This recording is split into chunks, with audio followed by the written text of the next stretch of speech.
Ah, friend. My expression wasn't much better than yours when I first saw this. Your eyes aren't deceiving you. It's her.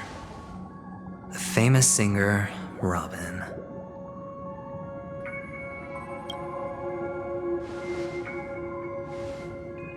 Well, first of all, can I just say that this had nothing to do with me? I'm just an unlucky bystander here. The family can testify for me. If you don't believe me, just ask anyone in the Bloodhound family. They hate me and they hate the IPC, so they'd never lie. This is not where the crime happened. What I showed you was a memory. The most basic light cone manifesting tech, authorized by the Garden of Recollection and owned by the IPC. Did you really think the Galaxy Ranger was an outsider this whole time? Penacony has made a solemn commitment to protect the safety of anyone inside a family dream. Any person in distress will be forcibly awakened and safely returned to reality. What gives them the confidence to make such conclusive statements? Because behind this promise is the harmony. The family's Dreamweavers link up their minds together to construct an unbreakable defensive line. Breaking through this line of defense to create death in the dreamscape. Not even a memo keeper could do that without the family's permission. Who could have done it, friend? The only one is her. The girl who calls herself a Galaxy Ranger. An imposter, an unsought guest. An emanator who hides her true identity. Ifrit's death was a foregone conclusion. And Robin? Her misfortune was staring right at her. Who will be the next to die?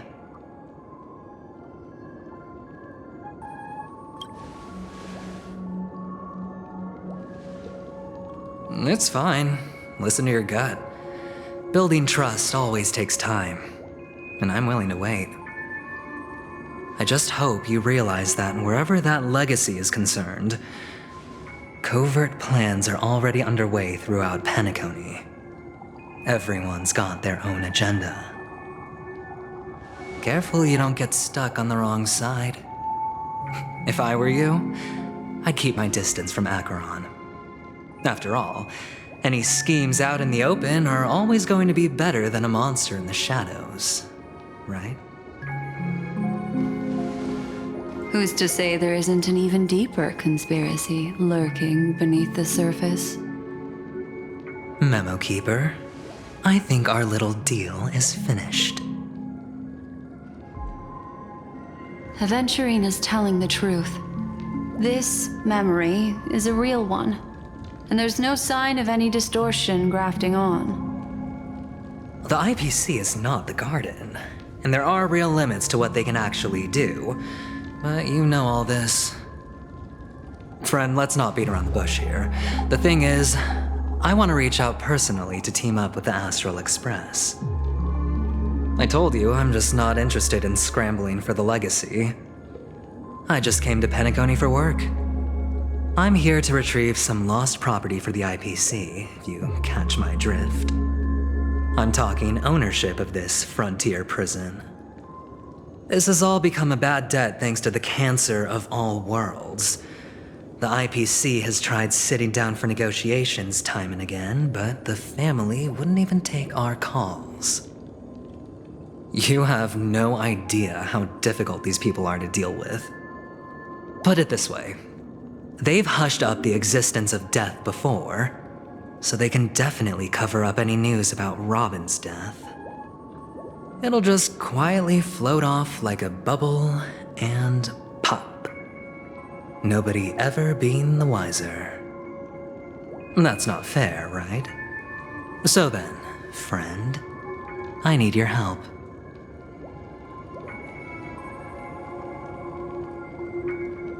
I have but only one goal. The family's front door is like a high wall, and to tear the whole thing down, I'll have to dig out a few chunks first. Once I find a weak point, the IPC will have plenty of means. Now we have our chance. So long as we can get to the truth behind her death, we can have justice for Robin, while also gaining a valuable bargaining chip for bringing the family to the table. Truly a once-in-a-blue-moon opportunity. I've been investigating and making lots of friends all over Penacony precisely for this very moment. This tragic news would be extremely bad for the family, so they'll be doing everything they can to stop it leaking, especially to the IPC. But I trust that there are still a few factions that remain exceptions, and that's why I need you all. The reputation of the Astral Express precedes you, and the Harmony will give you the fairest of appraisals. You get to find out really what happened and seek justice, and I get to put it toward completing my mission for the IPC. It's what you call a win-win situation. But don't worry, just head back and talk things over with your companions. That navigator is really smart. She must understand the value of this deal. Look, here's my contact details. If you come to any conclusions, call me. Oh, and take this. A thorough investigation can always use a little more funding. Don't mention it. So long, friend. I really am looking forward to uncovering the truth about death with everyone. Aventurine just sauntered off. He really doesn't mean to force it, but something still seems off. What now? What are your plans? Black Swan. What is she thinking?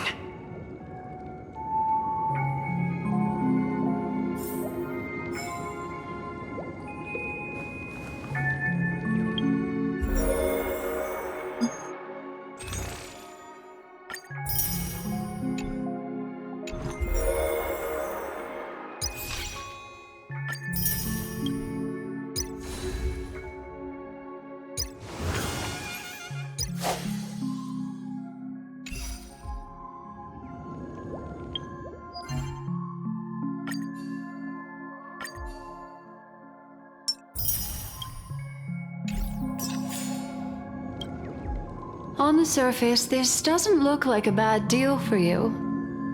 But Aventurine is a shrewd merchant whose scheme won't just be as simple as it appears to be. He doesn't know about Miss Firefly yet, but judging by your reaction, he may have noticed something going on and deliberately shifted topics to the truth of death to try and pull you in line with his way of thinking. That's quick thinking and very sound logic. Aventurine is no fool, and working with him definitely has its dangers. But you're talking about real evil. Anyway, be careful out there. There's more than one way to blaze a trail. In a dark forest beset by wolves, ensuring your own escape to safety should be your primary concern. As for the other questions,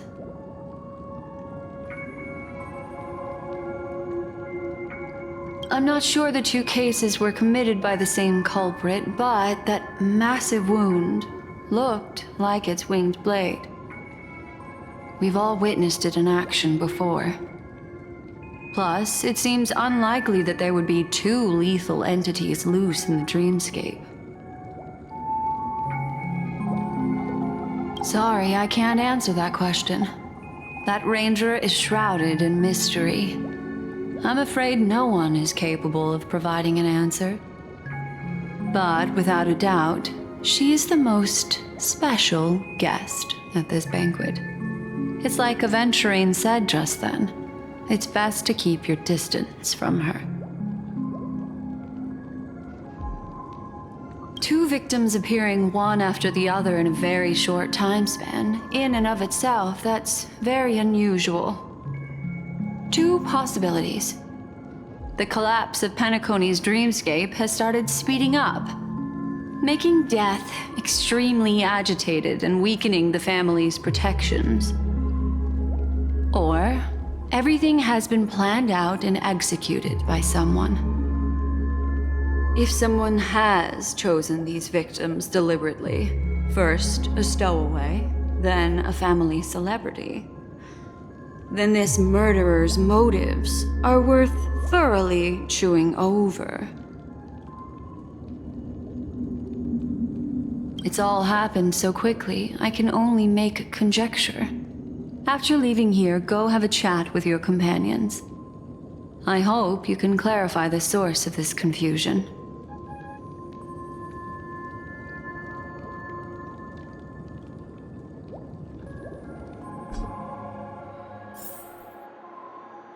Come, this way.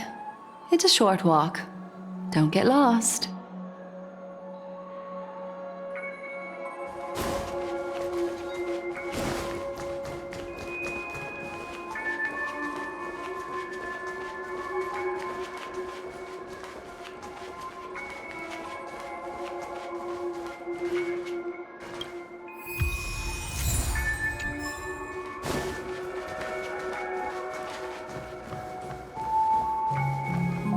This way. This is where we part ways. All of this is like a nightmare. Unfortunately, the remembrance doesn't lie. What we just saw is the reality that happened, and it won't fade from our minds just because we wake up. But follow your heart and don't be afraid. We all walk through this world casting shadows of different lengths, and ultimately, all we leave behind are precious memories. Hold on just a sec.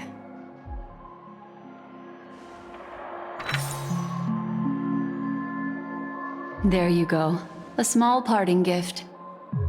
If one day you unfortunately fall into the deep waters of the memory zone and there's no memo keeper to join you, hopefully it can guide you on my behalf. I also pay great attention to the ways of the world. Just think of this as an apology from me for hiding something from you.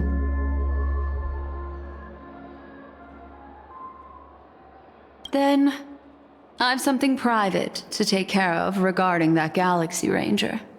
Let's leave things there, shall we? What fascinating memories will you bring for me next time we meet? I sincerely look forward to them.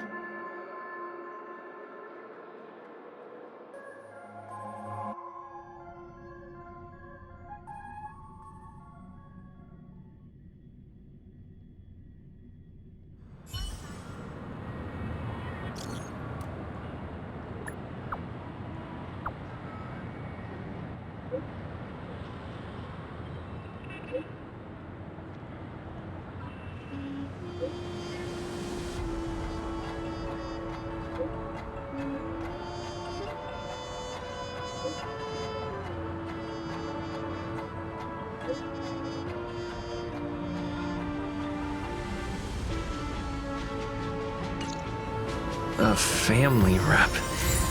Is Himiko okay?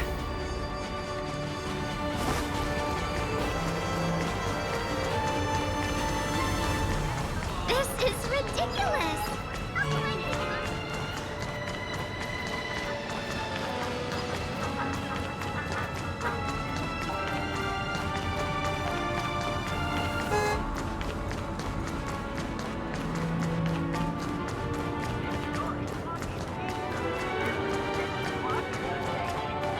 So much has happened. I should take a moment to gather my thoughts and wait for everyone to arrive.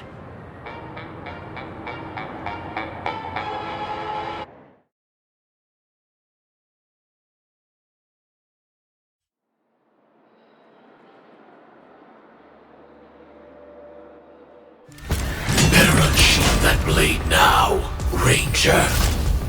Do you still dream, Hunter? Of those slain by your hand?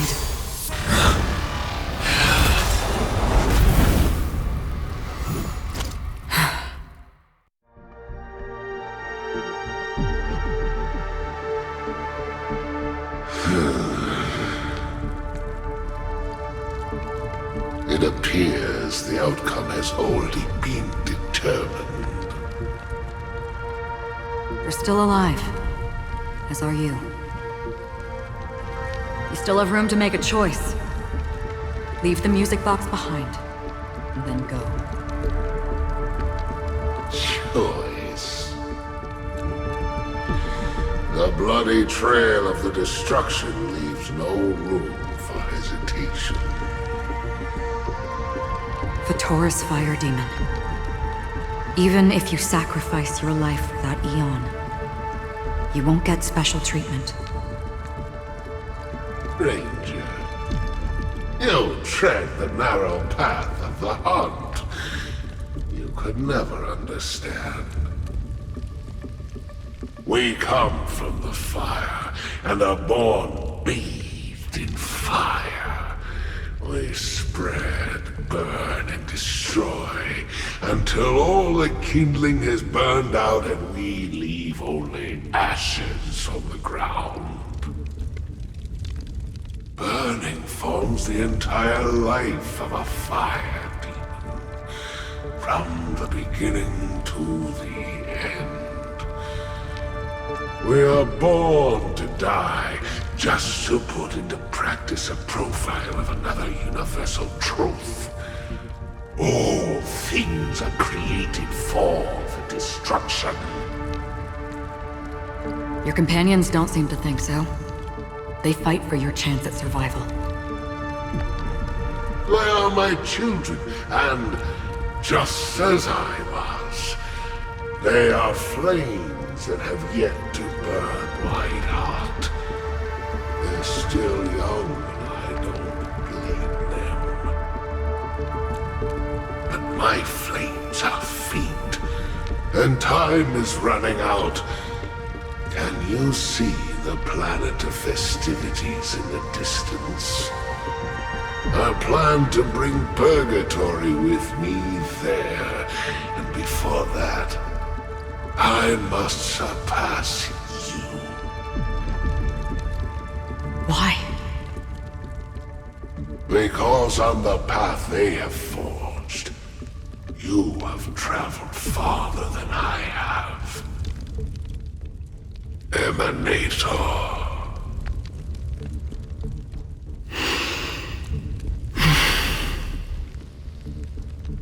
You cannot hide your true identity. Draw that sword, for we shall indeed remain here, bound to fight a decisive battle to the death, for I choose this. Destruction is intense, but brief. To cravenly cling to life is to endure an endlessly prolonged existence. Even if the answer turns out to be your own destruction. What is important is not the answer, but that it exists, just as you exist. Everything exists to be destroyed. Emanators are no different. Just as even sweet dreams may be born of the void, the so-called impossible is merely something that is yet to happen.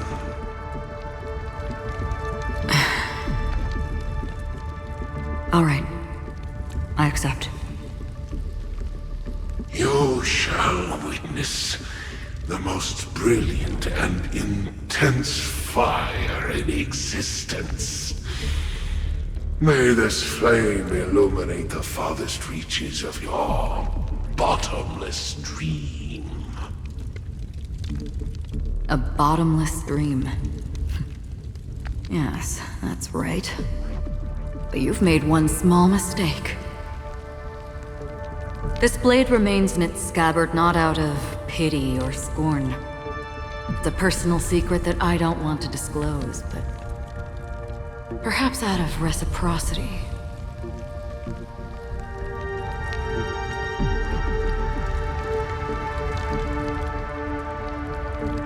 I'll reveal the truth to you. The hunt is not the path I truly follow.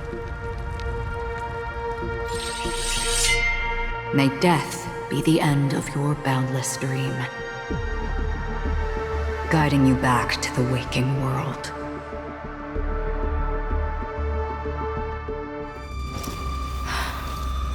I still see them in my dreams.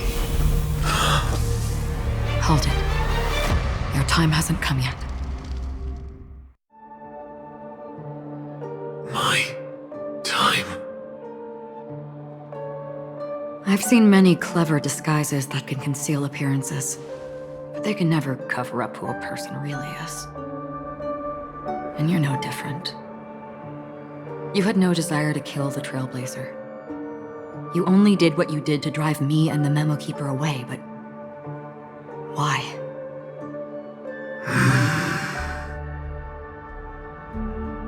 Did Destiny's slave make you do it? You know, Elio. I thought this is just the kind of thing that'd get written into your script. My script has always been brief. Other than that, anything beyond that is unnecessary. He knows my nature. There is but a single destiny from which no one can escape.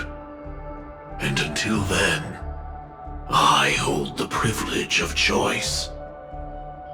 However, you appear to be ignorant of this. So it's time for me to inquire.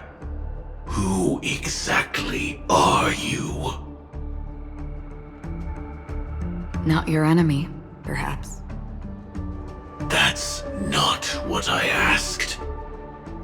I don't deserve your curiosity. Loners wandering the cosmos always have their secrets. Take me. I've also been wanted by the IPC, so it's little wonder I know something about the Stellaron Hunters. That's all. Maybe I can help. What reason would you have for doing that? I tend to forget things. Which is why, rather than memories, I'm accustomed to using my emotions to capture what I normally wouldn't otherwise. So, I know who is inside that cold armor. How about it? Ready to take off that armor and sit down for a talk? It's not yet time. I don't need help, but I can give you a suggestion that would make things better for you and me. If your goal is the Watchmaker's legacy, then go look into the family. Not only are they covering up the existence of death, but they're burying the past and the truth about what happens inside the dreamscape. Already on it. And the Astral Express is no enemy of yours. I know that. I just never expected to hear you say it. What's next then? The Trailblazer's been taken by Black Swan. Will you go look for him? No need for that. No harm in mentioning that Elio's only given me one instruction. Get all of the Astral Express to track down the Grand Legacy. I tried settling this in an easier and more direct way, but as you can see, here I am, confronting you. I failed. Can't ever go against the script. The so-called impossible is merely something that has yet to happen. That's it. Before we split, can I ask you one more thing? Is there anything else in your script about me? I'd like to know what kind of footnote I get to leave in that future foreseen by destiny. Unfortunately, not a thing came up. I knew it.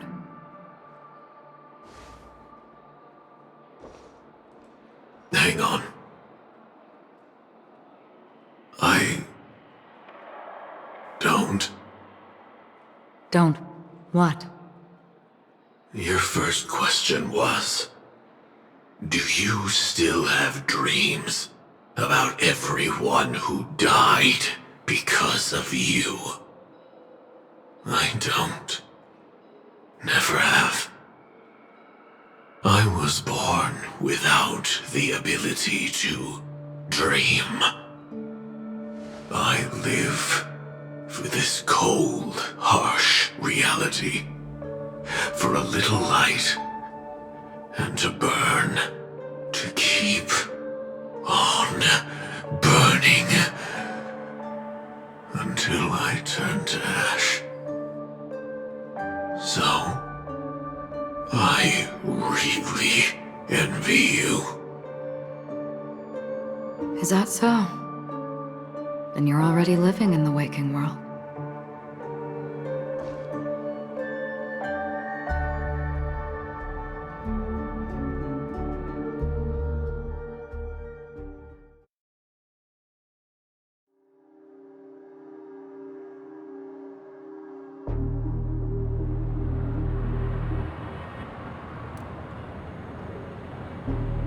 We heard about Miss Firefly from Black Swan, but we never expected Miss Robin to... I'm sorry that I couldn't be with you then. Reality cruises on in serenity, while undercurrents bubble up from the dreamscape. Just like that memo keeper said. Stay strong, everyone. We can still do what we can for them. Starting with finding the murderer. Let's recap everything then. The Trailblazer just reminded me of something. March, do you remember what that family rep who negotiated with us said? Indeed, we trust that the Nameless has nothing to do with this, and we also beg each of you to help assist the family in verifying the identity of the deceased. That's how it was put, in reference to Miss Firefly. Looking back, he seemed a little evasive at the time, and he also failed to mention anything about the earlier murder, too. The family's planning on covering up all news about Miss Robin's death. If news gets out, Penacony's going to turn into a bloodbath. But the murder that followed closely after was obviously beyond their anticipation. The family had to try and turn things to their advantage by bringing in reinforcements from outside. The Charmony Festival is nearly here. They must be snowed under. It may also be that Miss Firefly's murder had so many witnesses that it couldn't be covered up. So they went with the flow and let more people on the scene to control the situation. After all, the nature of the two murders is fundamentally different. The family's first protective measure should be against malicious actors among the guests, such as that IPC envoy.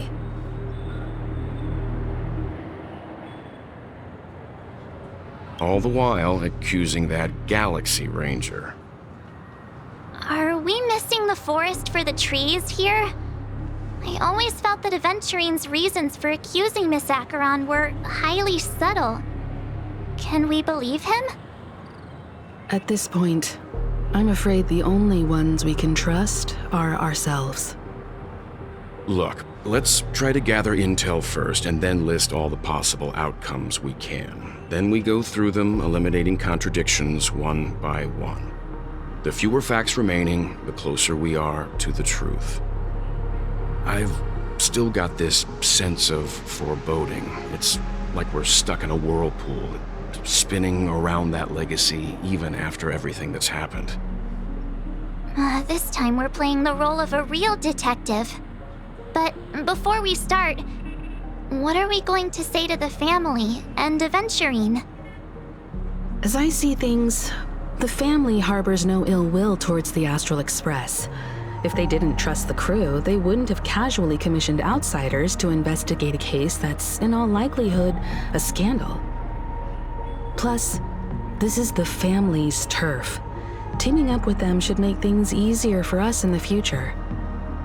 As for that aventurine, well, I'd like to hear your thoughts. He's complex. He deliberately slow-played his hand during negotiations while running circles around us all the while. He appealed convincingly to both reason and emotion. It wasn't forced, but the intent was obvious. Still, it's good to have contacts among all this uncertainty. Aventurine showed his skills, and as far as our interests are aligned, he can become a reliable ally. We also need to keep a certain distance from the family. Never let them get too close. Teaming up with the IPC helps balance that out. If either side makes a move, we have the option to pull out. So you suggest accepting Aventurine's proposal to team up? Yes.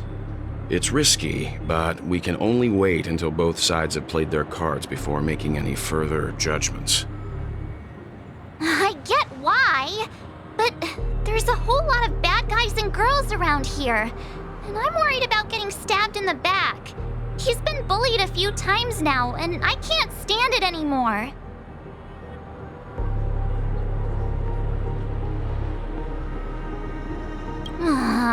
You're like a broken record. Forget about it. Just let me keep an eye on him. If that doesn't work, we can just turn the tables and use him instead. Then, could you please reply to Aventurine? Everyone, take this time to put together your thoughts.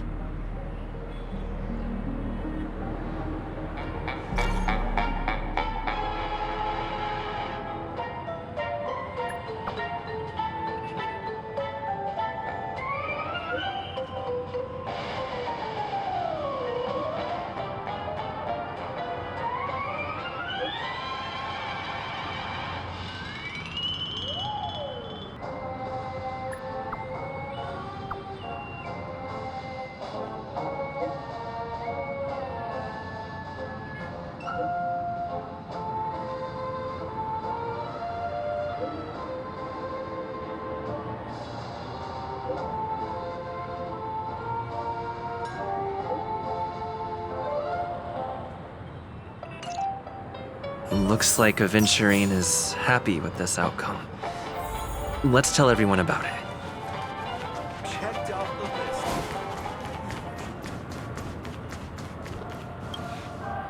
I hope it's not too soon to bring it up, but I feel like Miss Robin isn't actually dead, but that she's still alive and well.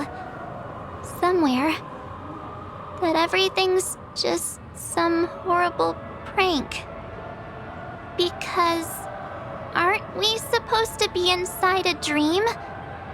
How could someone die in a beautiful dreamscape like this?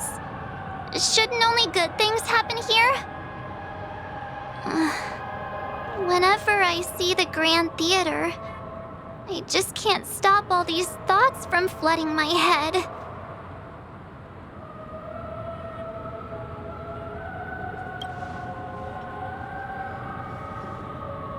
No.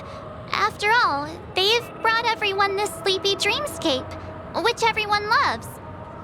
I just feel like I'm starting to understand them less and less. Everyone's still having a great time out there on the streets. Nobody knows what's happened. It's all so unreal. As if Firefly, Miss Robin, and us we're all outsiders from another world. Aw, what a mess. I really want a nice cool drink of soda to help me calm down. But then I'd be just like everyone else out on the streets. Can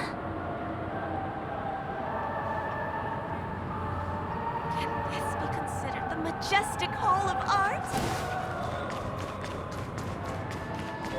checked off the list. Avengerine's goal is to try and recapture Penacony for IPC. To do this, he'll have to bring down the family in its entirety to create a big enough chance. The existence of death will be covered up by the family. So how does he plan on taking them down? It's gotta be something important enough that everyone will notice. But it also can't be anything too out in the open. An attack on the hotel guests? Unlikely. Penacony's guests include quite a few bigwigs known throughout the whole cosmos. People who not even the IPC would dare take lightly. Aventurine is a shrewd merchant, and there's no way he doesn't know that.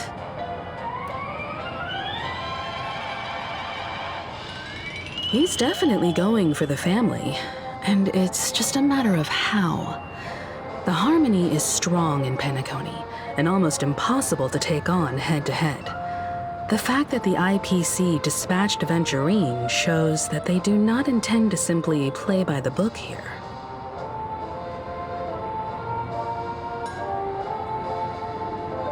Aventurine has devoted considerable attention to her. But this Galaxy Ranger, we know hardly anything about her, and can't rush to any conclusions.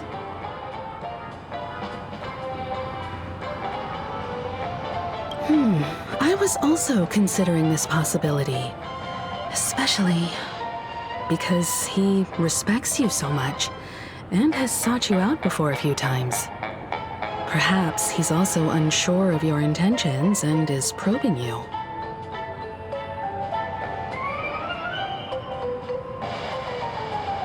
I'm just speculating.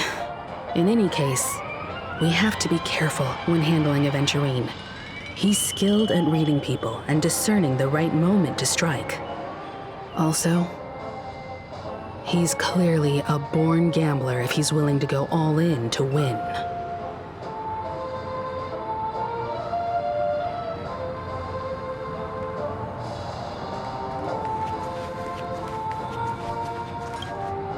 Aventurine said something that concerns me. He accused that Galaxy Ranger of killing Robin without any evidence whatsoever, but said nothing about her connection to that memory zone meme or why he was stalking you. It was a groundless accusation, which only serves to make him seem more suspicious. Maybe Aventurine's goal was never to gain our trust. Maybe he wanted to foster a feeling of enmity towards Acheron and make the situation more volatile. Two birds, one stone. However, I asked Don Hung back on the Express to confirm that story about the Annihilation Gang and the lost messages. It wasn't something that Aventurine made up out of thin air. You've met her many times now. What's your impression of Miss Acheron?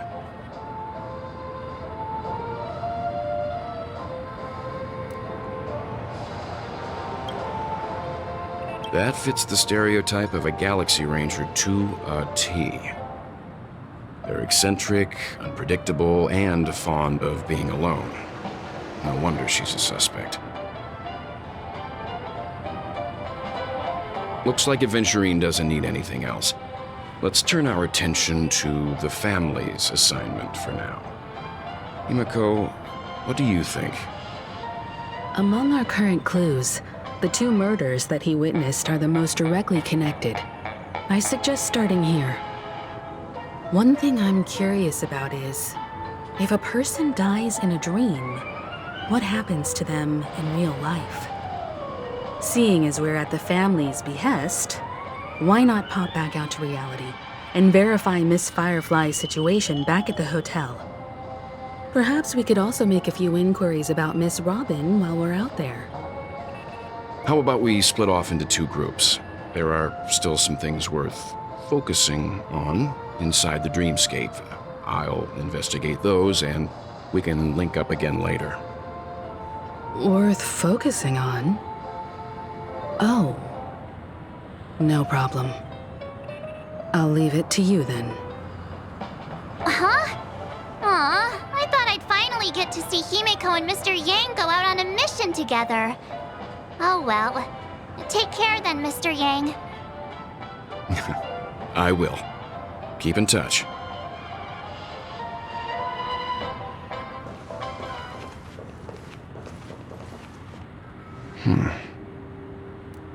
Honored guest, could you come out for a second?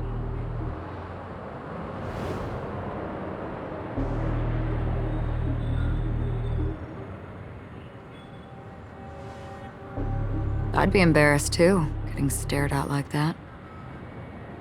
Forgive me. My name is Yang. I'm one of the crew members on the Astral Express. I believe you've met my colleagues. Welt. Is there something about my name? First, don't you want to know my name? I already do, Miss Acheron. You're a prominent figure in Penacony. What are they saying about me? Some claim that you're the real culprit behind these murders, that the Annihilation Gang's tragic fate at the banquet was a result of your blade, and that you're now attempting to unleash another bloodbath on Penacony. The Annihilation Gang. Ifrit of Everflame Mansion. Tragic fate. That Duke turned his dying body to flames and sacrificed his life as a martyr. He was a determined and heroic pathstrider. Not even a villain should be disparaged like this. And what's more, there were plenty of suspects invited.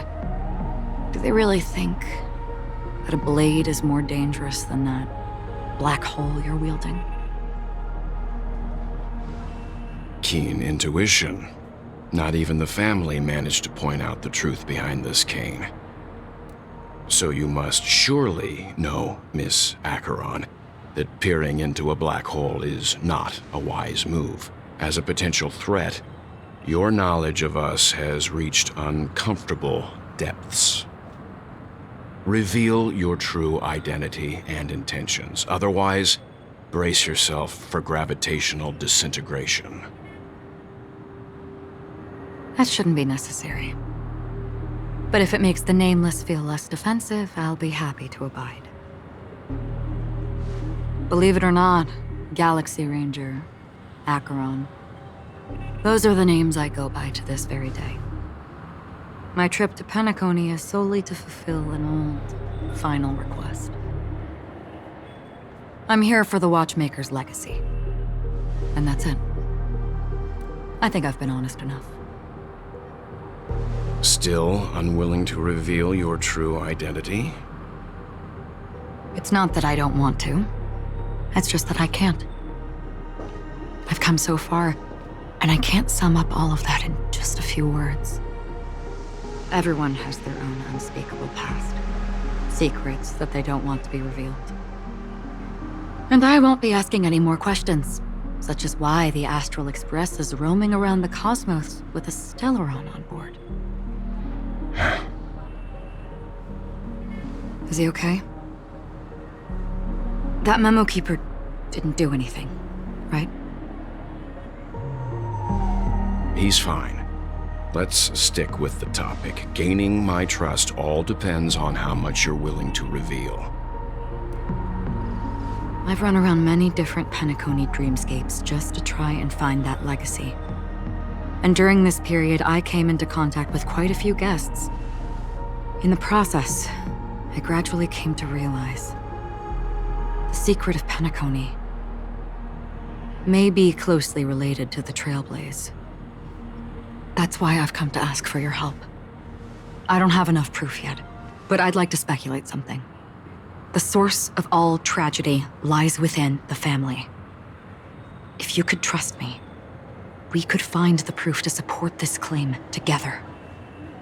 Mr. Yang, I think you've come to the same conclusion, haven't you? Let's leave it at that. For now, I'll choose to believe that you bear no hostility.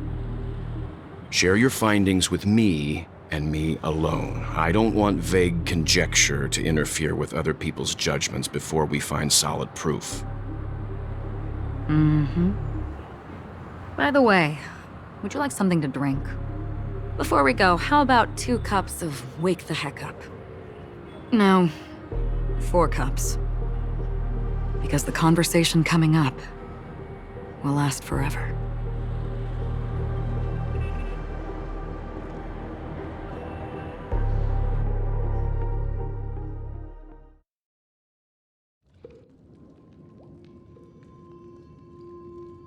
I've been watching her closely for a while now, and the first invitation was in the banquet hall of the hotel. She just sat in one corner, keeping silent, chugging down a couple cups of Wake the Heck Up. I told her it's a pungent, bitter beverage, not the taste of sweet dreams, only for people allergic to Soul Glad. And she said, Really? But I don't taste any difference at all between them.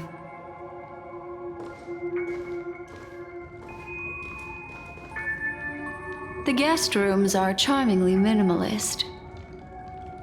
An aesthetic you share, Miss Acheron. It's a cinch. This music box. The invitation received by the Annihilation Gang. There are latent memories that linger on it yet. You see, memories of you are not yours alone. They travel in other people, other things. I know much, and I can predict even more. With some help, the dead can be made to speak. The Annihilation Gang, that band of desperados who all disappeared after meeting you. What exactly happened to them? Well, let me reveal all.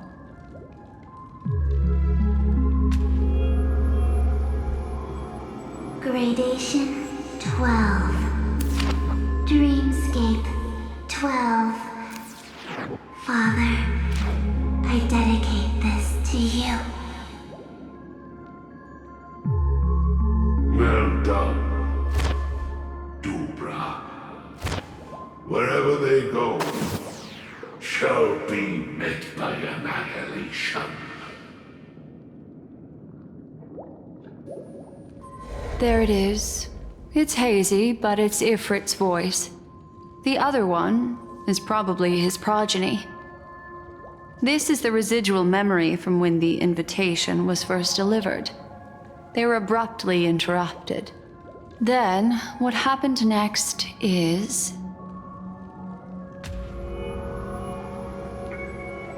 They sought refuge in a land of sleep, merely wishing for undisturbed rest, away from the storms. Children of the flame, this marks your rite of passage. She won't be necessary. I alone am enough.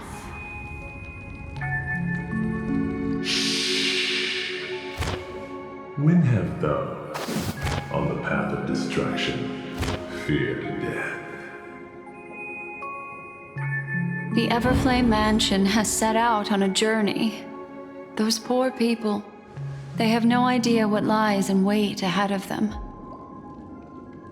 Memory recovery is going well, but slowly. She'll be here soon, and time is short. There's nobody else here, so there's no need to be delicate. In fact, I think I'd better go all out.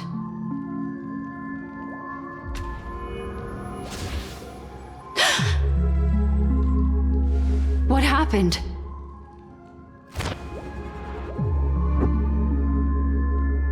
The memory after that is blank. How is that possible? This music box fell into Acheron's hands, and she brought it to Penacony. That's a fact, and that's how it should have gone. But along the way...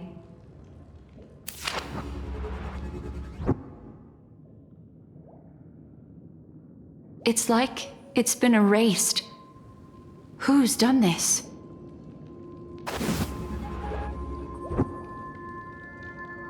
Who are you? Who are you? It's... No. Is this not a memory? Oh, a memo keeper. Do you serve the Garden of Recollection? Or the Cremators? My name is Constance. A pleasure to meet you. We were supposed to meet in Penacony and spend an unforgettable time together. But that seems unrealistic. Dolly is not welcome on the banquet store, and I don't need a coming-of-age ceremony. And you, I know what you're looking for. Want her secret? I can give it to you, and then you can enjoy the banquet for me. I wish you unforgettable memories.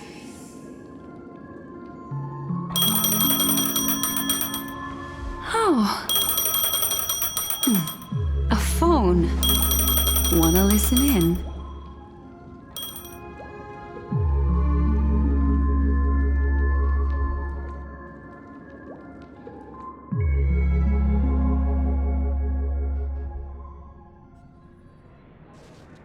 A few days ago, the IPC made an announcement. Under the watchful guidance of the Marketing Development Department, and in accordance with the Interstellar Peace Charter, the independent Sigonian sovereignty has hereby been established, and shall take a legislative seat at the Interstellar Congress. The formation of the Sigonian sovereignty is of great historical significance to the Sigonia system. This move puts an end to the planet's long and bloody history, turning the sensational Kataka-Avgin extinction event into a distant memory.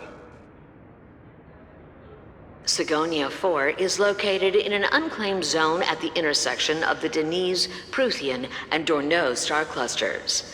The planet's surface environment is known for being extremely harsh, constantly faced with the threat of impact from small-scale celestial objects.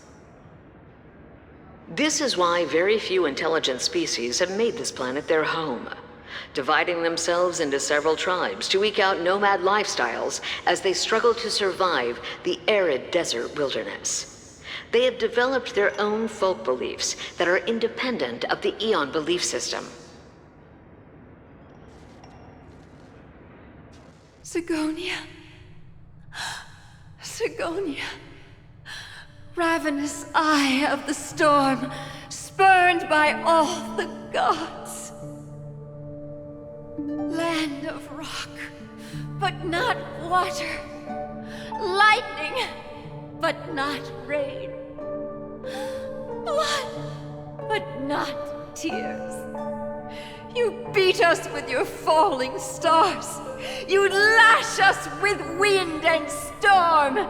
You chew us up with the cracked earth.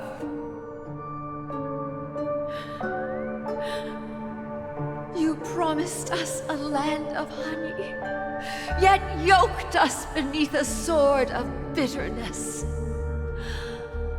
Oh, Gaiathra Triclops, if thou can hear me, please open up thy 3 eyes and gaze upon this child.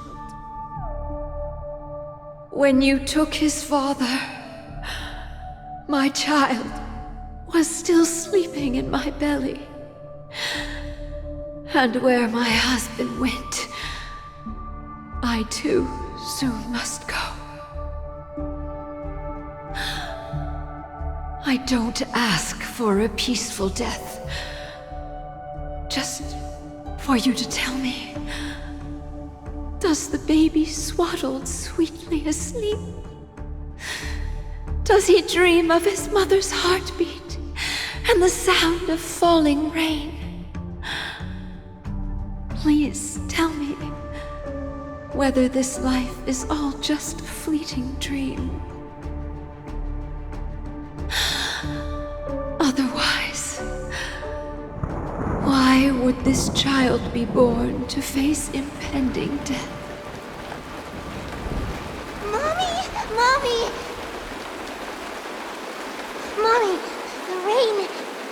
It's raining! Raining?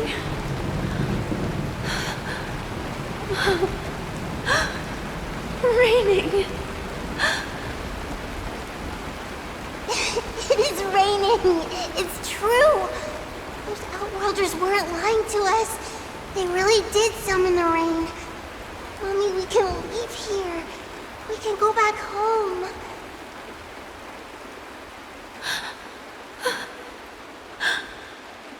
Back home. Gaiathra Triclops. You came. Do you hear that? Thank you. Thank you.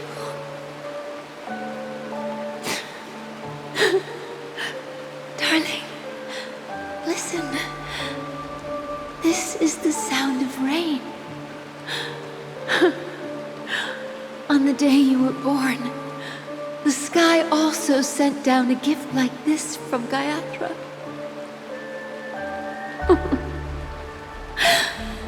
Such a lucky child. Such a blessed child. Just like your name. A gift from them to Avgen. My boy.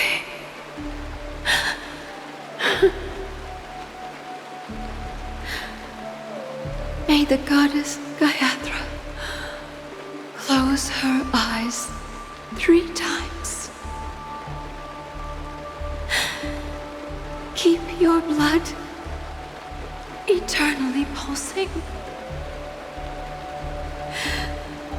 Let your journey be forever peaceful. And your schemes forever concealed.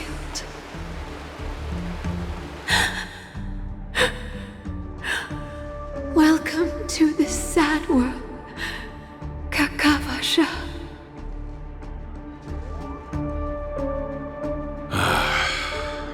Time to wake up, gambler.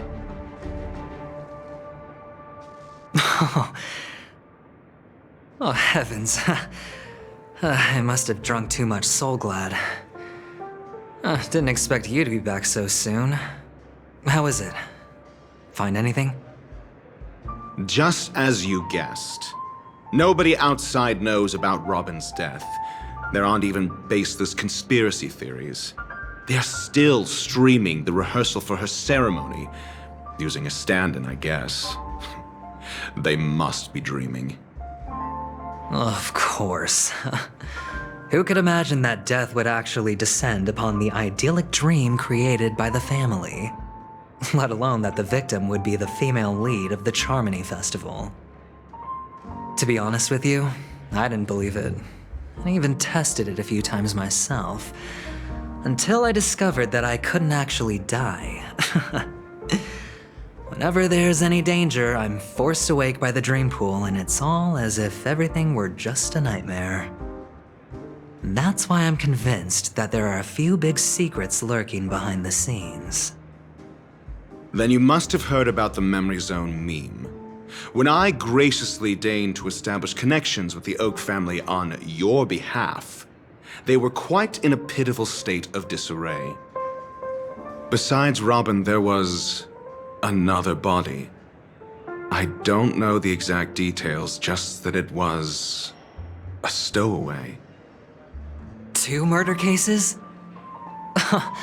I told you something seemed off about the Nameless. He must have come across the other one. This murderer is a psycho. And I have to say, the case does represent an opportunity. We can leverage the family's malfeasance and let the IPC use this as a reason to intervene. It's just that their trickery runs deeper than I thought. Robin's stand-in was all ready to go. These two murders are definitely getting hushed up. What should we do? Let me think. It's too rare an opportunity to miss out on, so I gotta be careful. Incredible, Gambler. Have you already exhausted your limited repertoire of tricks so soon? There are plenty of chips, but it'd be best to choose carefully. The most straightforward has to be Robin. Remember? That masked fool once told me to find a mute as a friend. Robin is what she calls the mute.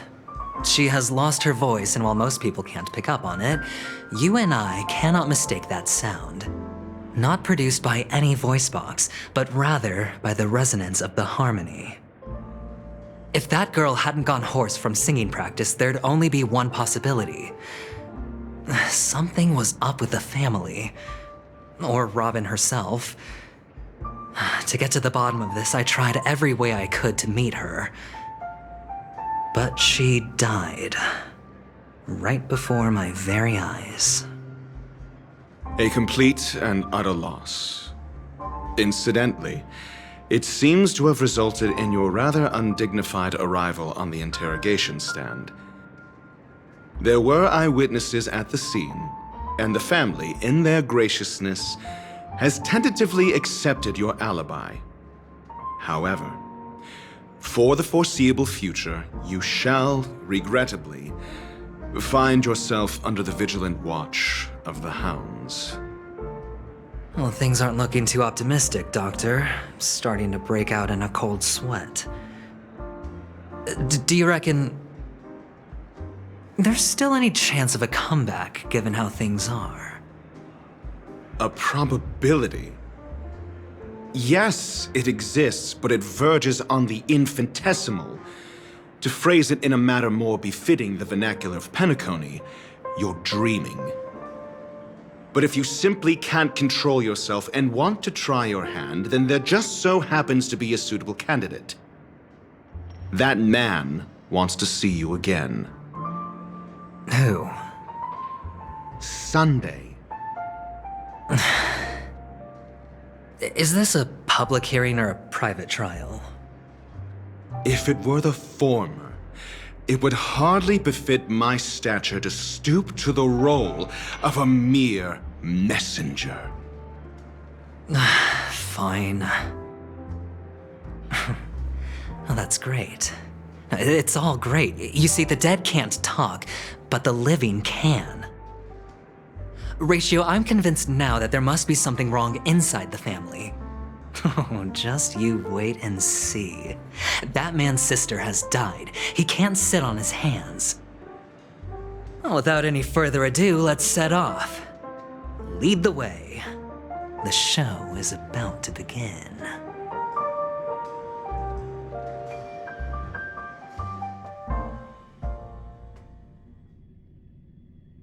We're here.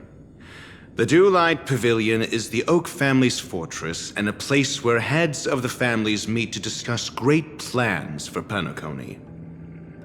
Fortress? I like this metaphor. I dealt with the warlords of the Amanica star system not long ago, and their synchronized orbital manor wasn't this heavily guarded. This mansion nominally belongs to Sunday, and is very befitting of its owner.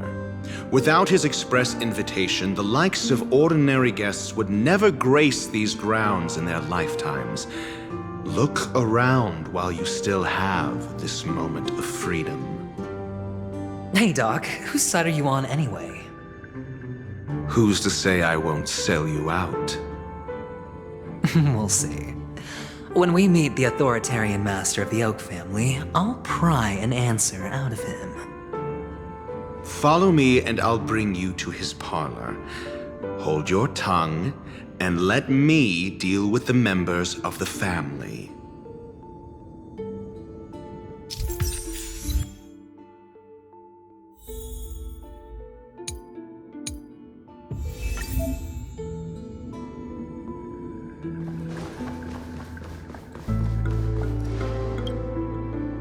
Wait, you two! That's a place of business. No entry!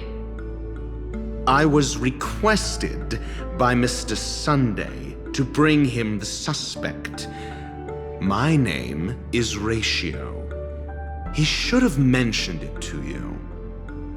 Oh, I remember you. Veritas Ratio. Your punch virtual particle clock is impressive. Excuse me? The one on your head. Of course, it's nothing compared to my full pocket dimensional annihilating power armor of the Mobile Knights. Right, and as I mentioned, that fantasy raiment of yours doesn't exist. That's because you can't see it. Like I say, only family can see the glory of the Mobile Knights. Ugh, enough. Get going. Don't keep Mr. Sunday waiting. It seems like the idiocy index here is no better than it is out there.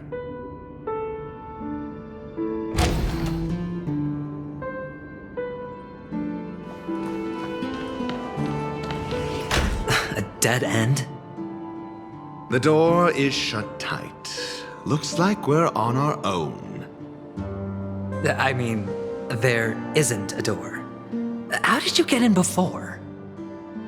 For security reasons, the family built the administrative site deep in the dreamscape, with the mechanisms hidden in these nightingale statues. The direction of the statues can be controlled. On the previous occasion, an attendant named Kona had gone to the side room to verify something before setting the statues in the correct positions. Well, maybe we should do the same. Let's go and take a look. Of course, we can also use brute force.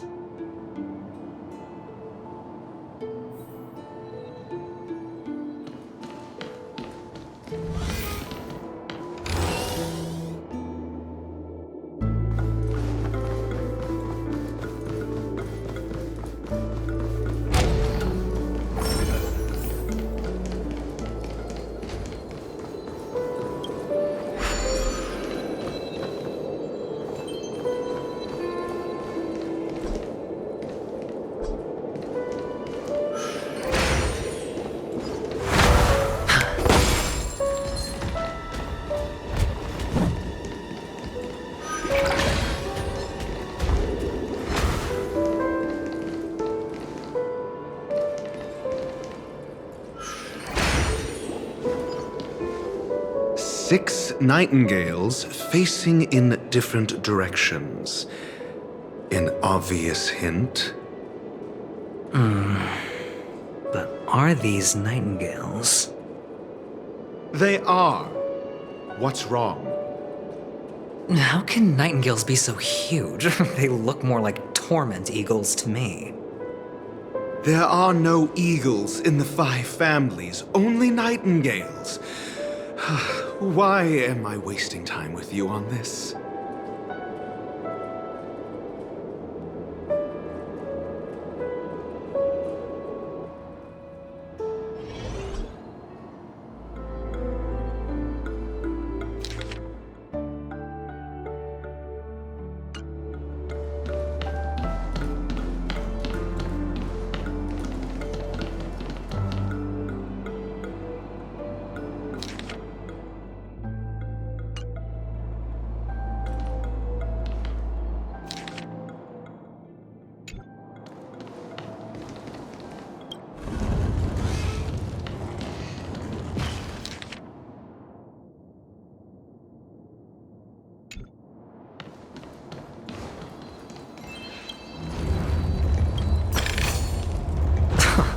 This is hardly enough for a seat at the table.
Just as I thought. Here's the correct answer. A truly miraculous discovery. Perhaps I should offer you the chance to join the Genius Society. Really? Well, I thought you'd given up on that already. I was being sarcastic. Can't you tell?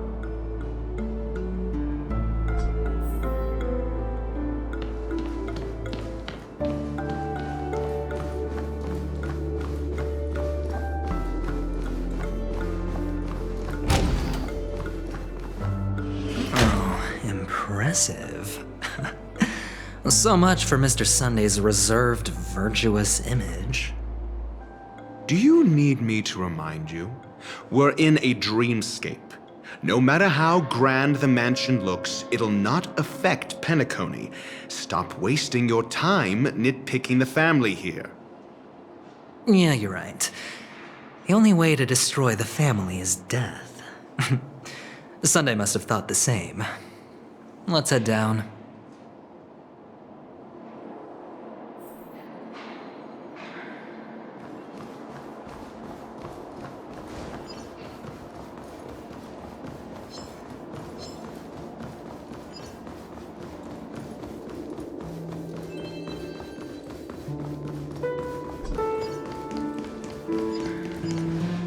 Hold on.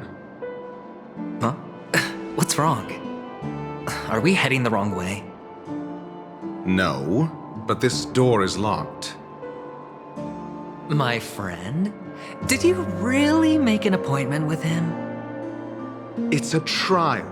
You got to prove your worth to Sunday before you can speak with him. If I'm not wrong, we need to find a way to open this door in the hall, or this place will be our prison.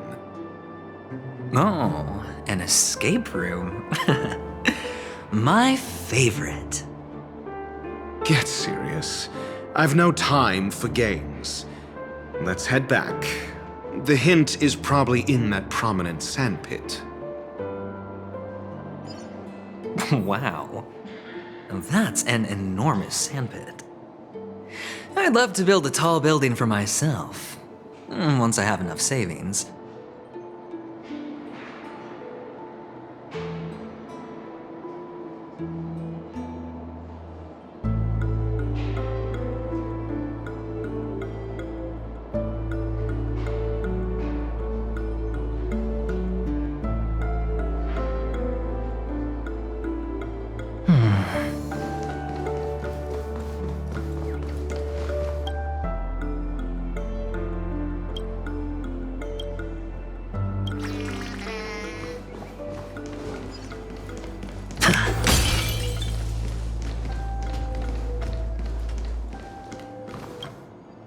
Oh, look.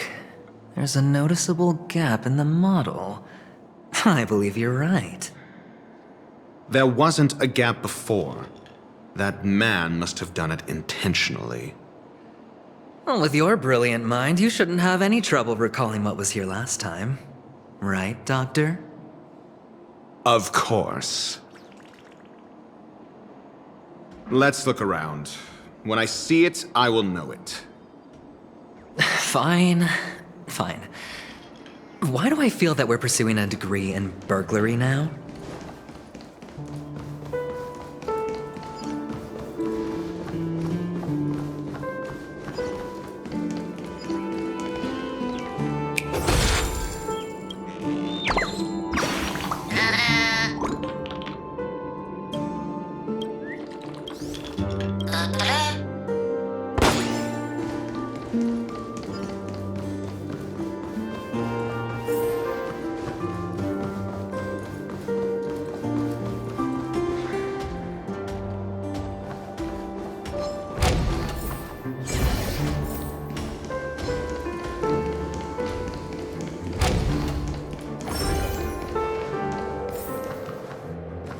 Found it. This is it.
A reward with no risk?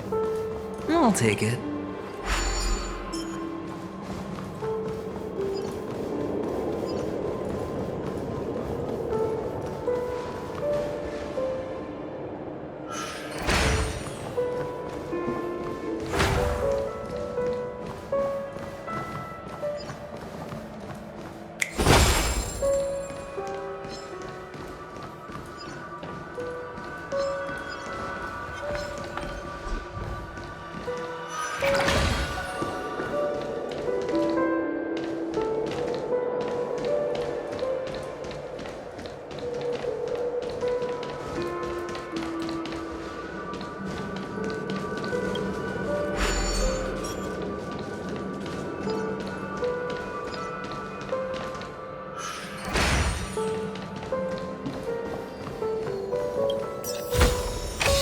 Fortune follows luck, just like it always does.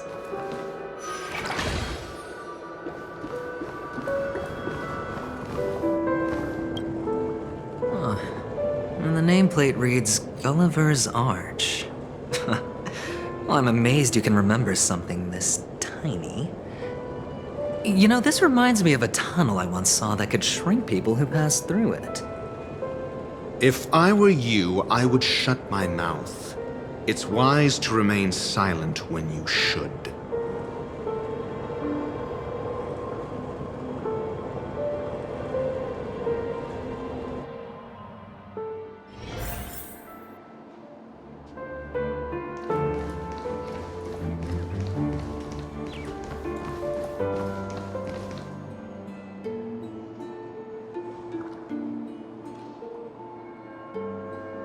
Oh, this reminds me of one of those building toys.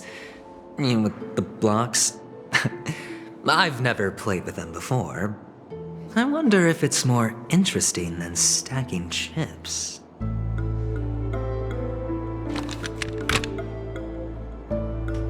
Oh, look. The gap is closed. And it fits perfectly. So, what's next?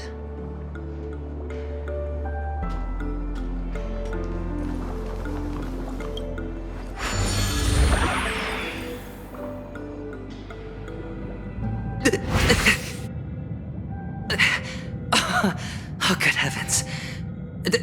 Did I drink? Am I still in a dream? Indeed. Oh, Doctor, you're huge. It's me! Down here! In the sand pit! Oh, actually, I think we could make this work for us. Just find a way to slip me into Sunday's collar, and I'll infiltrate the family just like that.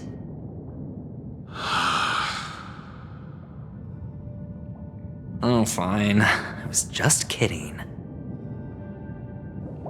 Let's find a way to open the door.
Spend freely.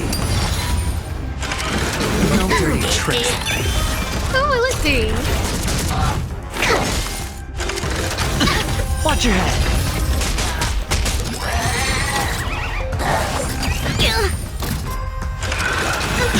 Strike with heart. Bust. Or maybe I'll take it all. All right. Blade and flight. Swords descend.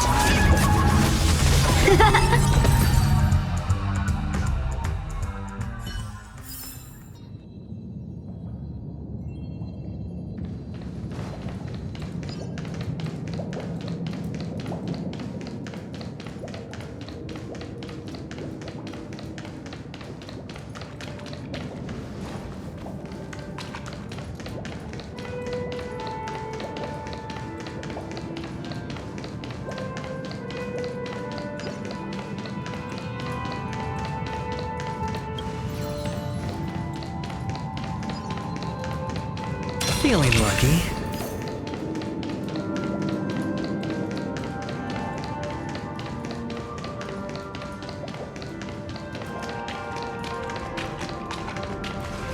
Hello!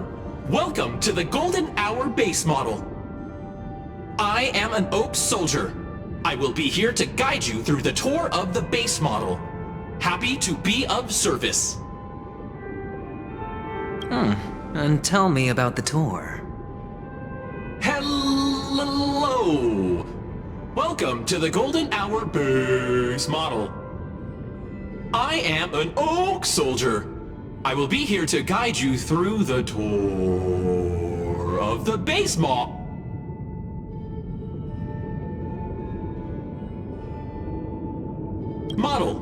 Happy to be of service.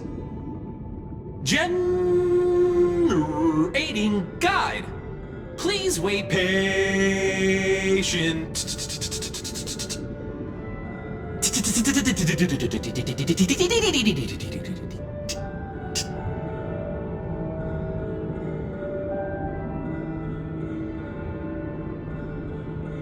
Found the nearest check-in spot. Please look behind me. A capsule machine model.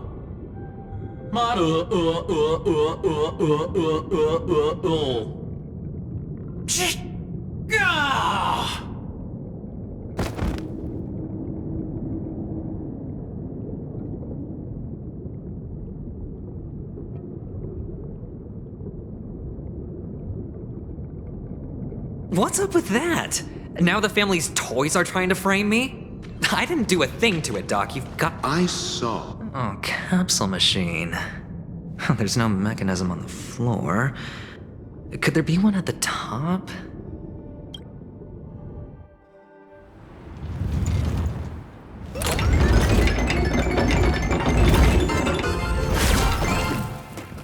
So, I was right.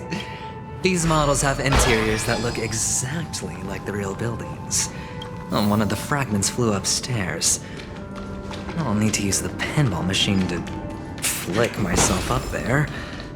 But it's... Oh, great. There's another pinball machine base here. And it's empty too. Doc! I'll need your brain power again. There's no need to yell, I can hear you. The pinball machine must be hidden somewhere in the hall, like the arch. Wait here, and I'll be back in a minute.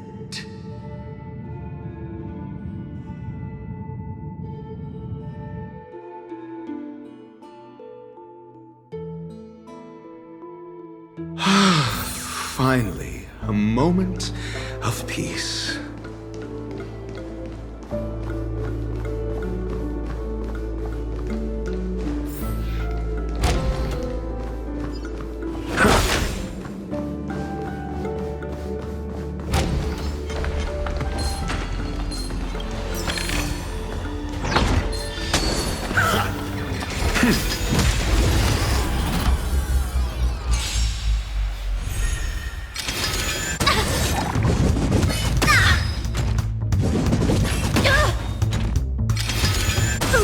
I'm asking questions. Answer me. Here, try this! Blade and flight! Test.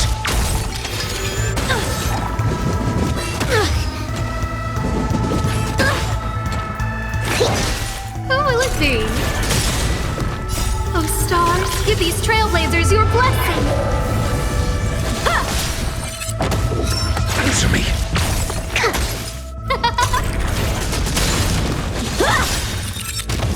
Swords descend!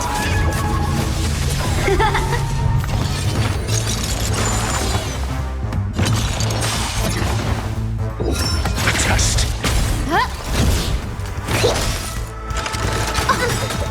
Knowledge, the measure of truth and falsehood.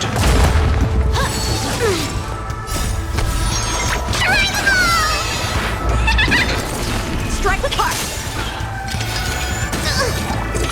Answer me. Freedom. Mediocre. Blade and flight! Who will it be? Oh, stars, give these trailblazers your blessing! Deep breath! Test. 0 points. Swords descend! Answer me. Freedom. Knowledge, the measure of truth and falsehood.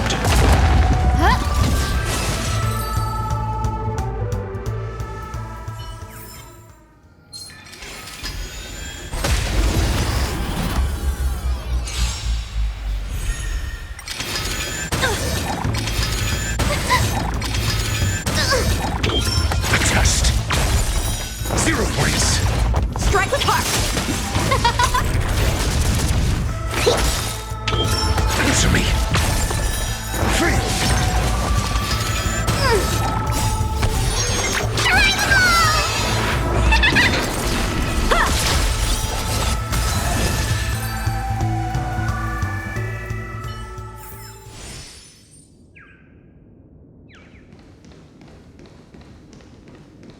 That's it.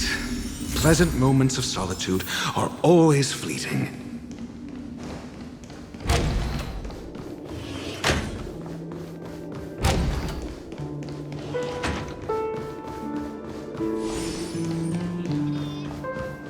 Oh, you're back. Just place it here. Thank you.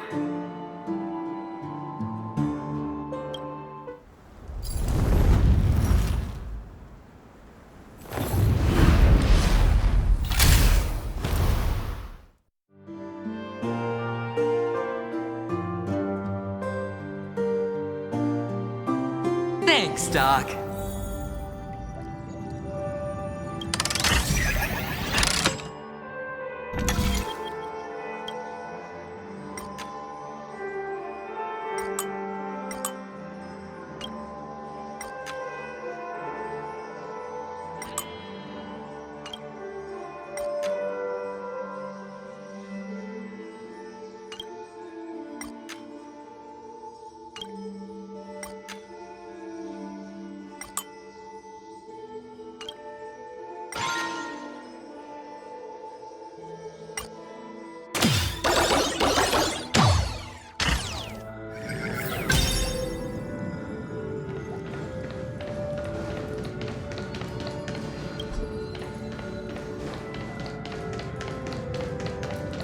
Oh, Horatio, you should come in here and take a look. The view here is breathtaking. Honestly, you could easily squash me with just a pinch. If that is your wish, I will do so without a moment's hesitation. All done. Piece of cake.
The joyous tour of Toy City has come to an end.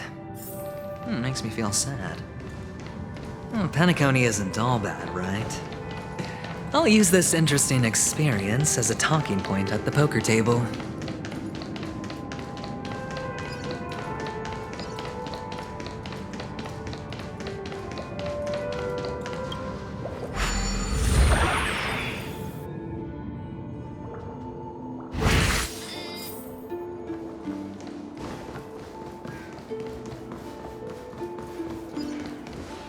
It's a pity you made it out of the sandpit alive.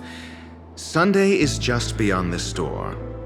From my limited understanding, he's not someone easily handled. Are you prepared? Yeah, only I believe he's the one who should be prepared to face me. Tell me about your plan.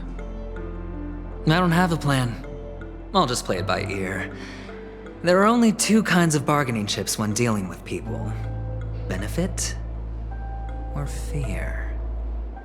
Looks like sincerity isn't in your dictionary. Am I not sincere enough? There's no need to emphasize it. We've got to make good use of death. That man's sister is dead. He won't be able to turn a blind eye, and that's fear. And I'll help him find the murderer. He can't do it due to his status and position, but I can. And that's benefit. On what basis do you believe he's incapable, necessitating the delegation to someone from a rival faction, the IPC? Simple. Because that murderer could very well be a traitor hiding inside the family. Do you mean the Galaxy Ranger whom you accused previously? That was just an excuse, good doctor. There's something wrong with that woman, and we need someone who can keep her in check. It's better to minimize the variables outside our control while we execute our plans. Moreover, I need to know her identity, if I'm lucky. She could be an important pawn, and it's good to have more helpful friends when dealing with this matter. But honestly, the murder case is likely unrelated to her. I believe my standpoint. There's a rat in the family. Otherwise, why would Mr. Sunday arrange a private meeting with us? This isn't an interrogation, but a secret negotiation. We'll see. Using Robin's death as a bargaining chip, I'll win back my freedom and power. In the end, I'll ruin this beautiful dream and create the grandest death. If the chance of winning is just beyond this door, even if that chance is close to zero, well, you can't win if you don't play, right? Ah, the charming audacity. To think that you, of all people, might emerge victorious, dear gambler. 3 chips are enough. All or nothing.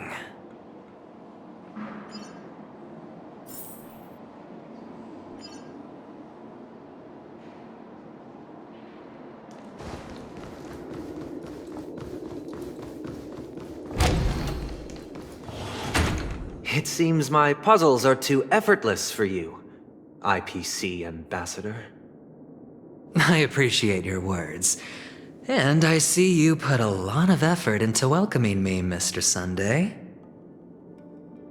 However, this is no way to greet a guest. Well, this isn't an invitation, but a summoning. Before we speak, I need to test your character. I imagine this knowledgeable doctor friend of yours has been of great help, yes? Certainly. You ought to know this better than I do. He's already faithfully fulfilled his duties, hasn't he?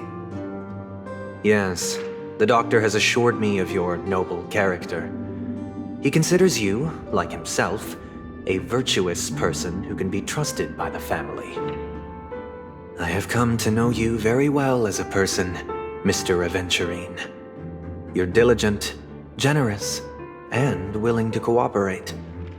The fact that you succeeded in overcoming many obstacles just to meet me gave me the reason to believe in your wisdom and courage. But there's one thing I must ask you. That is, you've used your wisdom at the wrong place to meet the wrong person and put yourself in a situation where you shouldn't be, witnessing a tragedy that shouldn't have happened. You don't look too well. Am I making you anxious? If not, then it means I'm on your side. If I wasn't mistaken, you'd just made a serious accusation against the family. No, you weren't mistaken. For depravity is creeping in around you. Well, there's no need for us to be evasive. Let's talk about your sister. Your sister's talent is unrivaled in the world of show business. As you know, her voice has been out of tune since she returned to Penacony. What's more disheartening, she can't sing anymore. Who could be responsible for this? Many suspect the culprit is among the outsiders, but I know you hold a different opinion. Now your noble status has become a shackle, preventing you from apprehending the murderer and avenging your sister's death. You're feeling anxious because you're out on a limb. But don't worry, I'm on your side. I'm immensely honored by your concern for me, Mr. Aventurine. Since you're so selfless and generous, I believe you wouldn't ask for anything in return, would you? Well, naturally, you wouldn't incur any loss from this. I just want to reclaim what is mine. My liberty and the personal items under the family's custody, the bag of gift money, and the box in which the cornerstone is stored. That's right. Cornerstone. I've heard it's a treasured asset of the Strategic Investment Department. A sacred stone that seals the Preservation Emanator, granting significant power, and every liquidation specialist holds one. For an object so precious, it probably comes at an even higher price than other forms of recompense. Well, I'm sure you're aware of the high level of risk I'll be undertaking to bring the truth to light. Mr. Aventurine, when you are out and about, do you always make adjustments to your appearance? Your tie should be on the center line. Your shirt must not protrude from your vest. Your trouser creases should be perfectly straight and always aligned with the tips of your shoes. Of course. But I don't, because it's not appropriate to do so in public. You should make sure everything is presentable and in order before leaving the house. I'm not the kind that takes risks. The cornerstone must be in the custody of the family. No room for negotiation? Please, don't let me turn you down twice. Sure. The gift money is good enough. I suppose you wouldn't mind that. After all, a merchant can't function without a bargaining chip. You compromised quicker than I thought. Unfortunately, it's a gambler that needs a bargaining chip, not a merchant. I can give you your gift money, but before that, I want you to tell me.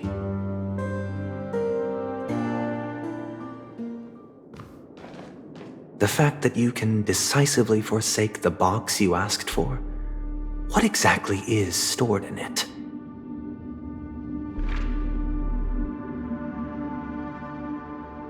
Oh, triple-faced soul, please sear his tongue and palms with a hot iron, so that he will not be able to fabricate lies and make false vows.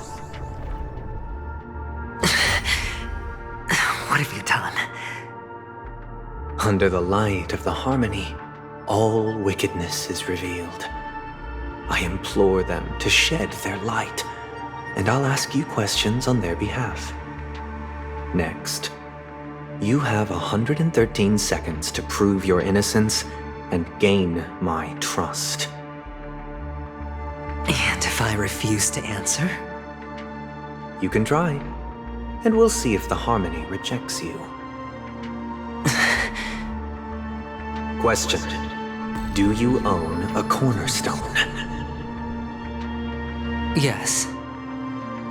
What a simple answer. You, too, understand that idle chatter leads only to poverty. Did you hand over the cornerstone to the family when you entered Penacony? Yes. Does the cornerstone you handed over to the family belong to you? Yes. Is your cornerstone in this room right now? Yes. Is your memory free from any kind of tampering or deletion, encompassing but not restricted to the techniques of the Garden of Recollection? Yes. Are you an Avgin from Sigonia? Yes. You even know about that? Do the Avgins have any ability to read, tamper with, or manipulate one's own or another's mind? No. Does it matter? Do you love your family more than yourself? Yes. All the Avgins were killed in a massacre. Am I right?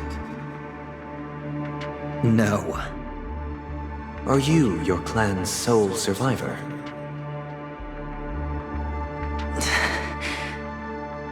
Perhaps. Do you hate and wish to destroy this world with your own hands?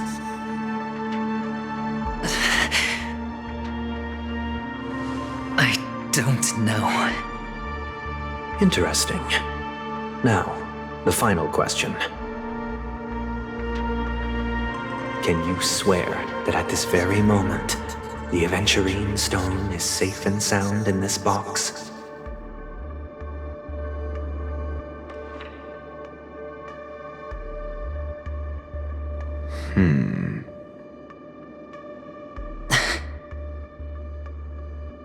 Of course.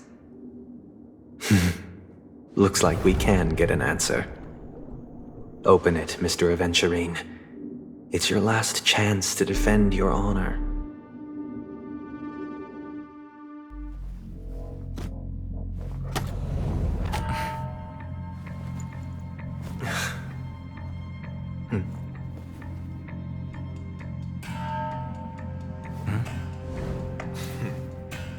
Please.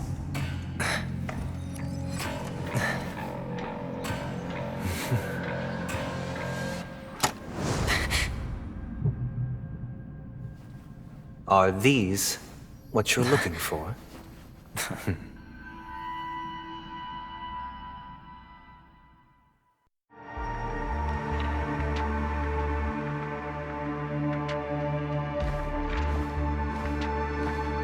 Since you came as promised, learned doctor, does this mean that you are willing to take the side of the family in this farce? What makes you think you can convince me? I've heard you haven't enjoyed Mr. Aventurine's company. I also understand that you're an avid learner who sees the pursuit of knowledge above all. In that case, you ought to realize that a competent scholar knows their position and wouldn't forsake more vital matters for the sake of petty pride. If you agree to assist the family, I'll share our research findings on the Stellaron. You must be quite aware that, besides the family, no other faction is willing to share such information.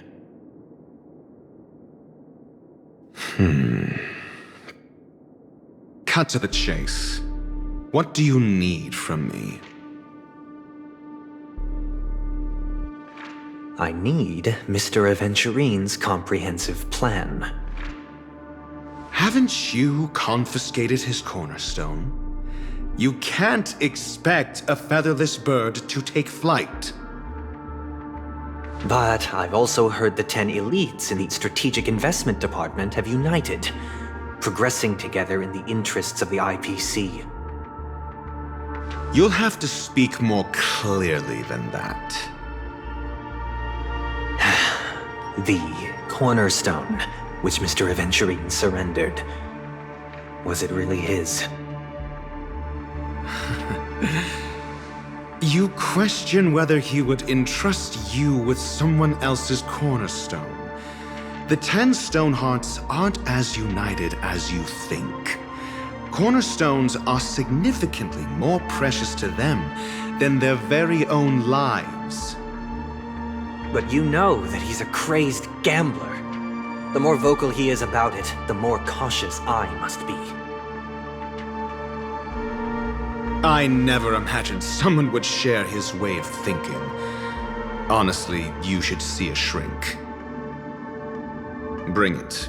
The box containing the cornerstone is unique, and only IPC senior staff and related members can access it. But I happen to be among them.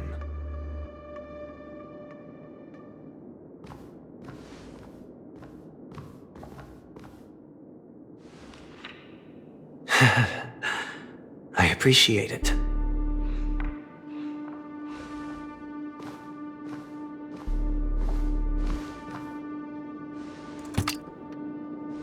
Unfortunately, your guess is correct.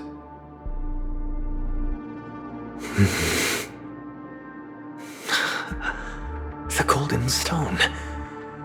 Its color and glow are similar to that of Klepoth's body. This is the very ruse he intends to use to fool you. He won't reveal to you that the 10 Stonehearts chisel their own will into the cornerstones, granting them an unparalleled radiance. And this golden stone is also known as a topaz, not a venturine. And it belongs to Topaz. So, do you wish to confront him? Not at the moment. I'm more interested to know the location of his cornerstone. The safest place somewhere you'd never think of. Because he never intended to hide it. In fact, that cornerstone has been in your hands from the very beginning.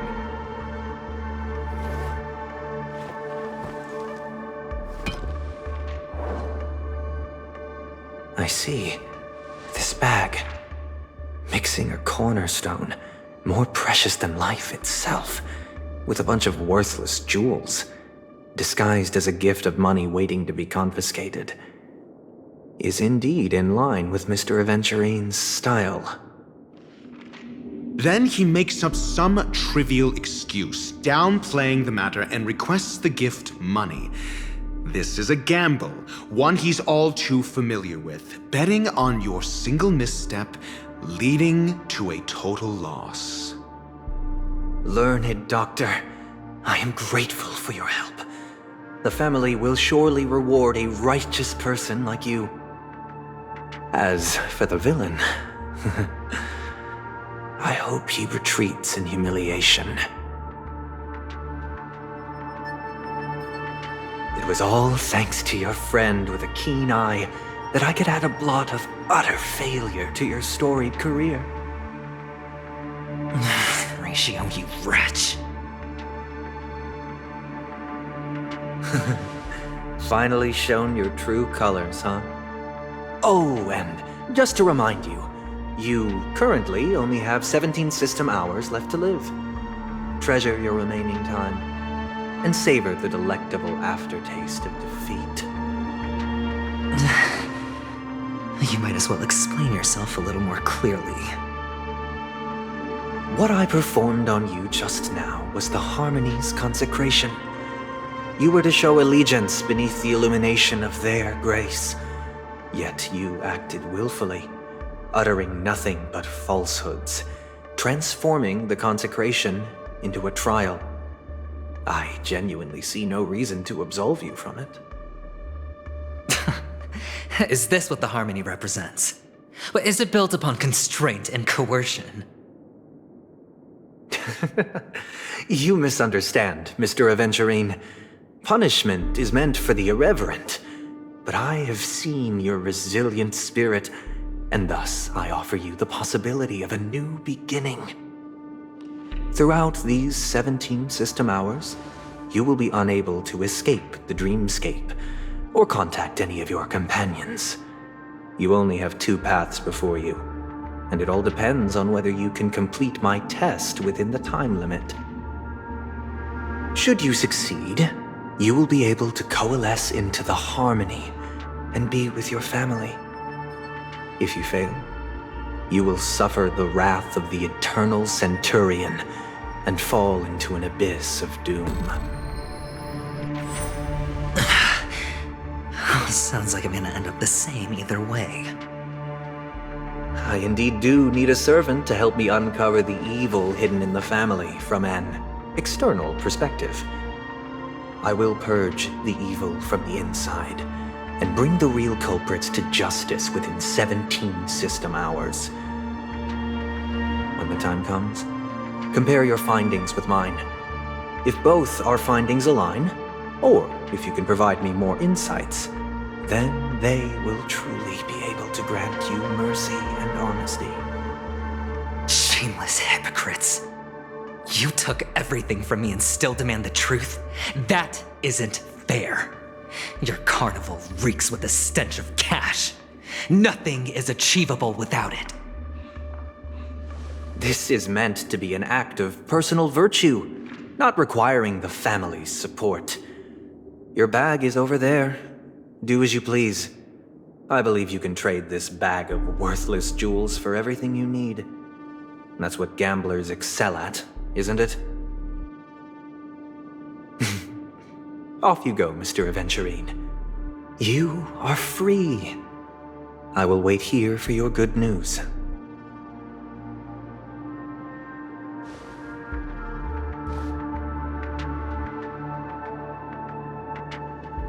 This meeting isn't an interrogation or a negotiation. It's an outright execution. Why would I do that, Mr. Aventurine? I'm just wondering what a passerby who stumbled upon a scene of a murder could have found out. That's all. By the way, before you go, I have a personal question. What is it now? Do you truly wish to bring about the destruction of this world?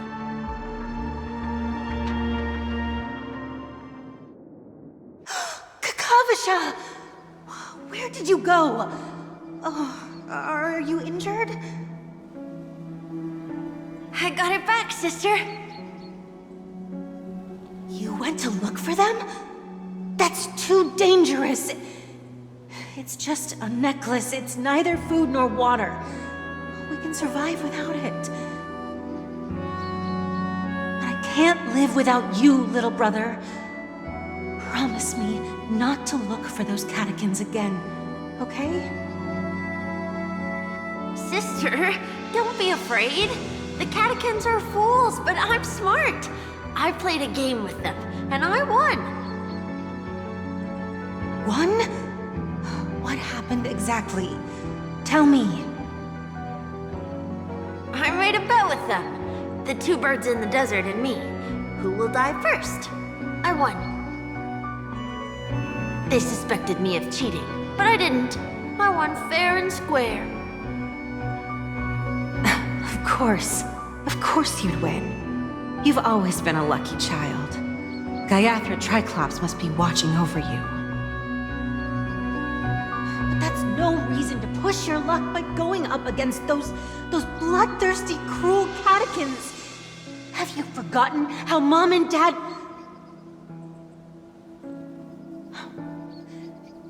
Look, this is just a necklace. But Kakavasha, you are my only family.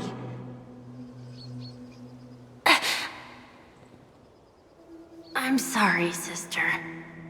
I thought you'd be happy. Because Mom left you this necklace. There'll be no next time. It is important, but not as important as you, my dearest brother. I don't blame you, but you must remember what Mom said. Pain and poverty are the trials of Gayathra Triclops. She has also granted us a chance. And that's your good luck, Kakavasha. Your good luck is the most precious wealth we, all Avgin, have. You're a child blessed by Gayathra Triclops and can lead the clan to happiness. So always remember to protect yourself and never resent the pain and poverty you're going through, all right?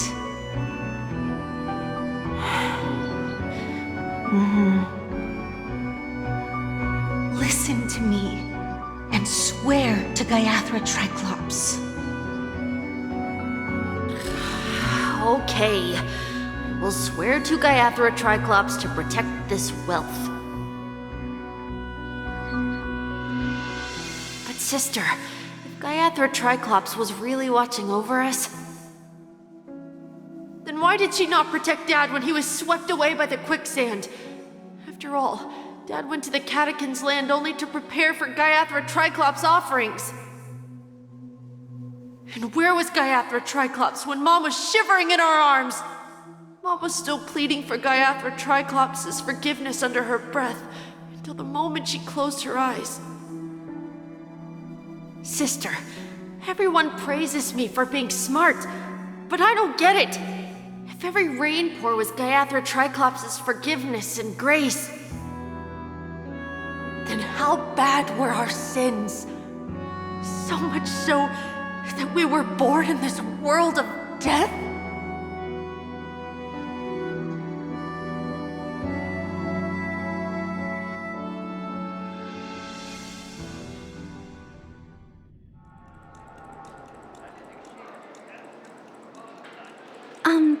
Excuse me. I can't seem to find any information on this artist in the Iris family archives. The photo you provided also doesn't show any matches.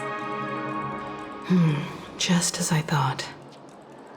I'd like to ask, what kind of traces do people leave when they enter a dream? Are you referring to the records when you enter the dream pool? The equipment will monitor physiological indicators such as heart rate, blood oxygen levels, and body temperature in real time. This data will be included in statistics and handed over to the family for the screening of any data anomalies. Immediate action will be taken once any illegal behavior is detected.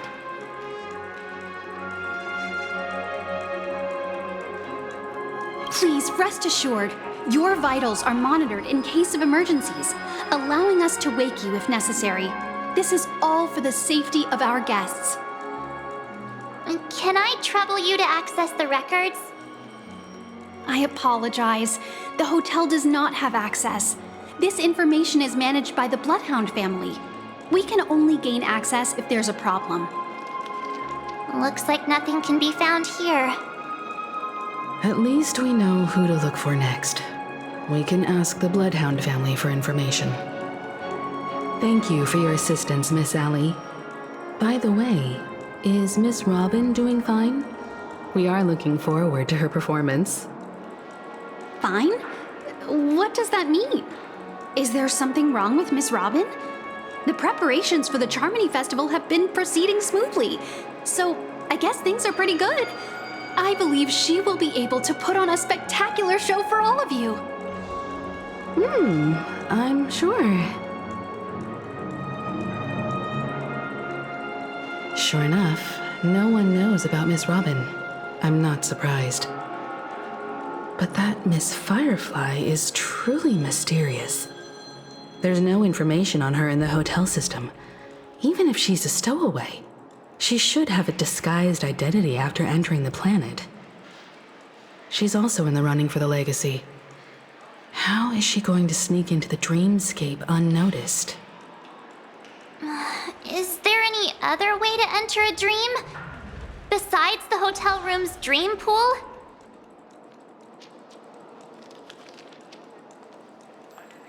The Memo Keepers have abilities that are difficult for normal people to comprehend. In the memory zone of Penacony, they thrive effortlessly, a fact proven to us by Black Swan. The hacker girl from the Stellaron Hunters used extraordinary means to unlock the Dreamscape Hotel's seal.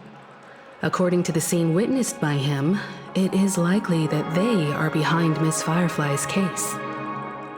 The Garden of Recollection and the Stellaron Hunters. Both are possible, but what about the IPC? Since they want Penacony all for themselves, they're bound to have a plan. Who are you guys? The Bravo team has arrived at their designated position, ready to execute armed evacuation operation. Boss, get moving! Armed evacuation? Boss, aren't you drunk? What do you know? It's more efficient this way. Just don't let the director find out. Act first, report later. Understood? Help! Help me! I spent all my year-end bonus on the snowball! I don't want my name on the department's major disciplinary notice! Hey, check it out! That voice. Could it be the IPC workers from Bellabog? To all guests, the IPC will be conducting special operations within the hotel. Please follow the staff in charge of evacuation to the designated safe zones, or compulsory measures will be enforced. I'll request a beating for you lot! You've been told not to drink during work hours. Take him back to the hotel room. I'll organize a meeting later to properly go over how this incident report should be written.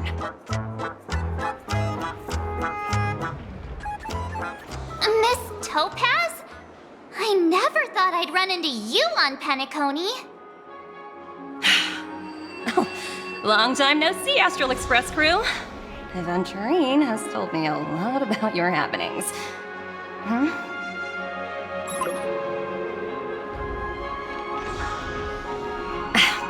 It's fine. Do as they ask and try to avoid any conflicts with the family. Report to me before taking any action. Yes, all right. As you see, the IPC isn't very popular here on Penacony. Cordiality from the family is a mere facade. The former frontier prison has turned around and cuffed its shackles on the IPC staff now.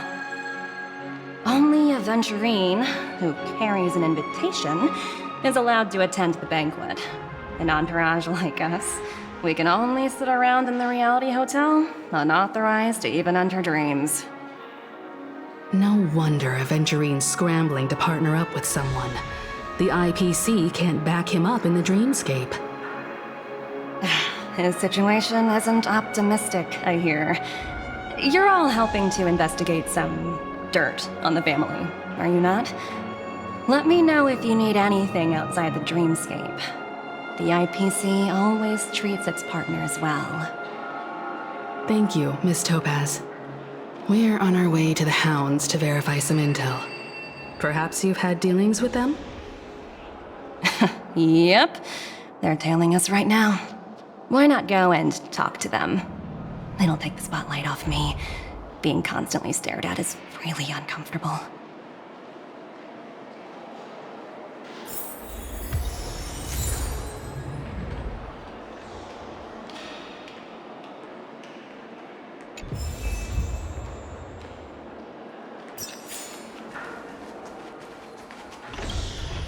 We're carrying out our captain's orders.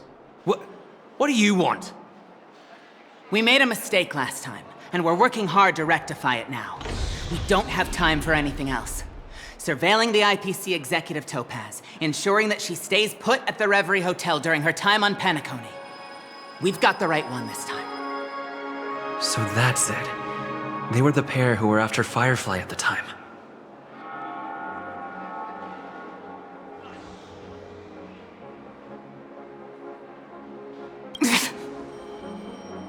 It's you again. Back for more trouble? We're not afraid of you this time. Well, spit it out. Stop bothering us if you've nothing important. So you know each other. Why do you keep running into people you've beaten up before? That's right. We're investigating a murder for the family. Can we speak to your captain about the case? Well... Hey! The security officer instructed everyone to shut their traps before he returned from Dream's Edge. What murder? You'd better stop spouting nonsense. Yeah, that's right. We have nothing to report. Please leave. Looks like they're not going to cooperate. But they did at least tell us that the captain is at Dream's Edge. Why don't we just look for the security officer then? It's probably Gallagher, the one he mentioned, right?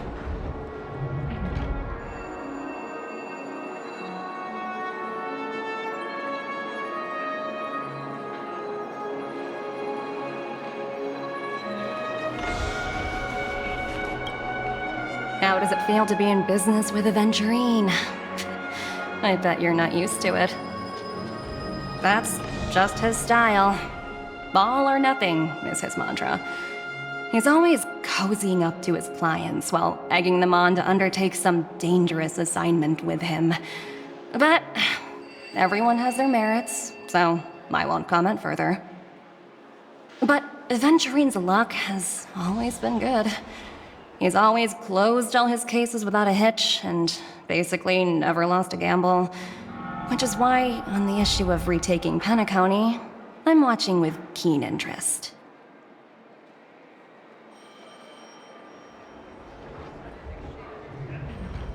As for the two cases, apologies, but I don't have much info on them either. All I can do is ask you to keep digging for more details.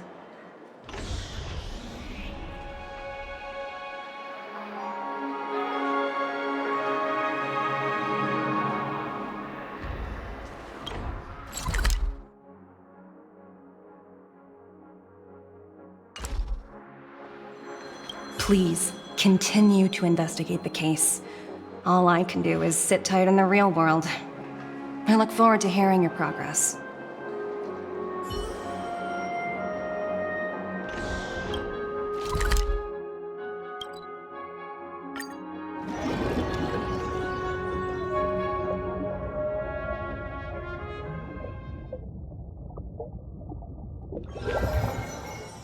Such tight security.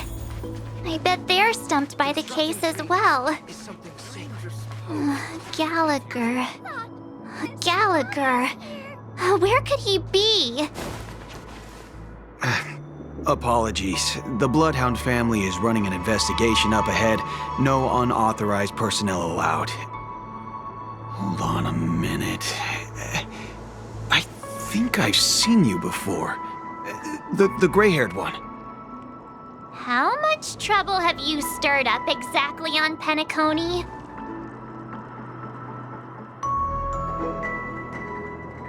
Not possible.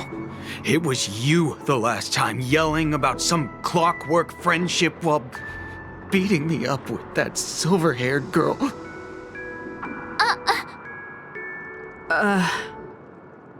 I'm not letting you get by this time. Please leave, or I'll have to get on my knees and beg you. Huh? What kind of heinous crime have you committed now? Hold on, sir. We have documents authorized by the family that would aid your investigation.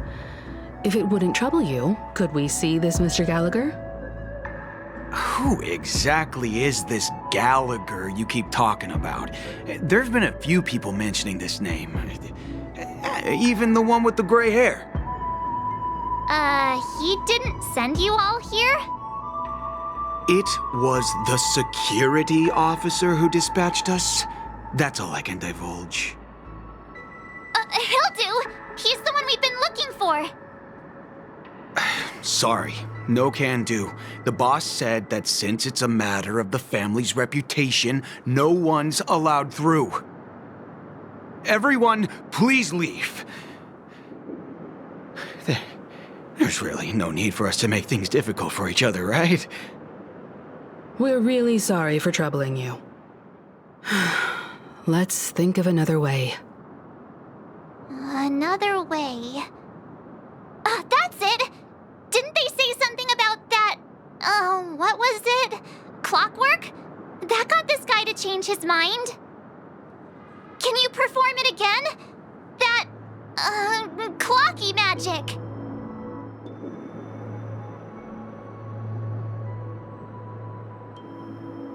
Please?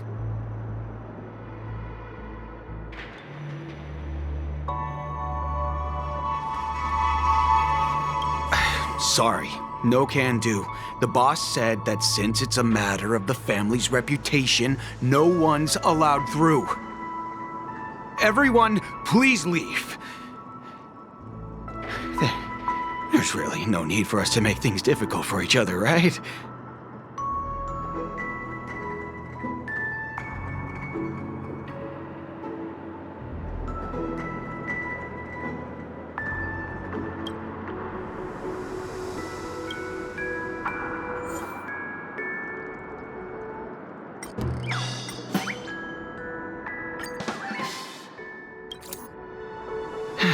Let me see what time it is now. Whoa, it's this time already. What? Time to clock out. And no one's gonna stop me.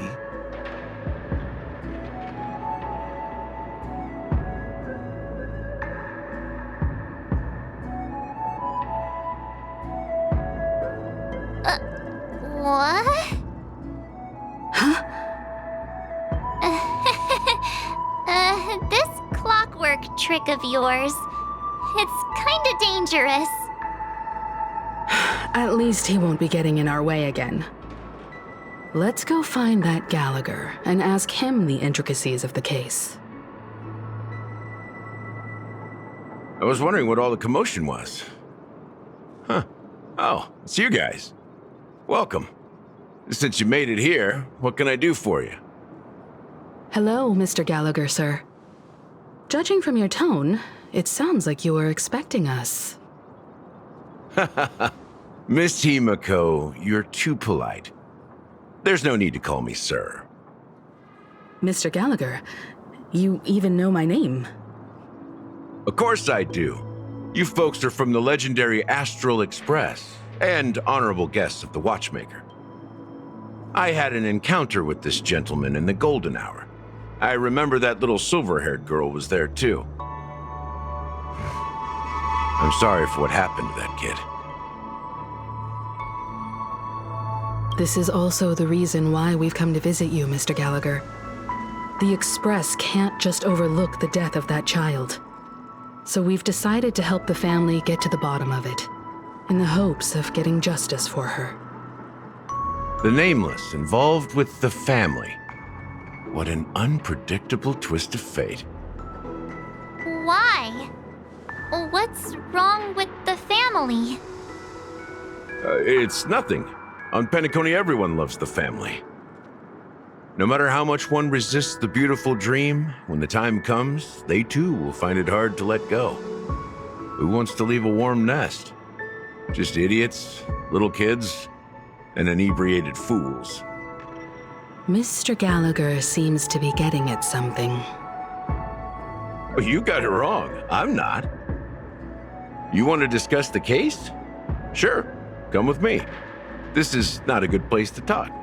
Let's go elsewhere.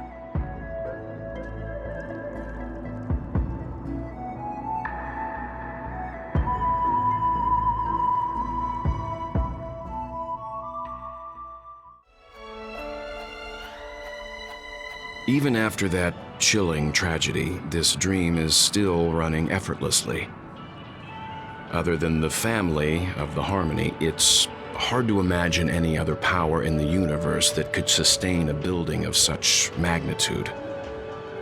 The family itself is a huge, perfect building, like a living idol. Each member of the family sees themselves as a piece of the divine puzzle, revolving around a singular core and a shared ideal. Under their command, they loyally fulfill their roles, offering themselves while also receiving sustenance in return. Interesting analogy.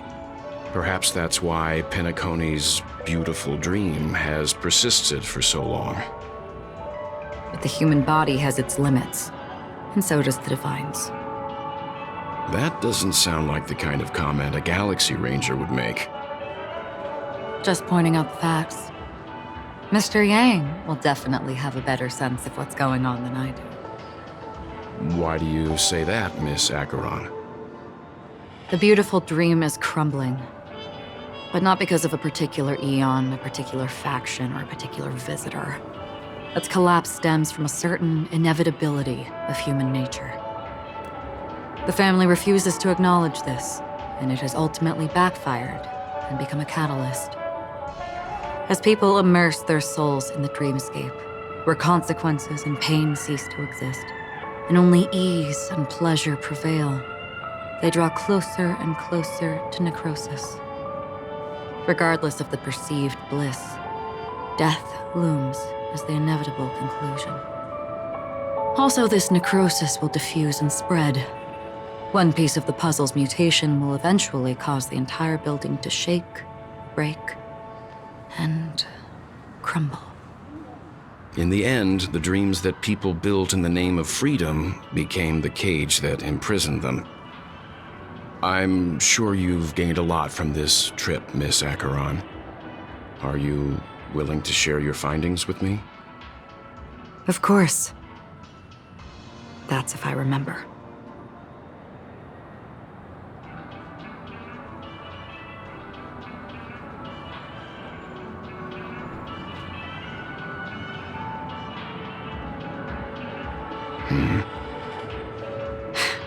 Don't mind me, it's just a habit.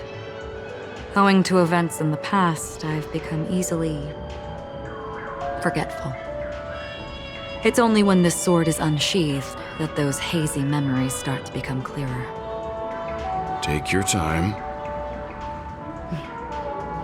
That should do it. I vividly remember everything that occurred on Penacony. Ask away.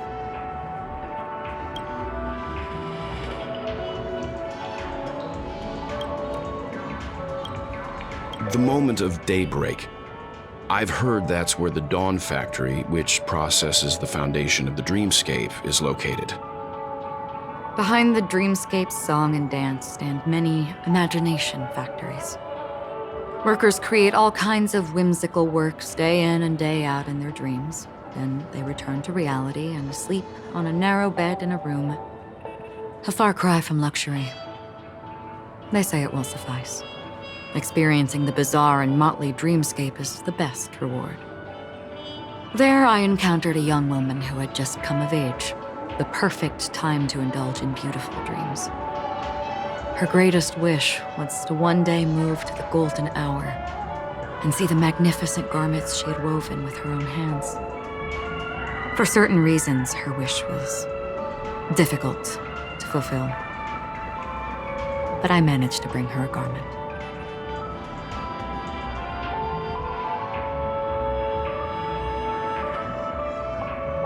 Gilded Hour.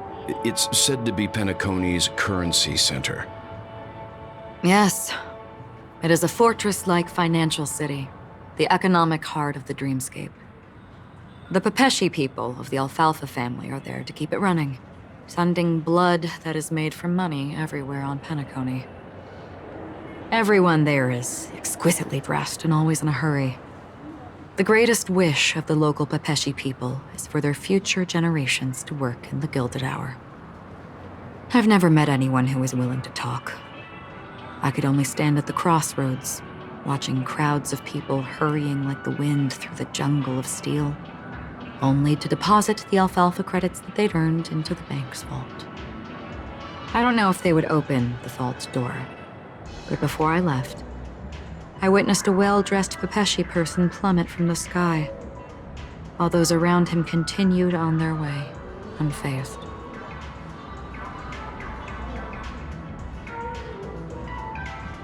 I hear the Blue Hour is very romantic. Do you have any tales to share? Perhaps Mr. Yang has heard. There is a large boat called the Eventide, anchored along the Sea of Dreams, where soft music and dancing persist endlessly every night. I ran into a wizened lady there. She was at the dock, waiting for her long-departed lover to return, waiting for countless hours within time that stood still. In the humid sea breeze, she spoke of her own youth. Like many who desired wealth and love, they came to Penacony to pursue their dreams. Alas, her lover's consciousness was lost in the dark depths of the Sea of Dreams. Finally, she suggested we continue our conversation on a boat in the shallows. I agreed and boarded the boat with her. But she never said anything. Her eyes absent-mindedly gazing at the horizon for what seemed like forever. Finally, we retreated to the beach.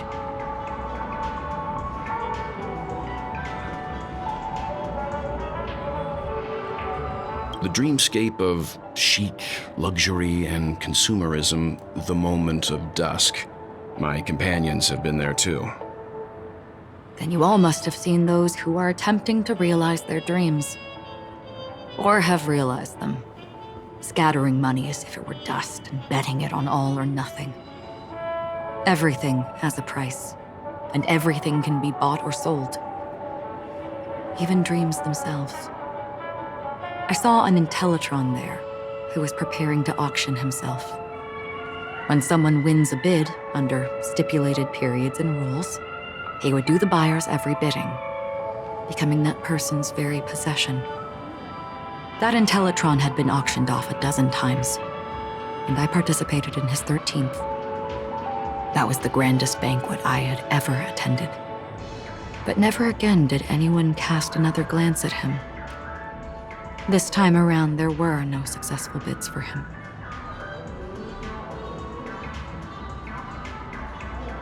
This is what I've seen and heard along the way.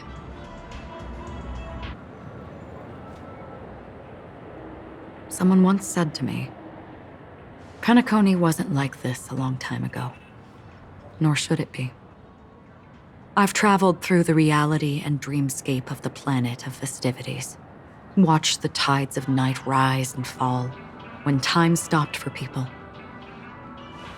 where the spirits of the rich and impoverished remain forever fixed on their own scales. This is why I think the collapse of the beautiful dream is inevitable. There might be a way to change everything. Perhaps. But if this is indeed the world that people desire, if this is precisely why life chooses to slumber, should we still seek to change it?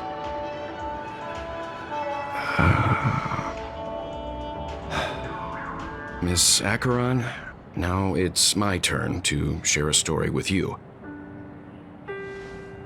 There was a man from my homeland who, at a time when the world was grappling with deep, unhealable pain, made a choice. He wove together the dreams of everyone in the world, linking people's dreamscapes, and shouldered this burden himself. From this, he created a giant, a spiritual atom. And since that moment, the giant stood between heaven and earth, becoming the pillar of the world's existence. As a price, those who found it hard to move forward, who could not advance, forever lost their future. They slumbered in a dream, devoid of disaster and pain, living out their days peacefully in the man's created utopia. And it is because of the wishes of those people who wished not to awaken that this spiritual atom became unbreakable. And yet, you stand here right now, which also means that man failed.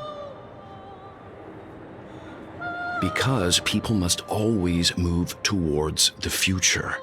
Even if human weaknesses make them pause when they truly cannot move forward, humanity will eventually seek a way to save itself. And that man, he was never a failure. Like everyone in that world, he etched the possibilities of human nature into his heart. He was the sun chaser of legend, soaring towards the sky and embracing his final victory with his fall. He ascended to heights uncharted, only to come face to face with the sun, a place not visited by anyone before.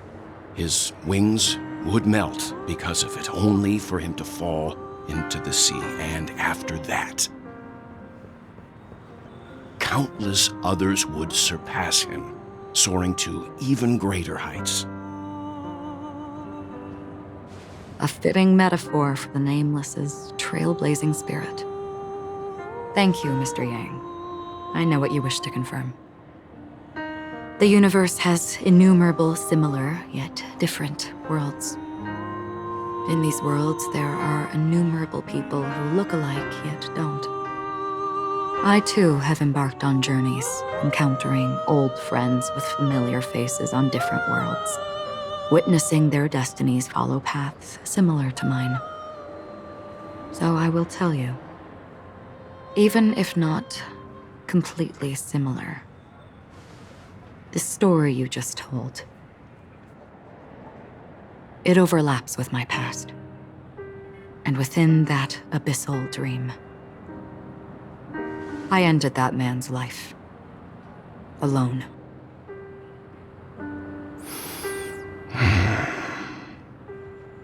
I am not who you think I am, nor will my home be as fortunate as your world. I am sorry. It's fine. I don't mind, so long as I can alleviate your suspicions. There's something I still wish to know, Miss Acheron. Under that representation of the hunt, exactly what sort of power is it that has motivated your solitary journey thus far? Mr. Yang, before answering that question, I wish to continue the previous topic. I like your analogy very much. Indeed, birds are born to fly. But in a distant past, their ancestors could only gaze at the sky in envy. They saw that faraway ray of light from above the heavens, piercing through the clouds and blanketing the earth. And so, time and time again, generation after generation, the birds spread their wings and took to the sky, attempting to touch its ceiling, all because the sun was there. Then, what if the last bird finally soars into the sky, only to realize that the end of the light is not the sun, but darkness?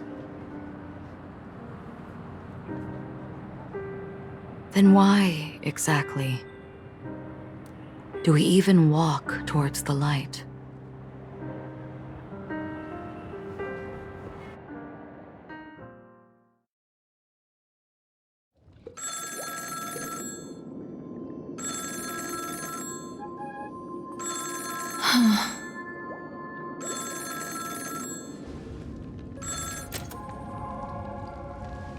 Long time no see. Having fun on Penacony? Acheron? This voice, it's not Constance. Could it be her companion? Though I don't know exactly what you are, or what you're up to, my bullets will find you. Until then, you best find a casket store on Penacony and ask the owner to reserve a good quality casket for you, imposter. Imposter? I see. She gave my whereabouts to someone who's tracking Acheron too. Who are you? Huh? Did I make a mistake? Who the fudge are you? I'm the Garden of Recollection's memo keeper.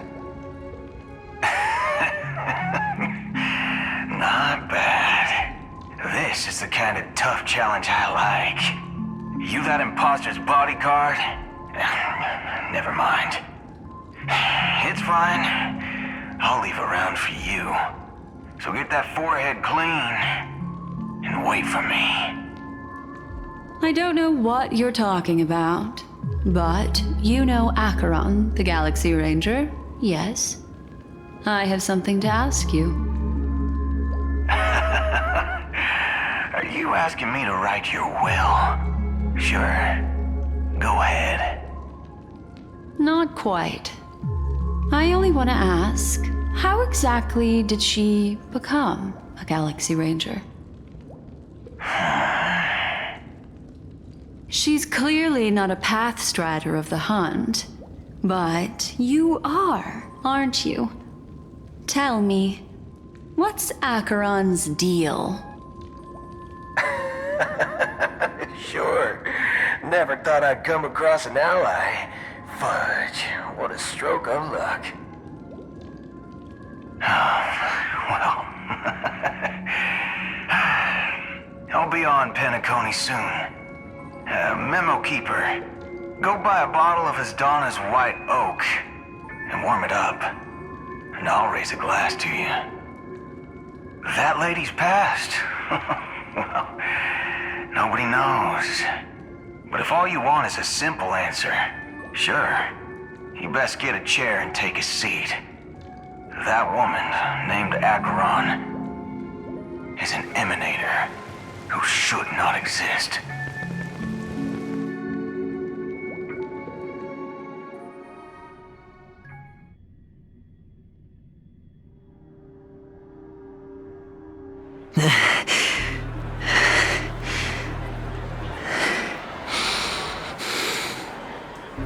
You look pale. Or is that also part of your act? I didn't think you'd have the nerve to show yourself. I thought this was exactly what you wanted. After all, I faithfully fulfilled my duties as you instructed. Just tell me if you can't hold on any longer. So, the genius of the Council of Mundanites wants to be my Undertaker now. My, what an honor. Yes, and I'm pretty sure the people at the Strategic Investment Department would love to be notified of your death in due time. But let's not forget, you won't be seeing them, because I'm the manager of this task. Great. Then tell your people that Aventurine is ready to go in 17 system hours.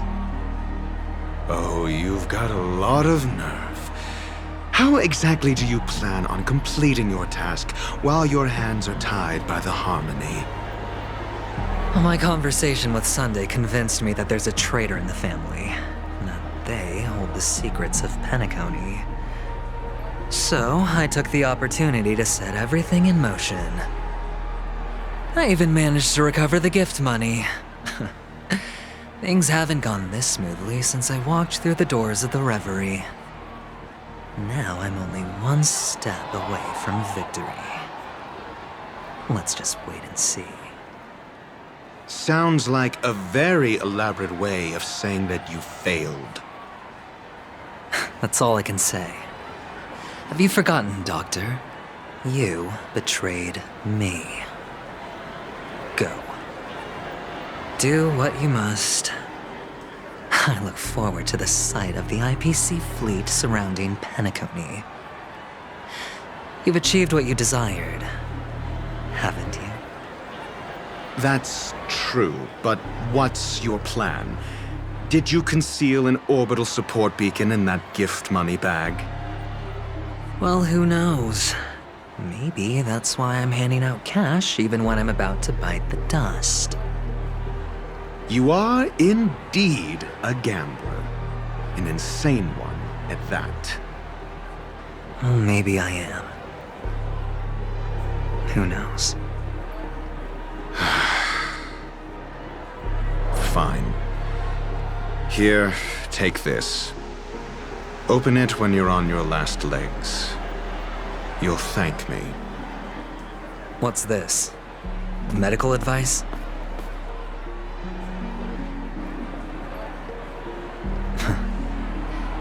You catch on pretty fast, Doctor. Asking me to solve a case without giving a single clue. How typical of you, you wing-headed scoundrel. But the way you're all on edge about that stowaway, it's just as I guessed it would be. As for now, let the rain of wealth from the IPC fall evenly on everyone.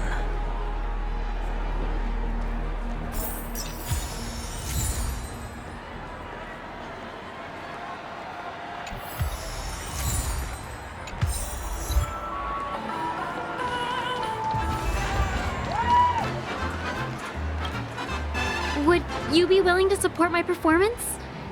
And keep the Song of Beauty alive in the cosmos? Wow, how fabulous! But why would you give such a wonderful gift to a random stranger like me? Well, you see, I can't bear to see anyone in this sweet dream suffering from poverty. That's incredibly kind of you. Thank you so much, sir. If you ever get the chance, please, feel free to come by and indulge in my singing. Sure thing. Oh, by the way, do you happen to know anything interesting about death? Death? That's a pretty scary topic, and it doesn't really match the mood of this sweet dream.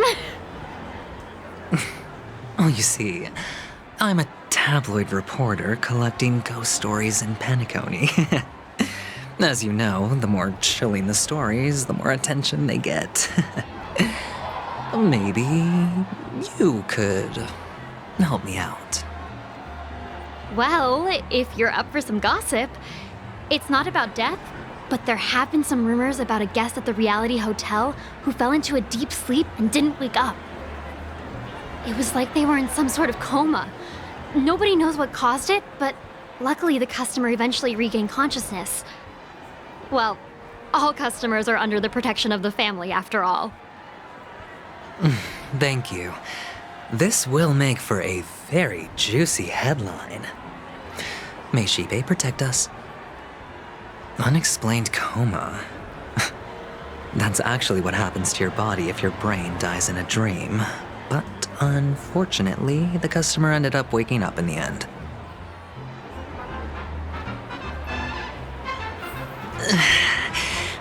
I can feel something inside my head. Is the harmony starting to kick in?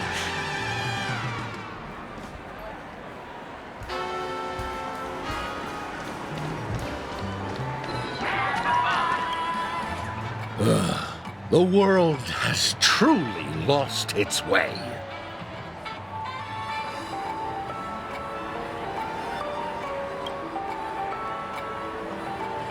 You... Wait. I get it now.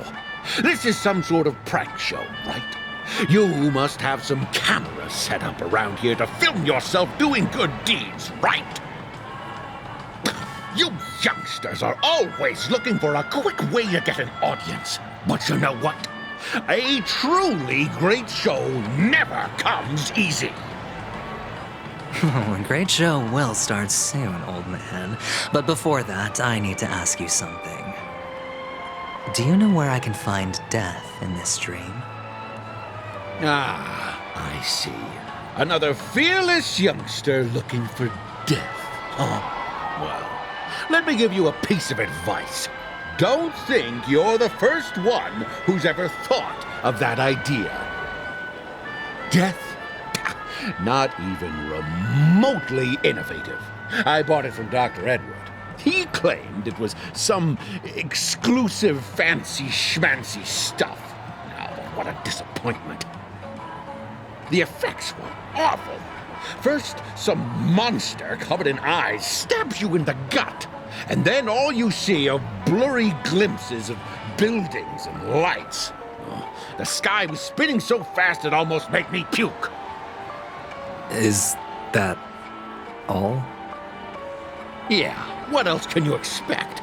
Don't put too much stock in the Penacony movie industry. They even call this junk groundbreaking art. Can you believe it? What a joke. Well, I'll leave you be then. I hope you have a wonderful day. A monster covered in eyes. That sounds like the Memory Zone meme. But buildings and lights... I don't think those have anything to do with death. Well, that whole dream bubble was probably created using rumors and gossip.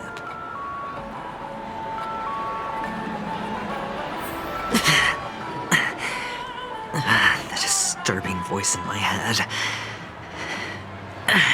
It's getting closer.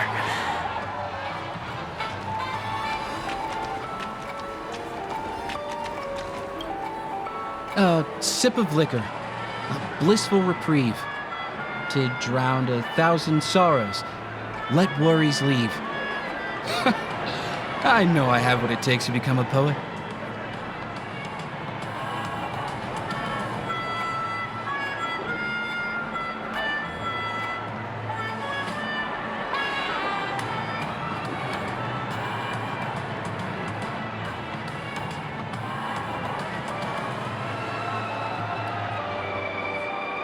Oh? You're giving these gems to me? Didn't expect to meet such a generous soul in this place. Or are you just pitying me? Well, it really doesn't matter. As long as I have Soul Glad, that's enough. This is just a dream after all. You really shouldn't drink so much Soul Glad, my friend. It's not good for your health. Oh. Maybe I really should quit. But not before meeting the Devil of Soul Glad. The Devil of Soul Glad? Care to elaborate? Yeah. It's a seahorse with a long neck. They say it loves to appear to drunk people, especially the ones who are passed out on the side of the road. How funny. Yeah. Very funny indeed. Thank you.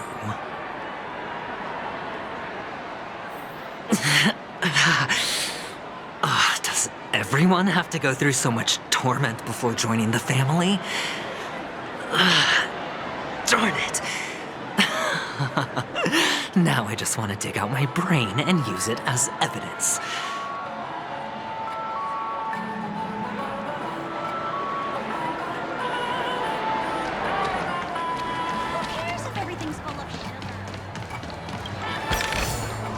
A reward with no risk?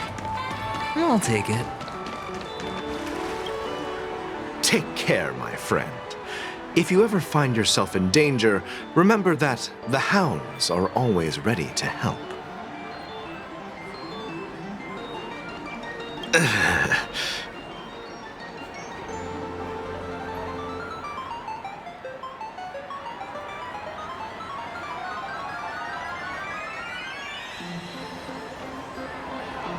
You don't look good, my friend. If you need assistance, I can contact the hotel and have them wake you up forcefully. That won't be necessary. I have some business to attend to. But thank you all the same. All right, then. If you ever need help, don't hesitate to reach out to us hounds. Well, actually, I do need a favor. As the most outstanding hound in Penacony, have you come across any stowaways recently? Stowaways? How could there be stowaways in Penacony? We've never had anything like that before. All right. Good luck with your work then. What was I even thinking? Family would never share intel with the IPC.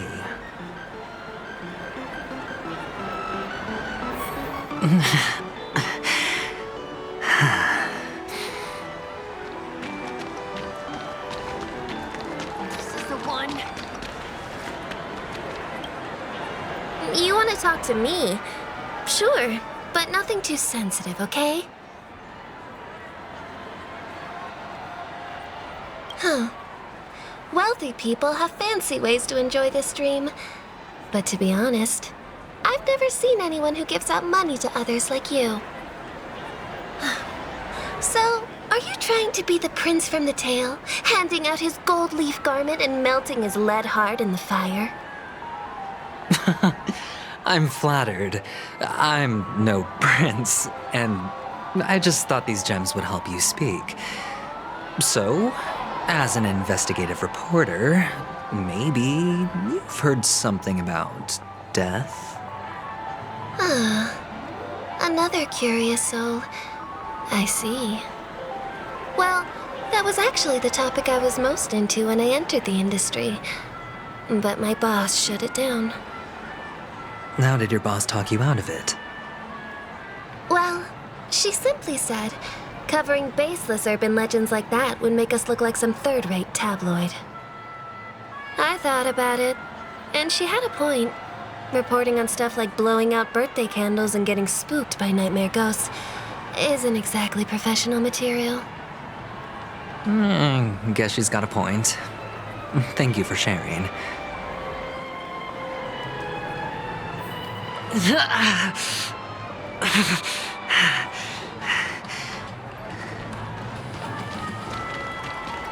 is the one.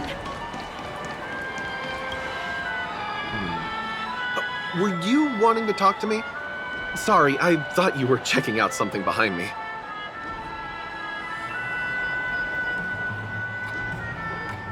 Is this a gift? For me? Are you sure this isn't some kind of mistake? Yes, it's for you. Just take it. Is this for real? Someone is actually giving me a gift. Not for my parents, but for me. Thank you. Thank you so much. Oh, it's not much. I just want to ask you something. I knew it. What's on your mind? Are you trying to ask about my father or my mother? Neither. I just wanted to know if you've ever heard about death in the dreamscape. Oh, you sound just like my father. Always warning me about danger, even in dreams. He's an Intellitron, so his dream entry methods are different from us organics. Can't count on him to protect me if something does go haywire.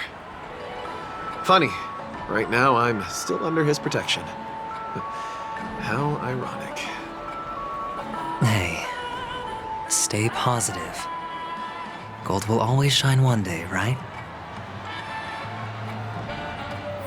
The Devil of Soulglad, Dangers in the Dream, and Nightmare Ghosts.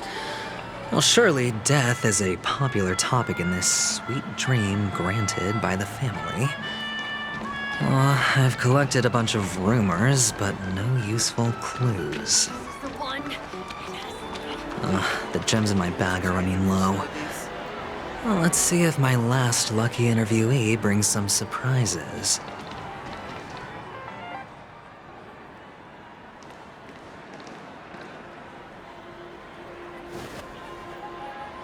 Remember what I said. You Sigonians are better off hiding in the sewers. Look at you, snooping around and sticking your nose everywhere. Is the smell of death so enticing, my fine fellow? Oh, it's you, masked fool. I should have guessed it. You're the imposter who appeared on TV after Robin's death, right? I heard you got caught by the family. I gave you a clear clue. Befriend a mute. Simple and straightforward, you know? And what did you do? You messed it up and ended up as their prisoner. I told you to make friends with a mute, not become one yourself. You really let me down. What do you mean? You know better than I do. Who watched the little songbird that couldn't sing perish right before their eyes?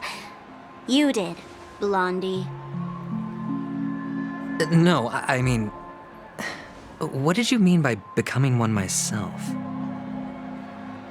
Well, it means you'll soon end up like her, unable to speak ever again.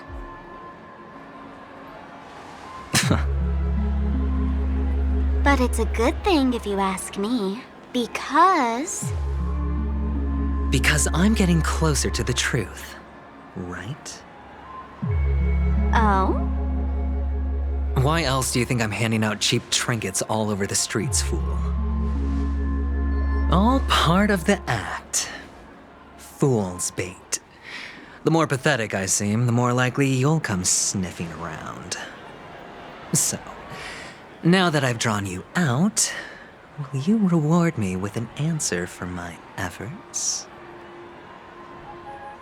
Why should I help you? Don't you want to see Penacony descend into... chaos? Well, I can make that happen. I just need an answer to one question. Back then, when you asked me to find a mute, did you really mean Robin?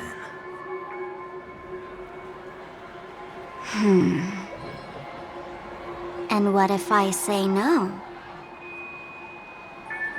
Then I'll thank you. Oh, the word no has never sounded so pleasing. Well done. I admit I underestimated you, but what difference would it make? Let me tell you something. There were 2 mutes, but one is dead now, and the other, though she is still in Penacony, I'm afraid you'll never find her again.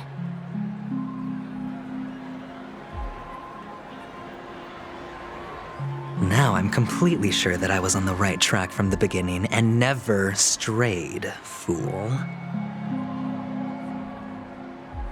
Right now, there are only 2 things missing from my grasp: the meaning behind the truth, and the means to expose it.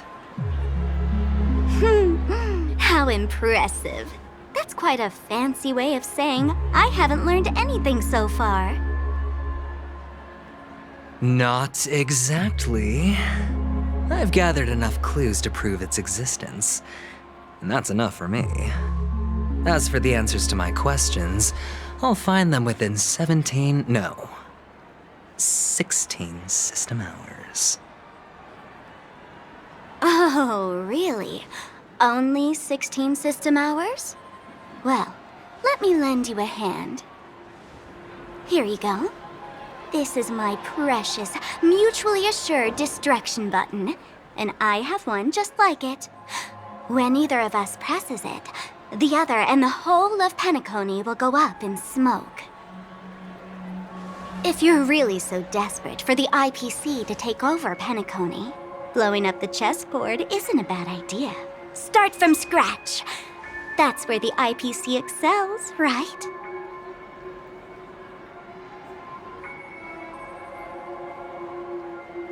Just press the button when you're at your wit's end.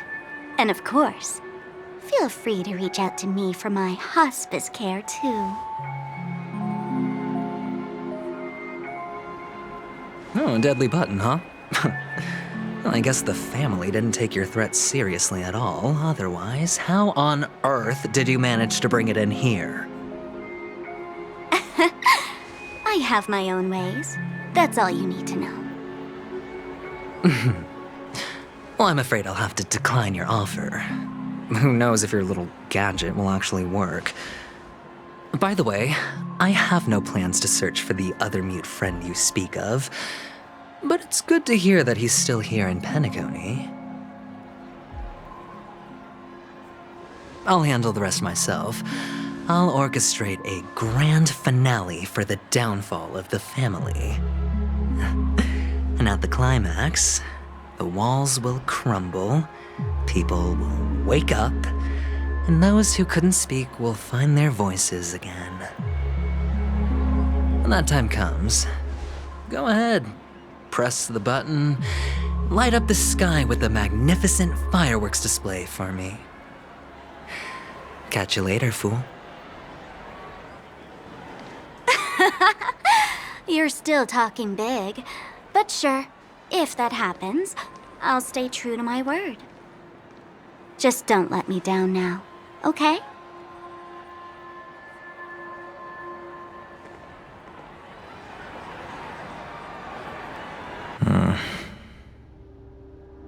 So, number 35. You're back. Like your new lucky charm? Can a commodity code really be considered a lucky charm? Silence! I didn't give you permission to speak, you Sigonian hound.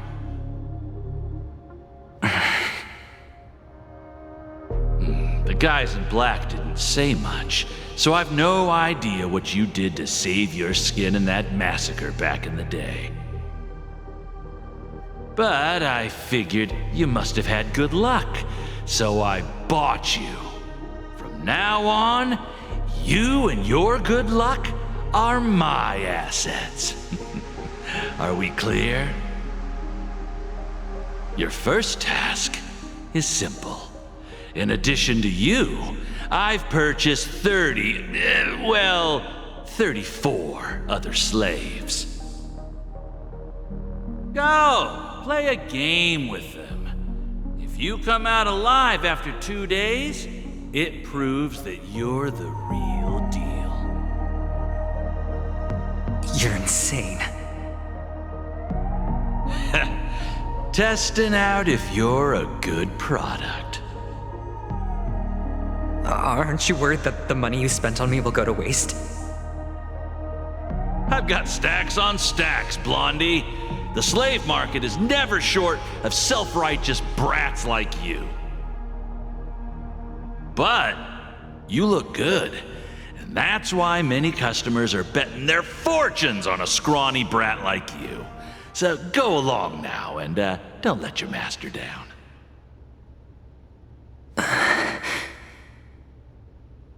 How much did you spend? What? My price. How much did you pay for me? Huh. You really want to know? Well, it was 60 tanba. No more, no less. I'll take my chances. 30 tanba. If I come back alive, you'll give me 30 tanba. Deal? Are you trying to strike a bet with me? Oh, you've got some guts. Yeah, sorry, but that won't do.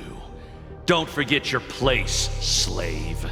You're not qualified to be at the table. You're just a chip, a life thrown away in someone else's hands. Either you come back with more chips for your master, or you never come back. It's all or nothing. Don't embarrass me, my lucky hound.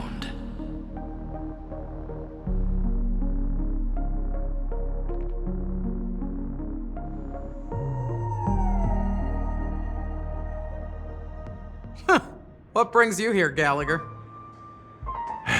Some friends from the old days. Do you have a moment to spare, Siobhan? Oh, I have the whole day to spare. Ladies and gentlemen, welcome to Dream Jolt Hostelry. This bar offers a wide variety of drinks, but we draw the line at Soul Glad. Why settle for ordinary when you can experience extraordinary? We're dedicated to serving up nothing but pure joy and laughter.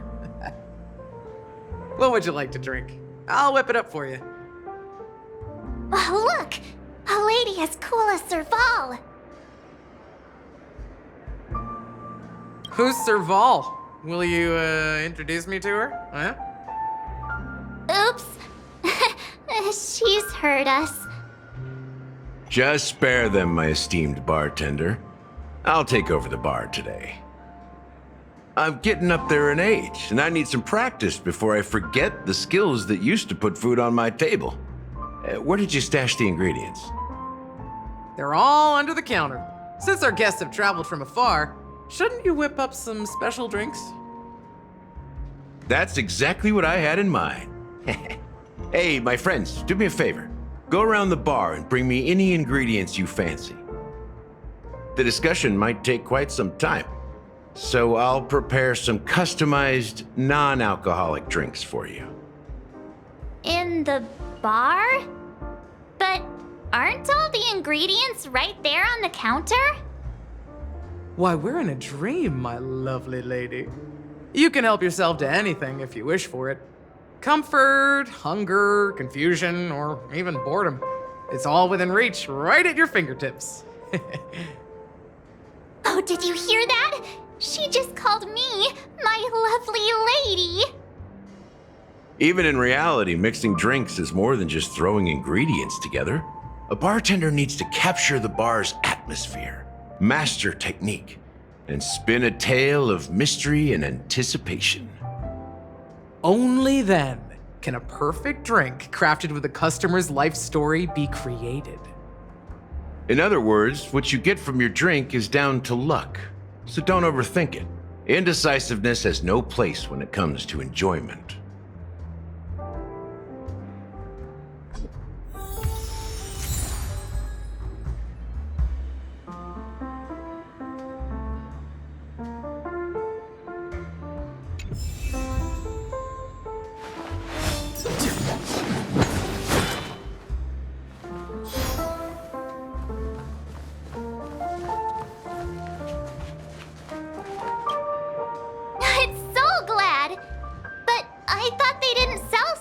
At the bar. Let's give it a shake. Nice, it's still fizzy and has a long shelf life.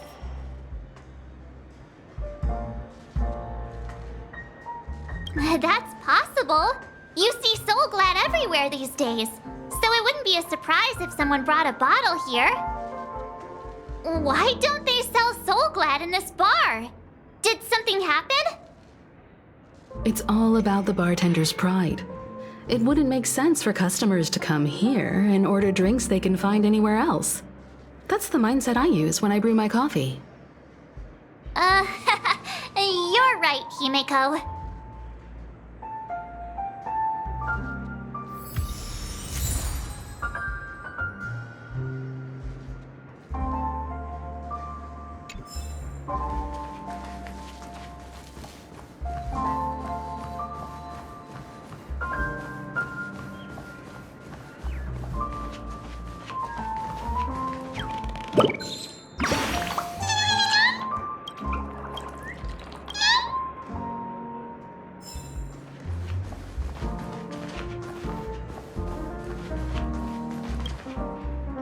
Check out this bottle!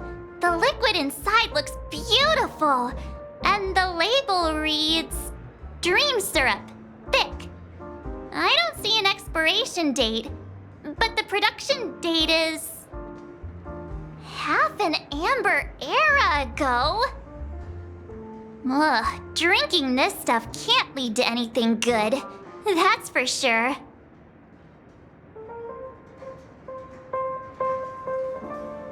Ugh, the syrup is turned clumpy. I definitely don't want to drink this, even if it's not expired. Did you find the bottle of syrup I've been hoarding? Don't worry, it's all just a dream and it won't upset your stomach. It's been aging for years and should have a refined taste by now. Feel free to have some. It's perfect for entertaining lovely guests like you. Then we'll keep it for now.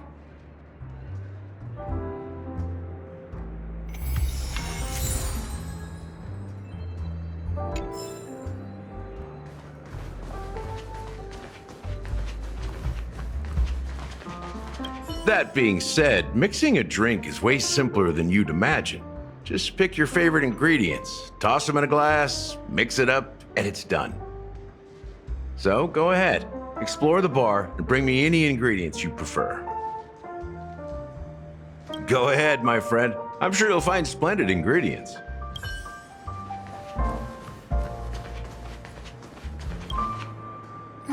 Can this be used for mixing drinks? Oh, and there's a note underneath. Exchange with your precious things. Oh, what should we exchange for it? And who should we give our stuff to?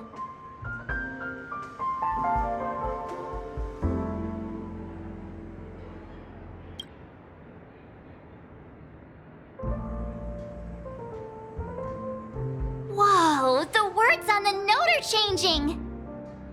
Stairs made of coins can lead to happiness. Does this mean we can take it? I'm not sure if it's a good deal, but thank you anyway. Oh, that's quite a stash. Not sure if it's enough. Stay out of my way. I'm looking for Siobhan. Uh-huh? What's all the commotion about? Haven't I made myself clear enough, Miss Amiki? The Dream Jolt Hostelry only welcomes guests who want to enjoy a drink to their heart's content. I'm sorry, but I'm not interested in your proposal. But you have the talent. You'll attract a huge audience. You're destined for the Iris' stage, not for this rundown shack. Come with me. We'll become the talk of Penacony, a shining light into every corner of the dreamscape. Please, Siobhan, I really need you. As you see, I'm entertaining my guests. Don't make me repeat myself. Fine. If you don't come along, I'll just sit here and not go anywhere else. Give me a sparkling drink. Sweet. With extra ice. Just one moment. What's her deal? We can't discuss the case with other people hanging around the bar. Hey, can you do that clockwork trick of yours again?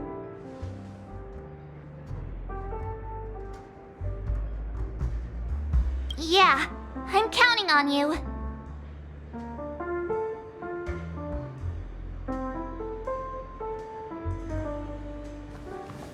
You're one of Siobhan's guests, right? What can I do for you? If you're here to convince me to leave, please stop it. I'll never leave until she accepts my proposal. I just don't get why she won't leave this place. This rundown shack with no customers whatsoever.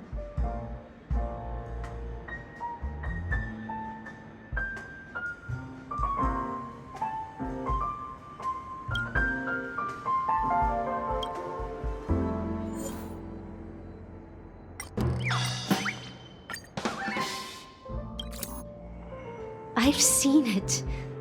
The moment when Siobhan and I share the stage. The crowd is going wild, applause crashing like waves, the aroma of irises fills the air. A beautiful melody playing, ribbons dancing around us, and the taste is sweeter than honey. I've seen that scene countless times in my dreams, and every time it mesmerizes me. That's why I have to bring her back to that world. no matter what it takes. Want to raise a glass, my attentive listener? Let's consider it a toast to my far-fetched dream.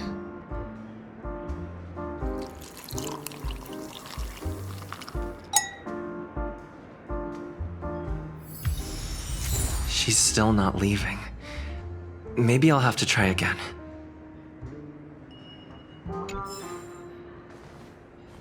I just don't get why she won't leave this place. This rundown shack with no customers whatsoever.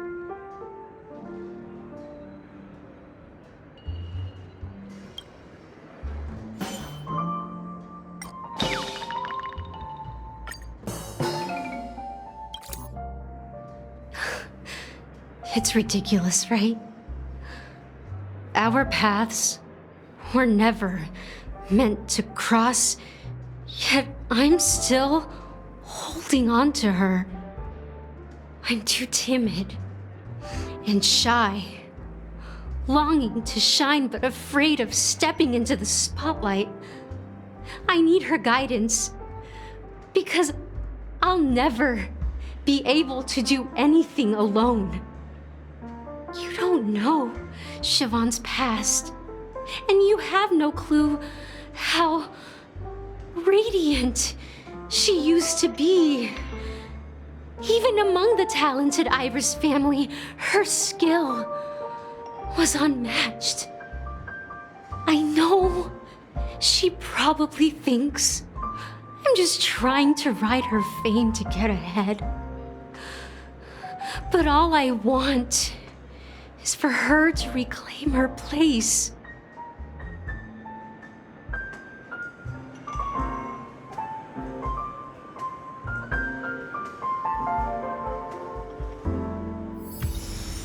She's still not leaving. Maybe I'll have to try again. I just don't get why she won't leave this place. This rundown shack with no customers whatsoever.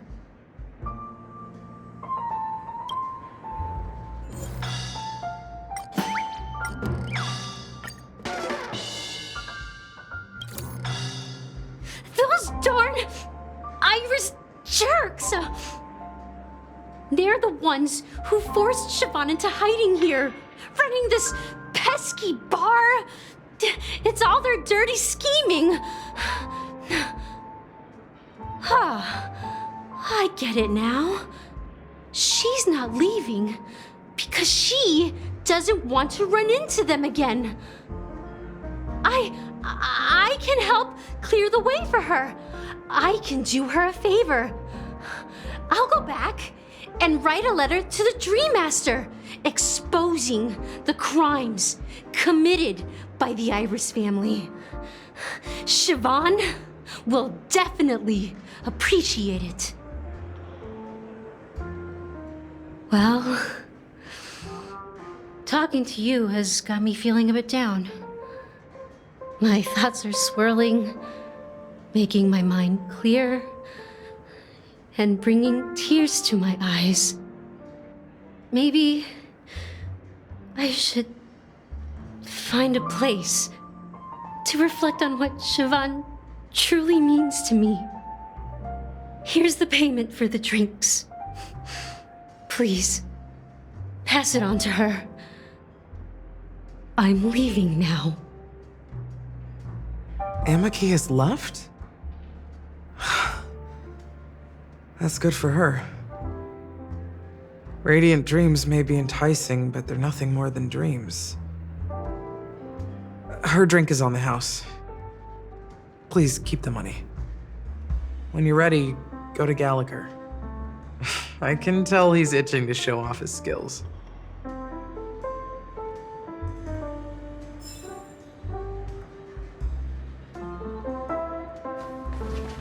That being said, mixing a drink is way simpler than you'd imagine. Just pick your favorite ingredients, toss them in a glass, mix it up, and it's done. So go ahead, explore the bar, and bring me any ingredients you prefer.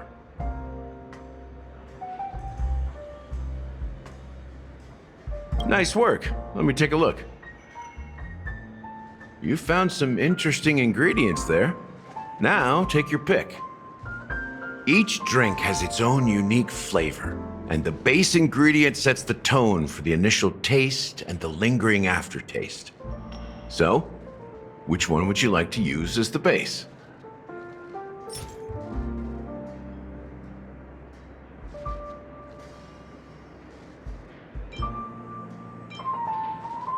The original formula is said to be Nunu's favorite drink. It's sour and bitter, and the bubbles burst in your throat like swallowing rusty chains, evoking thoughts of dungeons and prisons. Now that you've chosen the base, it's time to pick the adjunct, the ingredient that'll create a marvelous chemical reaction with the base. It should give an unforgettable taste without overpowering the main tone. So, what's your choice for the adjunct?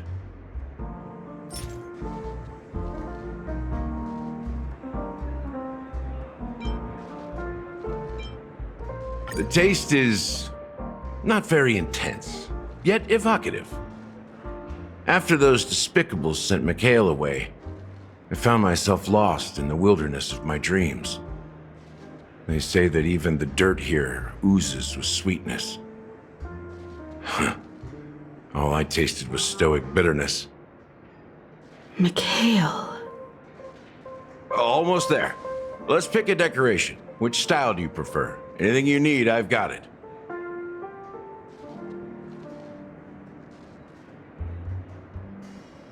Concentric circles. May you always remember where you started. Well, it's done. Here's to you, Trailblazer, with this glass of even the wicked. To the sad truth. Well done, Gallagher. You're not over the hill yet. So, are you satisfied? Oh, the flavors! They're way more sophisticated than Soulglad. The richness and layers of these flavors are a masterpiece, especially with the adjuncts. I can taste the spicy and sour notes with a hint of sweetness. I'm not entirely sure what it all means. Maybe Mr. Gallagher can shed some light on it. Well, if you're expecting a profound answer, I'm afraid I'll disappoint you. The imagery it implies is pretty straightforward. It's just a glimpse of what this dream truly tastes like. Nothing more. Does this true taste have anything to do with that, Mikhail?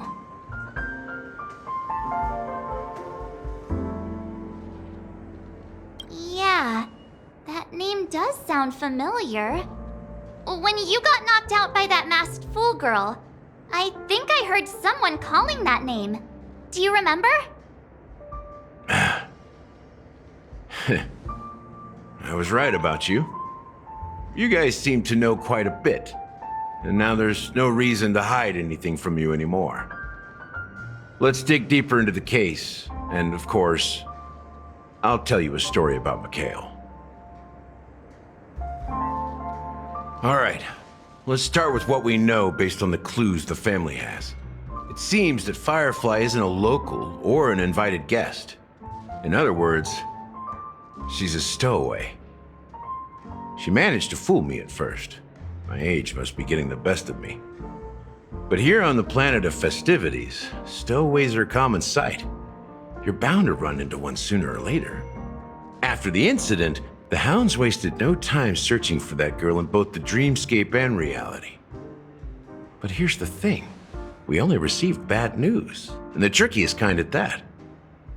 She simply vanished, leaving no trace in the dreamscape or reality, as if she had never come to Penacony at all.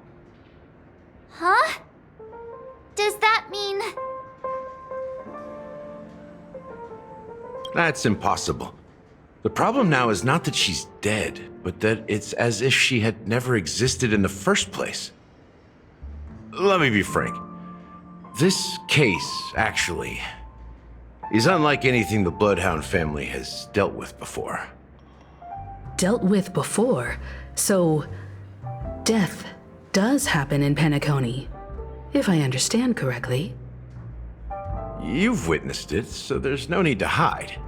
Even the shiniest city has its dark side. We're all adults here. Surely I don't need to explain too much to you. Confronting the family based on that alone would be naive. Death may occur in sweet dreams. So what? Such events are highly unlikely and only affect a tiny number of people. If you really want to delve deeper into this case, you need to understand the true problem with the family. I guess it's time to tell the story of that Mikhail. You're very perceptive. The Astral Express has received that music box too, right? Do you know the secrets it holds? There's a message. Witness the impossible in the realm of dreams. Find the legacy of the Watchmaker, father of Penacony, and thus the answer to the question, why does life slumber? That's the exact wording. Hey, why are you laughing? Wait, did you write it? It's quite poetic. No, but I'm the officer in charge of this case, so how could I not know? I'm sure you must have noticed that this message didn't come from the family. You might have even guessed that the relationship between the family and the Watchmaker isn't as close as it seems. That's just our speculation. Actually, it's hard to believe that the father of Penacony and its actual managers are at odds. Now I can assure you that your speculation is absolutely correct. The family has considered the Watchmaker an enemy for a long time, but the Hounds haven't been able to track him down, as he seems to be living only in the characters and stories he created. Let me ask you a question. Have you ever wondered why the family allowed the Watchmaker to send out such a ridiculous message to the outside world, inviting you here and causing chaos? So, you want to seize this opportunity to expose the Watchmaker? Well, now you understand why the Oak family authorized the Nameless to assist in the investigation, but kept you in the dark, right? Because the Watchmaker is not the legend of the Land of the Dreams at all. He's the most shameful stain in the history of Penacony, and he's the root cause of all the anomalies in the dreamscape. You don't get it? Well, I mean, Mikhail, the betrayer of the family, he's the Watchmaker.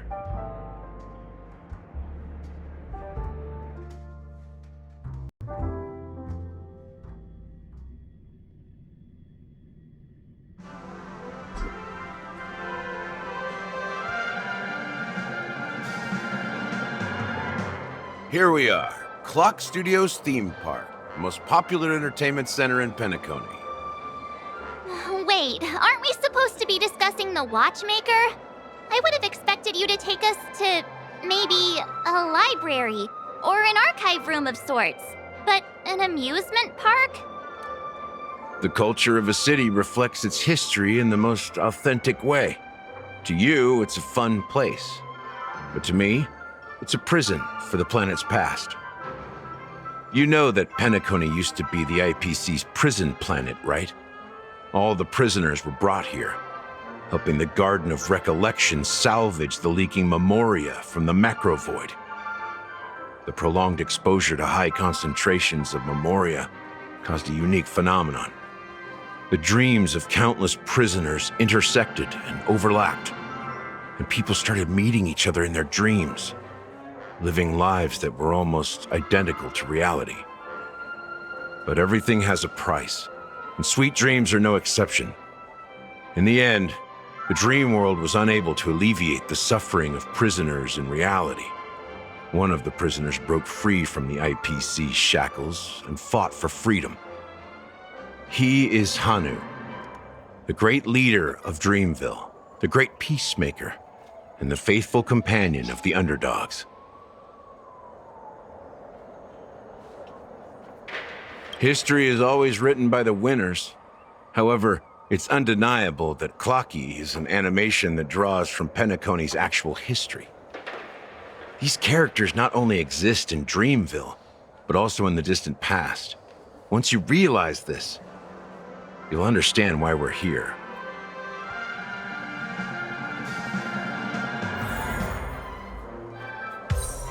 There are so many members of the Bloodhound family around here.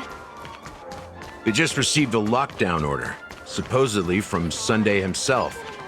Who knows what it's for? I want... So many of them.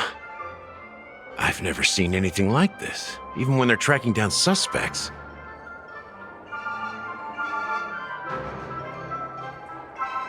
We don't need to go in. We don't want to draw any unwanted attention inside.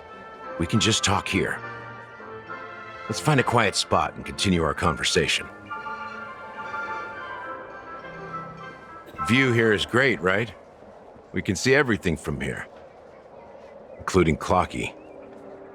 If all the characters in the animation are based on characters in reality, then Clocky's counterpart is definitely the Watchmaker. In the animation, he's Hanu's partner and one of the founders of Dreamville. Does that mean the Watchmaker was personally involved in that war and sided with Asdana? It was a monumental war for freedom. Hanunu fought alongside a motley crew of masked fools, nameless, history fictionologists, mourning actors, omen vanguards, even visitors from beyond the sky. In the end, they emerged victorious. Among them was the person who would eventually be known as the Watchmaker. But if you do the math, doesn't that mean the Watchmaker was around for several centuries? I'm not sure, but Mikhail was already the Watchmaker when I met him, so maybe he inherited the title. How old are you now, Mr. Officer? I'm 13. No way. Not even close. Hanunu freed the frontier prison, but peace still eluded him. With limited resources, threats from the outside world, and internal conflicts between major prison districts, the future of Asdana was uncertain. It wasn't until the Watchmaker approached the family with the idea of turning the prison into the planet of festivities that Penacony finally gained its name and glory. Thus, he became known as the Father of Penacony. But didn't you say the Watchmaker betrayed the family? And you said you were his companion, so that means you... No, I'm not his companion, but rather one of his many children. But I am indeed a traitor. Not to the family, but to Mikhail. What did you do? I did nothing. And that's the worst betrayal of all.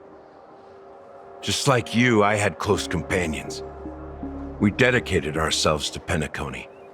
But the Oak family, they set us up. Mikhail was too old to protect his children anymore. So we left the family to find our own path. We were branded traitors of the Harmony, even though the true traitors were someone else. While they continue to praise the Watchmaker's name in the world, behind closed doors, they condemn him on a pillar of shame. Nevertheless, we wanted to clear his name. We intended to find the real traitor, the one responsible for all this, and restore harmony to Penacony. But we failed. Too much time had passed, and the land of the dreams had become deeply corrupted. After countless fruitless pursuits, I gave up. Like a lost dog. The family accepted me and made me an officer, supposedly as a form of forgiveness.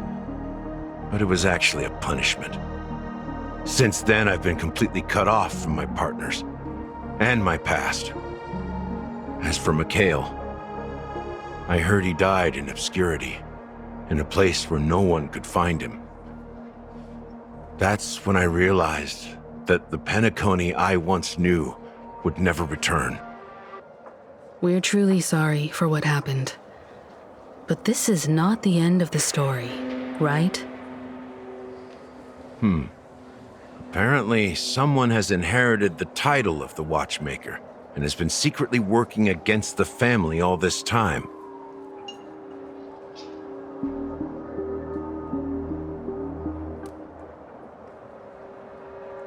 Unfortunately, after all these years, I have no idea who that person is, or if they're even real. Or just Mikhail's lost soul haunting the dreams. So, do you understand why I'm spilling all this info? Because I believe the girl's death must be connected to the Watchmaker's legacy. And at the end of all these mysteries, we will find the answers we are seeking. If it really is Mikhail's ghost, I want to meet him. If only for the last time. For those who despise me could form a line from here all the way to the entrance of the hotel. But those willing to look me in the eye and hear me out? Let's just say, there won't be many. I've told you all I know is a sign of gratitude. Thank you for listening to this old dog. Bark and all. Something just happened at the theme park. Now if you'll excuse me, good luck to all of you. How ironic. What's so different between the stowaways projected by Penacony today and the dream seekers once hailed as pioneers several amber eras ago? Gallagher does have a troubled past, it seems.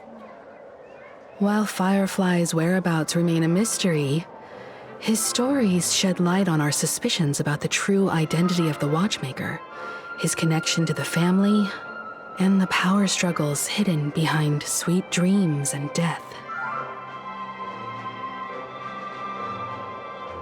Exactly. Gallagher suggests that the real traitor is someone else, probably within the Oak family. That lines up with what we've gathered so far. Firefly got involved in this mess because of the legacy, and now we're sure that Aventurine's accusations against Acheron are baseless. You're really into Clocky, huh? He's just a fictional character, not a real person. Speaking of which, that Clocky who only reveals himself to you is quite intriguing. It's a shame we've never met him since then.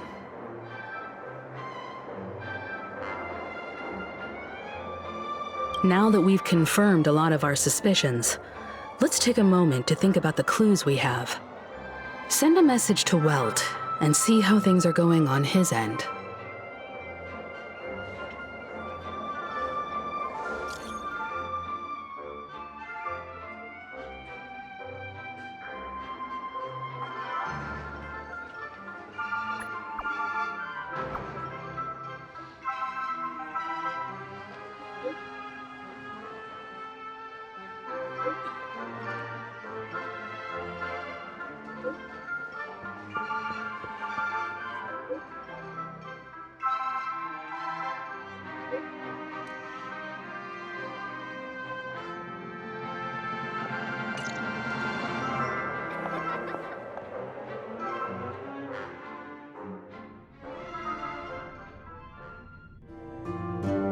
Are your companions worried about you?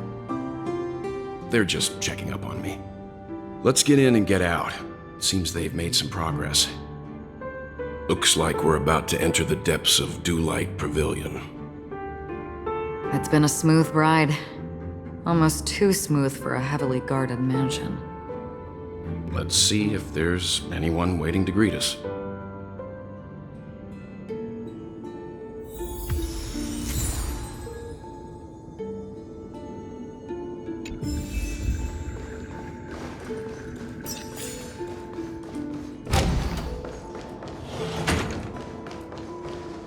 Something feels off.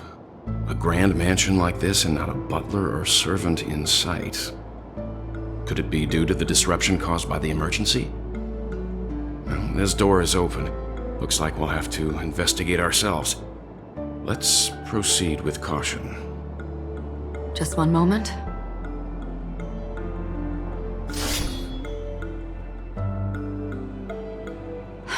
Light. I've made myself less noticeable.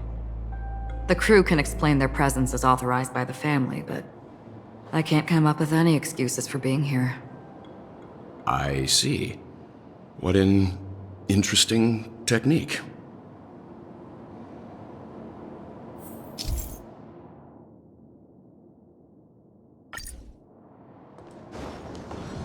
Stream forth the gleam of old blades.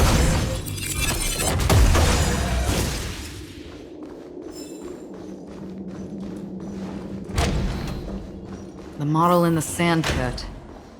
It's the golden hour, isn't it? Maybe the heads of the family used that mob, and the footprints here are different from the rest. There are 2 sets of them. Looks like outsiders might have passed through here not long ago.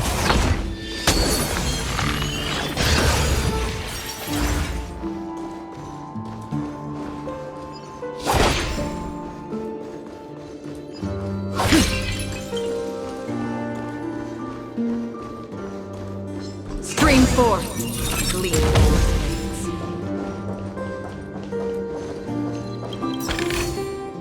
Seek, and you will find. While there aren't any people in this mansion, they've set up quite a few mimetic guards to patrol this place.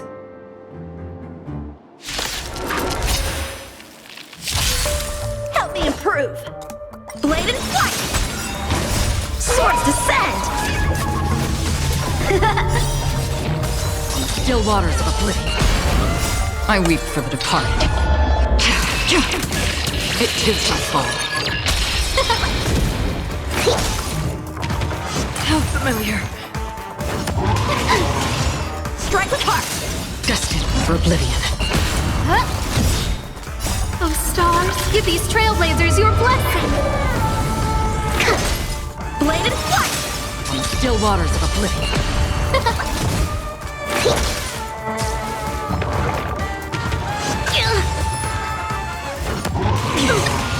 Strike with heart! Destined for oblivion. Blade and flight! Swords descend!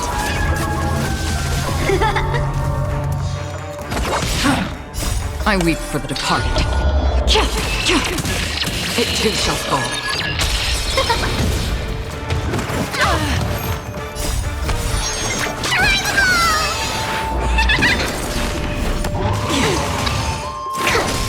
Strike with heart! On the still waters of oblivion.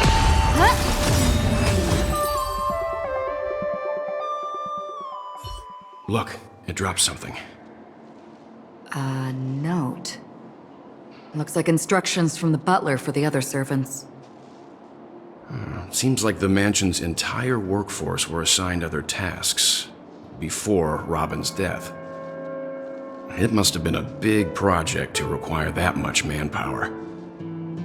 The Charmony Festival, perhaps.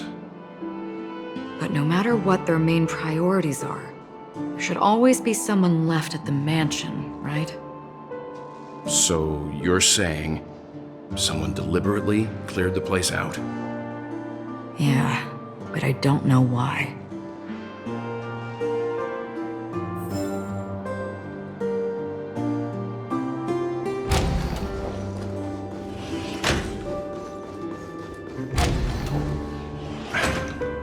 No one here either. Since no one's around to entertain us, let's make ourselves at home. Stay close to me so that my white can cover you too.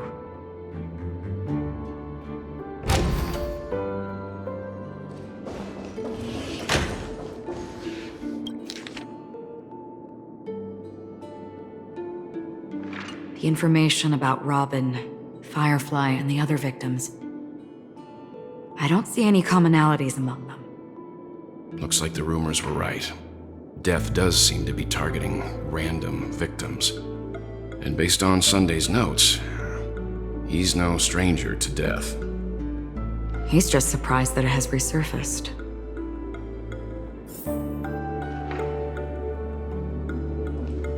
This light cone is securely guarded. It must hold some important memories.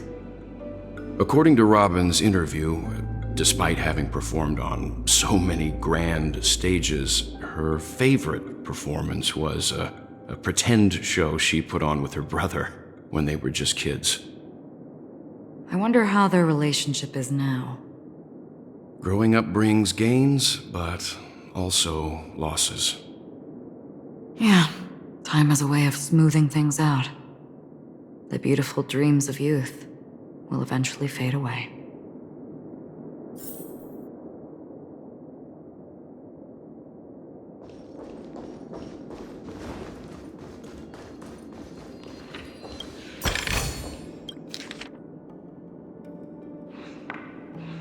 As soon as I and the rest of the crew arrived in Penacony, Mr. Sunday and Robin showed up to greet us. I remember hearing something unusual in her voice, and now it seems I was right. Robin believed it was because the harmony had been tampered with somehow. But as far as I know, there aren't many entities capable of interfering with the power of paths. Meaning? If there really is a traitor within the family, that person must hold a high position or possess unimaginable strength. That would explain why Mr. Sunday has been having such difficulty in catching the traitor.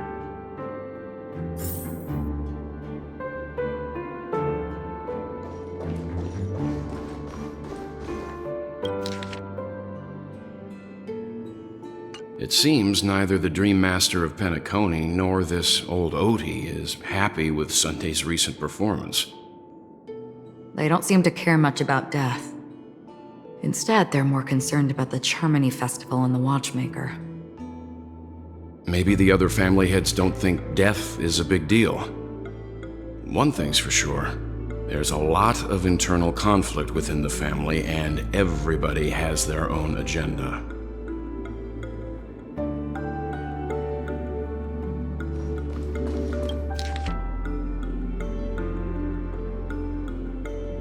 Mr. Sunday has done some serious research on his suspects. This traitor must have been causing trouble for the family for a long time. They all seem to be insiders, but I haven't met any of them. Huh? Wait, these characteristics. What is it? No, nothing. Maybe I'm just overthinking things. However, if this traitor really exists, could they be responsible for Firefly and Robin's deaths? Perhaps that's why Sunday is taking this matter so seriously. That's all for now. Nothing more noteworthy. Before coming here, I had all sorts of scenarios in my head about dealing with the family. I did not expect an empty mansion. Watch out! Someone's approaching. I don't think trespassing on forbidden areas is the way to be a guest, Mr. Yang. And... Acheron? The Galaxy Ranger? Our apologies, Mr. Sunday. Nobody came to greet us, so we entered without permission. I hope you can forgive us. But even if there's no one to greet you, you should wait for the host.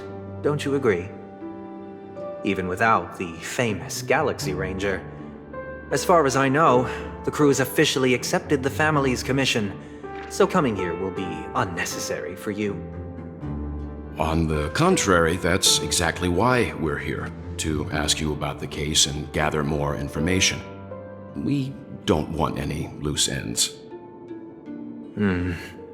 Well, since you've come with goodwill, I have no reason to show you the door. Rest assured, he hasn't figured out that we went through those documents. While the truth remains a mystery, I'm getting close to it. I assure you. that the traitor will soon pay the price. Let's hope justice will prevail soon. I have a question for you, if you don't mind. How did the family come to the conclusion that the murderer was within the family?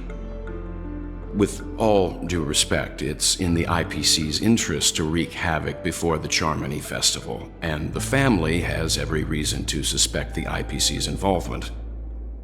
Well, other family heads share the same suspicions as you, but in my opinion, the true murderer would never have drawn as much attention as that ambassador did. Not to mention, I personally shackled him a while ago. However, I'll give you a suggestion regarding your suspicions, Mr. Yang. You should be more cautious of Aventurine. While the wicked can't break through high walls, they can plunge their evil dagger into the heart of the righteous. He's a businessman, not some philanthropist. But right now, he's out there handing out his wealth on the streets. And he went to the Clock Studios theme park all by himself. Who knows what kind of scheme he's cooking up? While the family is dedicated to keeping our guests safe, it might be wise for you to stay alert. You never know what unexpected troubles could arise.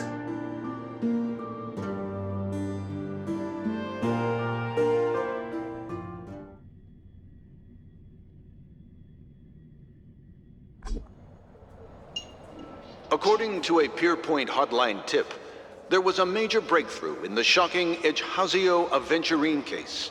The suspect has been arrested. This fraud case has been linked to many departments within the Interastral Peace Corporation and the Intelligentsia Guild, causing a large drain in manpower and resources, resulting in the IPC taking a massive loss. The case's main suspect originates from Sigonia 4 and is one of the survivors of the second Kataka Abjin extinction event, who does not carry an interstellar refugee travel permit.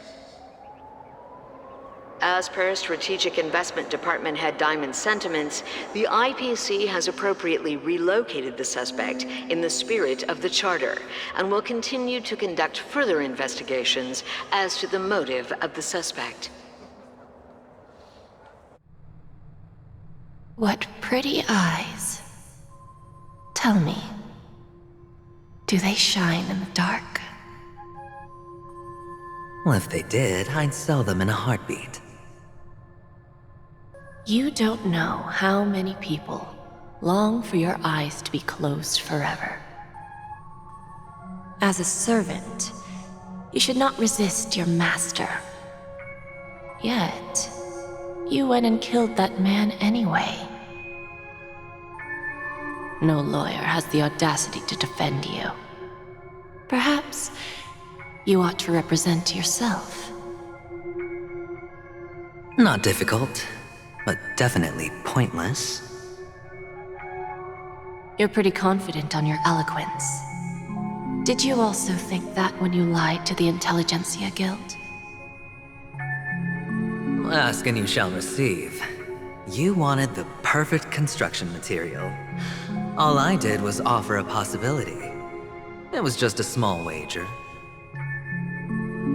If your luck holds out, the IPC will dig something up from the golden sands of Ejhazio. Maybe even the Sand King's remains. Pity your luck has run out. I'll admit that. What I'm more curious about, though, is why such a grand scheme failed to benefit anyone in the end, including the perpetrator himself. Madam, I already have what I want. To be brought before you for the next high-stakes gamble. Then let's talk about the second gamble. Tell me, what are you prepared to wager this time? My life. I bet you won't send me to the gallows. What do you want, then? I want your Lenore to meet with me. I have something to say. And then what? I want cash. It can't be that simple, can it? It is that simple. 30 tanbas. The remainder of my market value. 30 tanbas. No more, no less. With this money, I'll climb to even greater heights than you. Grasp even more riches than you. I wager you won't give me this chance. Which is why you should call him here. Interesting. A pity Diamond won't see you. No one gets to see him. From here on out, I am Diamond's representative, and I will decide on his behalf. You're wrong. 30 tanbas. He'll give you that. And much more than that. Wealth, status, power. The IPC will give you whatever you want, even what you don't want. Kakavasha. A good name, but unfortunately destined to be buried in the dirt. You, though, you deserve to live, to create even more wealth for us. Go, pick the clothes you like, then choose your desired identity. And then, use them well, child. May your schemes be forever concealed. Life is like a long-term investment. Those who choose correctly, do the correct things, reach the correct outcomes, and show the world their value. People can't always make the right choices in their lives. But luck has always been on my side. I've never lost. Is it because Gayathra blesses me? Well, if that's the case, she must also be looking upon me right now. My success is inevitable. But what then? Even if I overcome this difficult trial, what would come next? What awaits me after this glorious gamble? An even more glorious one? Will I return triumphant with unending riches after countless successes, or will I encounter failure, never to return?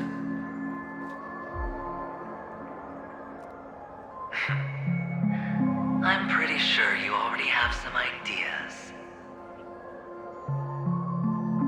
Lowly gambler.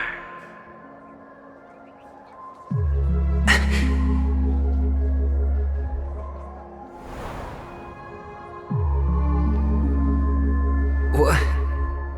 What? What?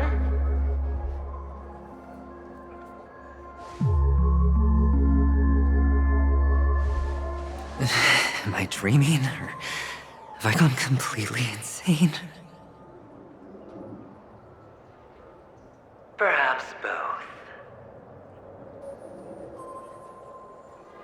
Forgotten me already? When you were strapped to that electric chair by a mannequin warlords, who was it that gave you the idea? Fine. I may be crazy, but I'm not stupid. Get out of my head, newborn of the Harmony. The Harmony? Oh, don't play the fool. It's not the first time we've met. No need to be so polite. I'm you, and perhaps even more aware of yourself than you. of what exactly you want. You're dying. And you still want to drag a bunch of unfortunate fools with you through death's door. That's why you're here, isn't it? A grand unveiling. You really think you can pull it off? Why not? Well, you may have fooled everyone, but you can't fool yourself. I can show you. Before you're entirely gone, I'll be with you for the last stretch of your road. Let's have a heart-to-heart while we walk.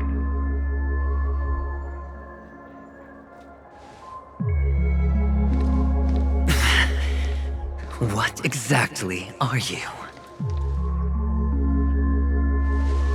Most people in this world spend their entire lives just to reach one outcome.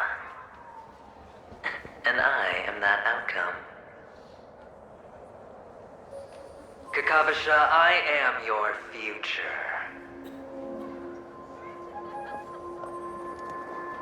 First, I'm hearing things, and now I'm seeing them. Great. Am I going to be elevated into the Harmony's Emanator next? Why are there no guests here? Just a Pepeshi? No. A child.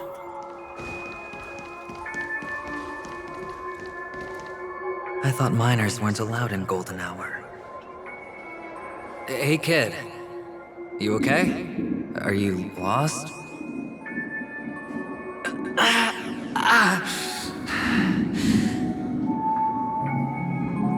What's wrong, mister? You don't look well.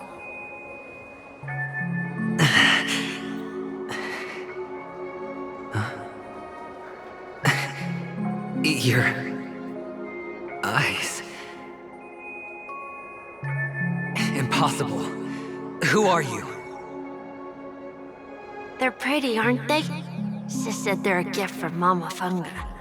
Colorful eyes are said to bring good luck. Mister, you have pretty eyes too. Beautiful. Are you alone? Where are your parents? They're in that amusement park.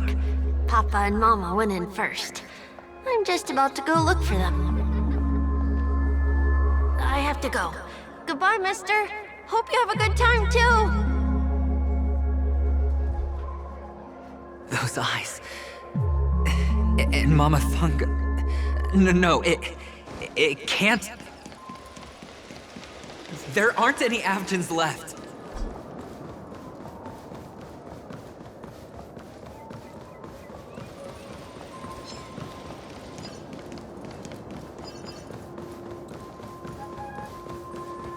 Papa, Mama, wait for me. Only on Penacony, am I right? What are you still doing here? Well, you've known all along. The family truly showed leniency to everyone who came seeking help. Why would there be a need for such high walls and deep moats? However, people don't see it like that. Especially since the flavor of the dream syrup is so alluring. You will receive no charity on Penacony. And relying on your own strength alone to topple high walls? Not a likely fate. Which is why, once you step into the hotel, you remove your high hat and beg everyone you come across for help. Like a hyena scavenging for scraps in the desert. Because you know that opportunities are fleeting. Oh, when you put it like that, even Ratio's a teeny peacock analogy sounds pleasant. straight dope, so listen while you can. It's good timing that you mentioned the doctor. I'm especially fond of what you and he have in common. The conspiracies, calculations. Especially the part about the finale, a magnificent act of betrayal.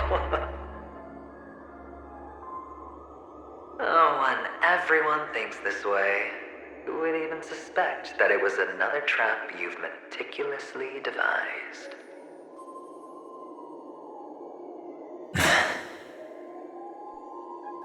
Go on. Tell me I'm right. You know who you really are, Mr. Cavalier Gambler. Uptight, overcautious, massive inferiority complex. You want so much, you're still so afraid of losing. They only see your big bets, your bravado, the full house, the straight flush. They don't know the other hand is below the table, clutching your chips for dear life. It's a heck of an act. No wonder the tavern sent you an invite. You're a natural kid. You don't stop at fooling the audience, you fool yourself too.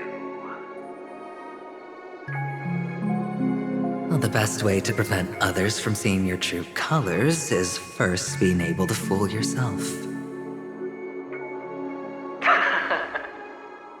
Of course. I know you all too well. But it's strange. Why did you decline that invitation? You had the chance to embrace elation, was that not what you most wanted? But you chose the IPC instead. For the preservation? I doubt it. Do you even have anything in common with the preservation? Oh, I thought you knew. Didn't you say you had me pegged? We're done. Either stop talking or disappear from my sight. That's fine. But who exactly is about to disappear here? Well, it's not going to be me, anyway.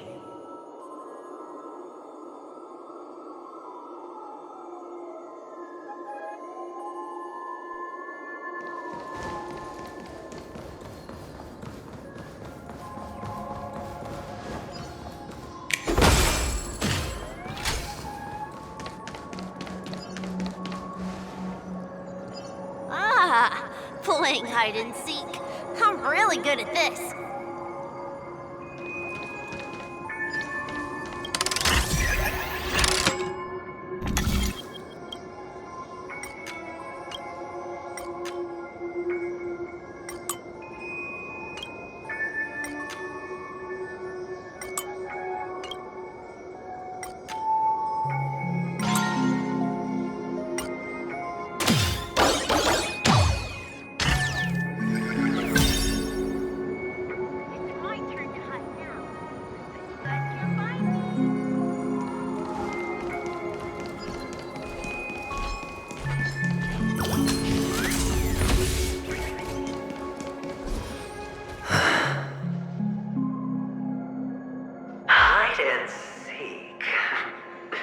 What sweet childhood memories. When Mama said goodbye that day, how many catechins were like jackals hot on your heels? I know you won't forget that sound anytime soon. Those shrill cackles. You had to hide right under the noses of those savages. You and Big Sis, playing dead, drifting in all that bloody water. Completely ruined that shirt. Shame. Wasn't that the last one Dad left behind? It wasn't ruined. I've always kept it.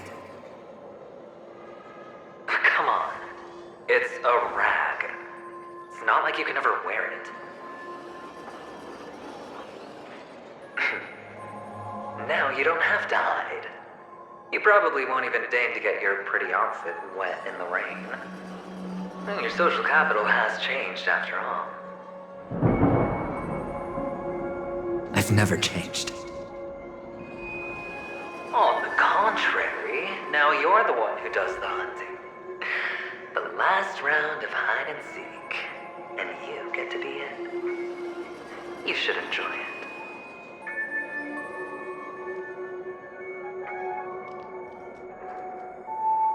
That child. Could he be in here?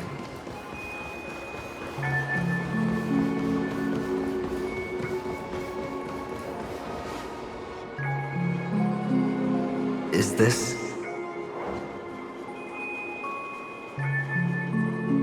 a topaz? What is this doing here?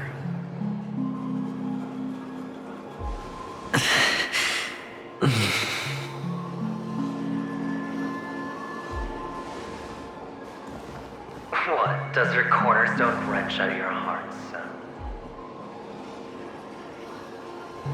I was merely curious at why it was here. Maybe that winged guy put it here. To taunt you. Just to make you realize that your painstakingly arranged magic show is nothing but a death rattle. The cornerstone's hue is the same as the radiance of Cliphoth's body. I've got to give it to you. I've heard a lot of baloney, but that lie deserves a prize for sheer nerve. If he were just a little bit smarter, the jig would have been up right there. This is just bait. Of course. That's why Ratio's betrayal was one of the keys to your plan. I have to say, that doctor's acting was superb. Or maybe he wasn't acting at all. All the better for you. Sunday didn't become head of the Oak family by acting sloppy. He's obsessed with control. You have to give him enough detail to satisfy his meticulous nature, but not so much that he gets suspicious. Which is why you had Ratio seek him out and leak the plan on purpose. To prevent the other party from suspecting anything. The intel you gave to Ratio was all true. He spoke the same to Sunday. Finally, Sunday took the bait, found the other cornerstone, and before you know it,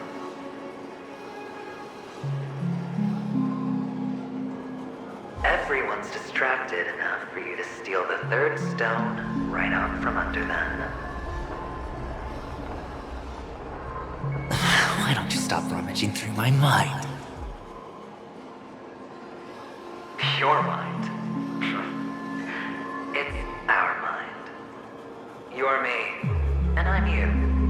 We're the same.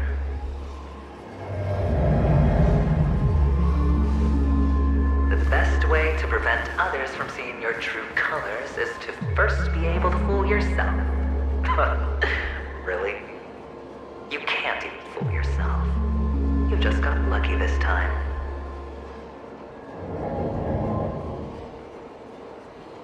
This is the other cornerstone in Sunday's hands. Rather beautiful green. Just like you. Smooth. Cunning.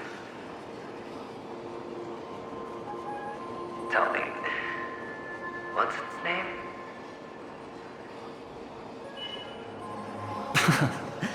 Why are you even asking me? Must I do all the work? Aventurine is the stone of luck and trickery. That's what she said when you received the stone, wasn't it? This type of stone isn't rare, but its hue is very similar to a certain gem. In fact, it's often used as a substitute. And that more precious gem is...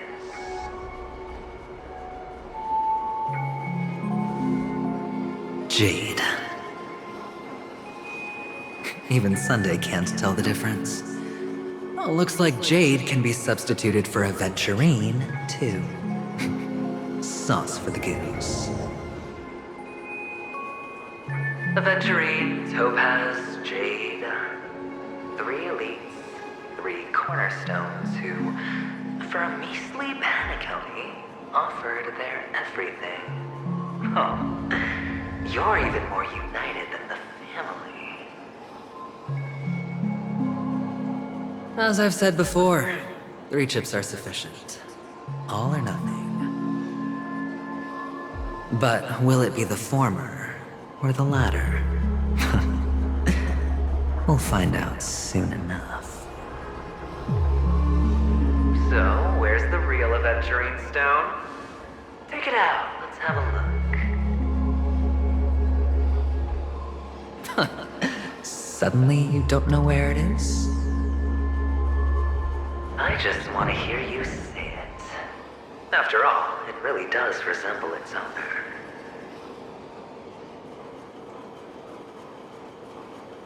As you wish, then. They never went anywhere. They're right where they belong. Piled up with these cheap baubles. You smashed the Aventurine Stone before you left? Oh, just look at it.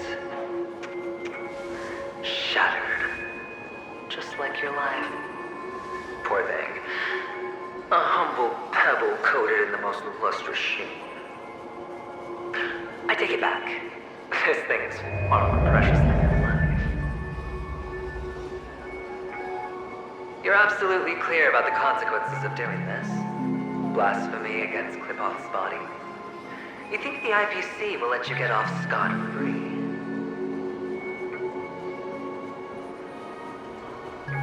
Well, Diamond has always been all about results. As long as I could create value far beyond the cost, the ends justify the means. How else would the family be fooled if there was no price to pay? It doesn't matter. Even smashed to smithereens, the preservation's cornerstone can still be used. Its effect may be greatly diminished, but it's enough for me. Now I'm really curious. Why does every step you take involve reckless risks, and the choices you prepare for yourself always come with a strong impulse for self-destruction? Do you truly believe that the greater the risk, the greater the rewards? I wouldn't have guessed you'd be so loyal to the IPC. There is so much you don't see. Which is also why you'll never see how I'll win it all. That is, if you can do what it takes. We'll just have to wait and see then. The cornerstone is gone. Another illusion of the harmony. Huh? Hello. We meet again, Mr. Pretty Eyes. Yes. We meet again. Did you find your mother and father? Of course. Big Sis is there too. The 4 of us were just playing hide and seek. I'm so happy.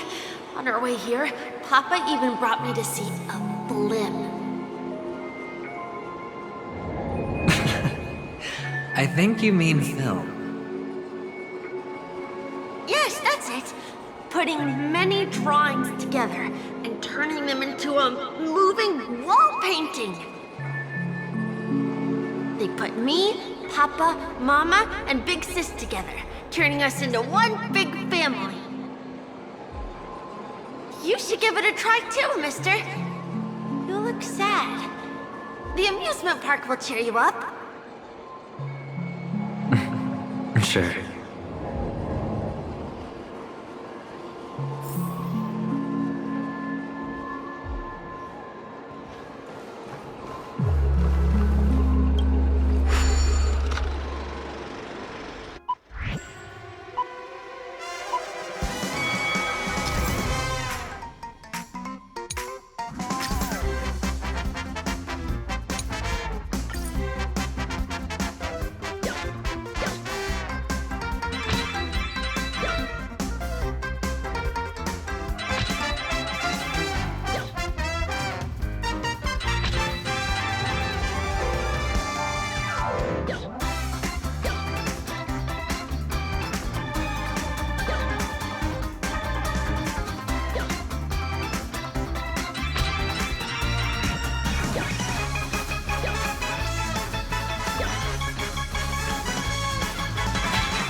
How's that?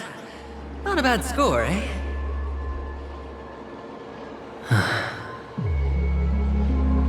Boring.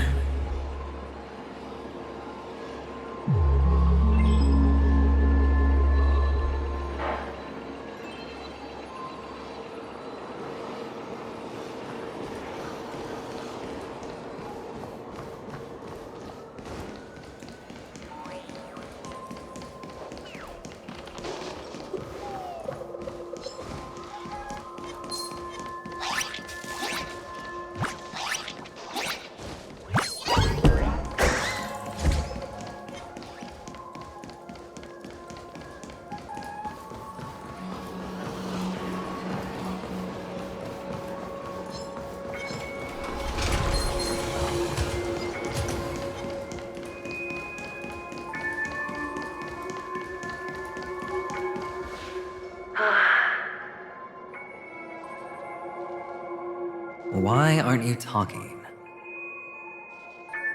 You've piqued my interest. I'll admit that there are still aspects of you that I don't completely understand. Well, you sound sincere this time, at least. Well, sincerity is one of my traits that everybody likes. And I have precious few of those. Moving on. See that maze over there? I'll know everything about you before you reach the exit. Our quaint journey through this amusement park still isn't over, and I wouldn't mind stretching this out at all.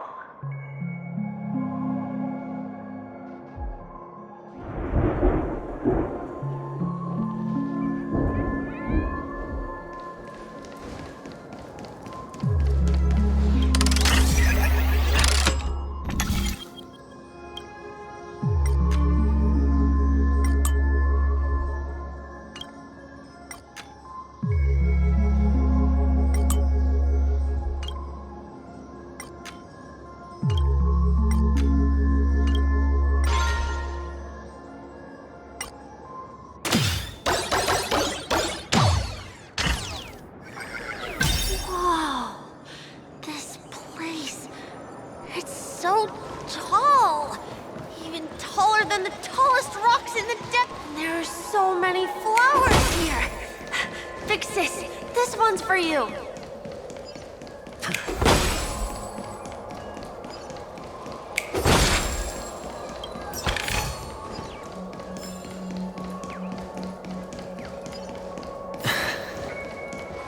A dead end? Is this... Oh, what's on your mind? It's got nothing to do with you. Do you need a hint? These are manacles on you. That man gave you your first job. You made your first pot of gold. I remember it all too well. You wrapped that iron chain around your fist, for that is the only tool you could find. Then, in that maze, you... Shut up! Oh, you don't wish to face your past? Unwilling to admit that your life is worth only 60 topless? Well, from what I see, you refuse to confront it, because it only proves your weakness. How could a weak person take such daring risks? Oh, that's right. You love the thrill of danger, but you refuse to let go of meaningless sentiments. Even in this beautiful dream, the only thing you dare allow yourself is death. In your hands, those who follow you could have become joker cards. They're far more useful that way. It's not like this is the only place the family ever cut corners. You could have had tons of action if you weren't so all or nothing. All it takes is a meager sacrifice. I bet Opal would have resolved this without a fuss. pity you're not him. Well, you wouldn't be in this state if you could just get with the program. And why couldn't you? Out of professional integrity? Those techniques you mentioned are highly efficient, but it's not that I don't know about them.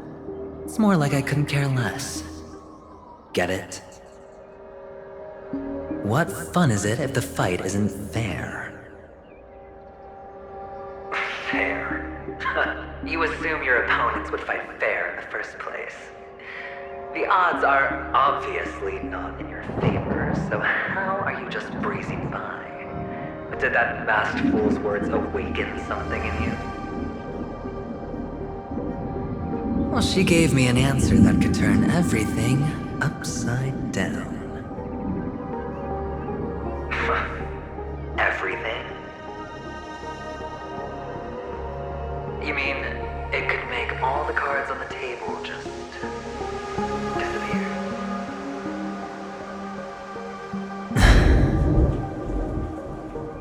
That's cheating.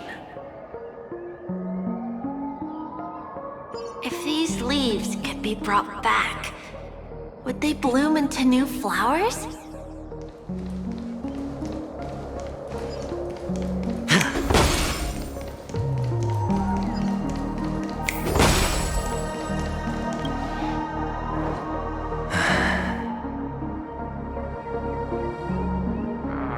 Your expression right now is hard to put into words.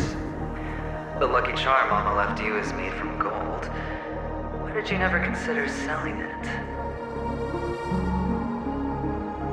You obviously could have lived a normal life like Big Sis that way. Looking back, that was the better choice. Mama only left us with 2 pieces of jewelry. A necklace and a lucky charm. There won't ever be a 3rd piece. That's what you always say, but you actually regret it, don't you? That you didn't sell them. You can zip it if there's nothing to talk about. I know. You must remember what Big Sis told you. You are a child blessed by Gaiathra Triclops, and can lead the clan to happiness. So always remember to protect yourself and never resent the pain and poverty you're going through. The words still ring in your ears, don't they? You're a good kid, so you definitely won't have forgotten. So, you surely won't forget how tragic her last moments of life were. How the piercing laughter behind you felt like it was drilling into your heart. You ran away without looking back, just as she told you to. Tisk, tisk. A lifelong regret indeed. Enough! Do you not have anything better to talk about? Oh, shut me down like a champ!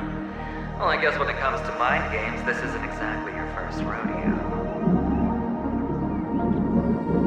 I think I finally get you. And woo! You are nuts!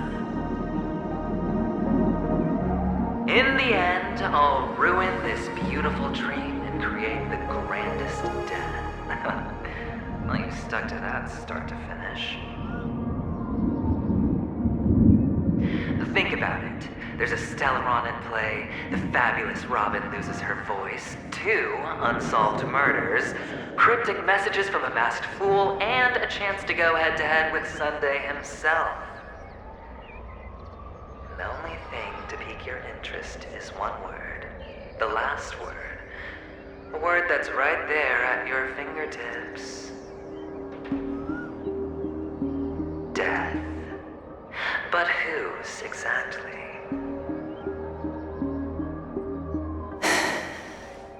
We'll know when the dice falls. All right then. Reserve a seat for me in the audience. I'm curious to see just how capable you are. Still, you never answered my question. If you could start over, would you still want to be the child who received Gaiathra's blessing?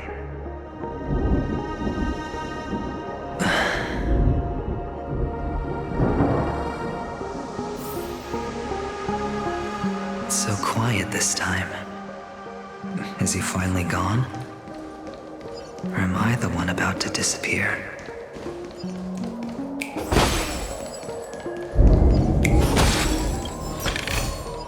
A reward with no risk? Finally, made it out of this place. We're going home? But I don't want to go back yet.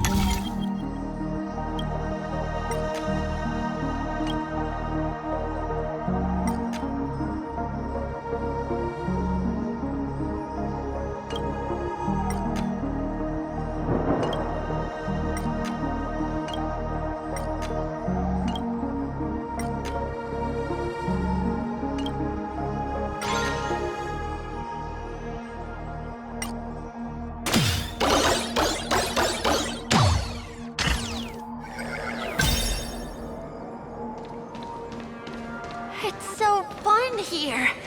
I want to stay here forever.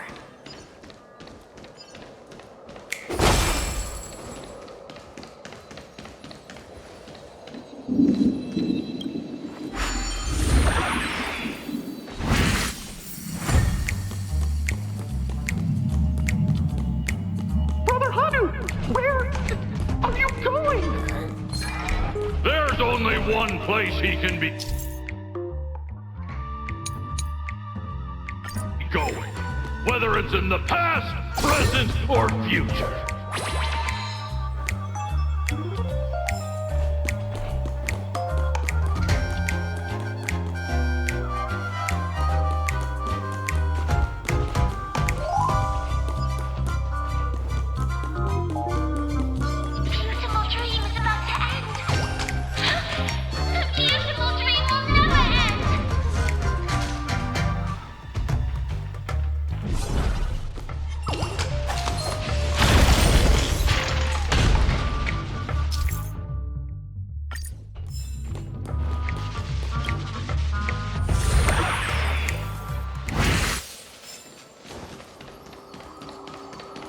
Mister, is that you? I hear the sound of leather shoes.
Ah! I don't know why, mister, but you always give me a special feeling that makes me more curious about you. It's sad that I can't get to know you more. We have to say goodbye. Did you have fun? You're going back? Yes, I should go home. The day's getting dark, and it's going to rain. I don't want to worry the others. You're home. Where is it? What a strange question. It's where Papa, Mama, and Big Sis are. In this dream.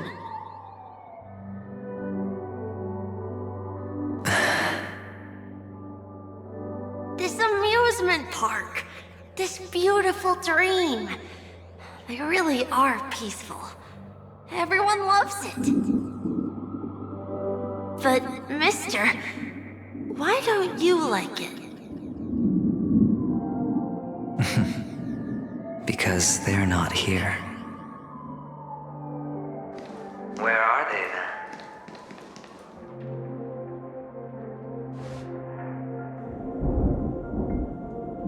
I don't know.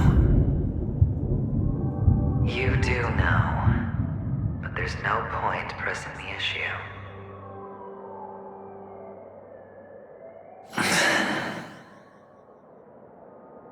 Admit it. You're tired.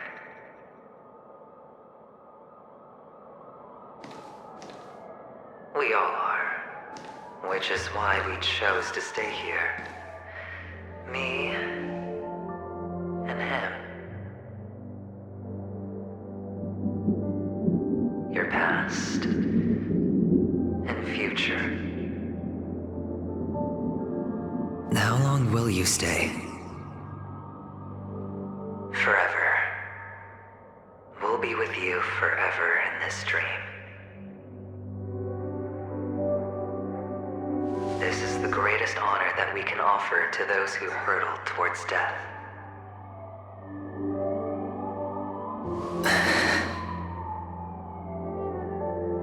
The road less traveled is less traveled for a reason. But you've never gone in any other direction. Your own life is the chip you're most eager to lay down. Always has been. You don't care who the real murderer is, and the Watchmaker's so-called legacy couldn't be more boring. What you want, what you need, is to be the smooth operator, the solid gold deal maker who doesn't waste a drop of sweat, even when he's up to his neck in danger, deep inside family territory. You want to be polished up, cuffed with red-hot chains, and spotlit center stage.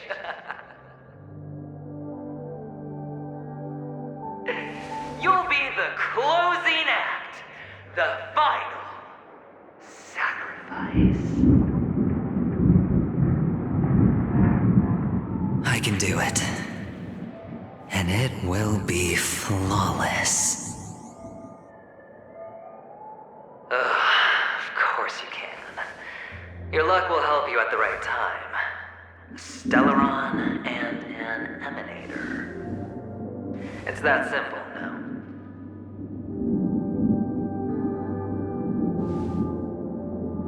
That way, the IBC will earn a place at the table. And as for you, you'll just happen to slip the leash, leave the rat race, extract yourself from this endless debacle. You'll have the freedom you've always dreamed of.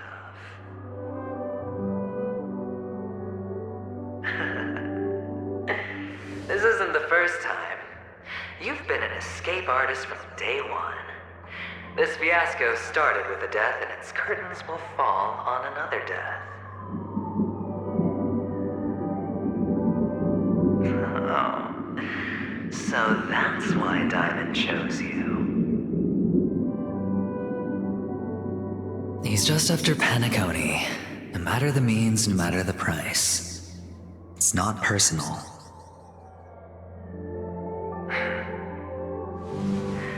It's hard, isn't it?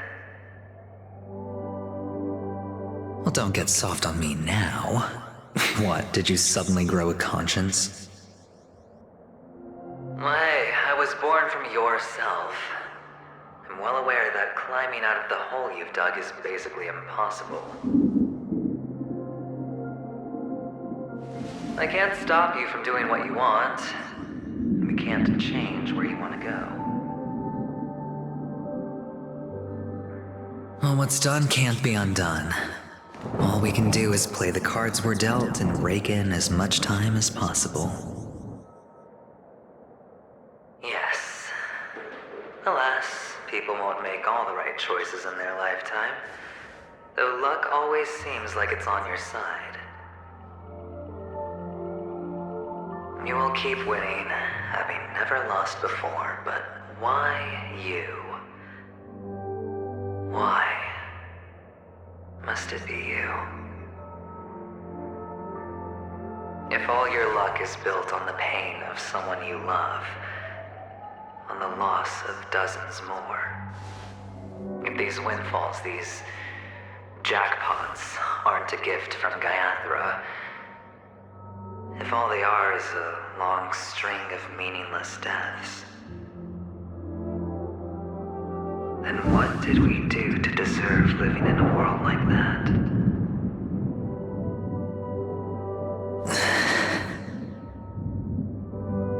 Well, maybe when I get to where I'm going and look back, I'll know what the trip was all about.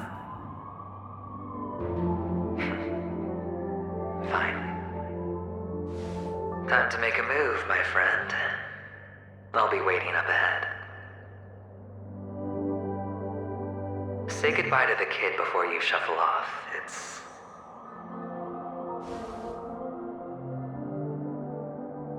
It's best to die without regrets.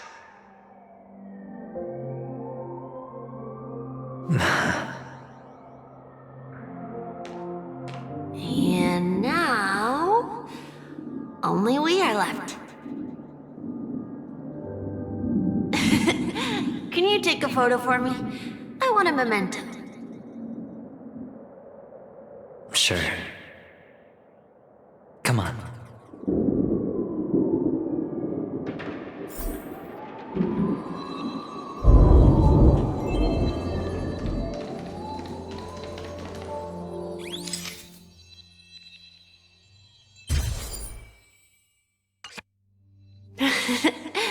How nice. Now I can see what I look like too. Look at the lens when you're taking a photo the next time. Your expression will look more natural. Sure, I will. Then, mister, are you going back too? I can't leave yet. I still have a show to do. Oh, you're about to go on stage, aren't you? Let's go then. I'll take you to the stage. Sure. So you're an actor? No wonder your clothes are so stylish. I'm actually a merchant. But I do have a show to do. Are you the same as those men in black in the sky? But you're not wearing black.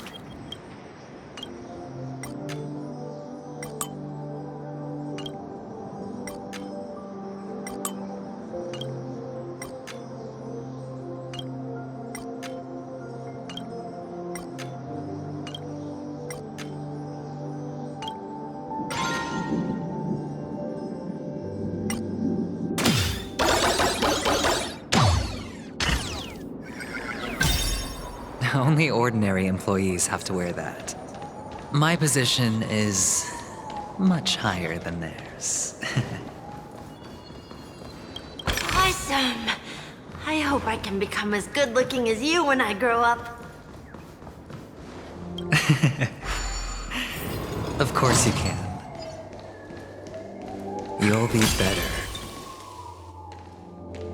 Behind this curtain is the grand stage. It's almost time to go on stage. Are you ready? Good luck with your show.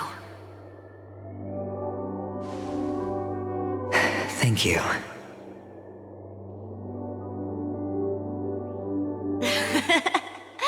You still seem pretty nervous. Let's put our palms together. If you receive Gaiathra's blessing, you'll feel more relaxed. Putting our palms together is a simple ritual.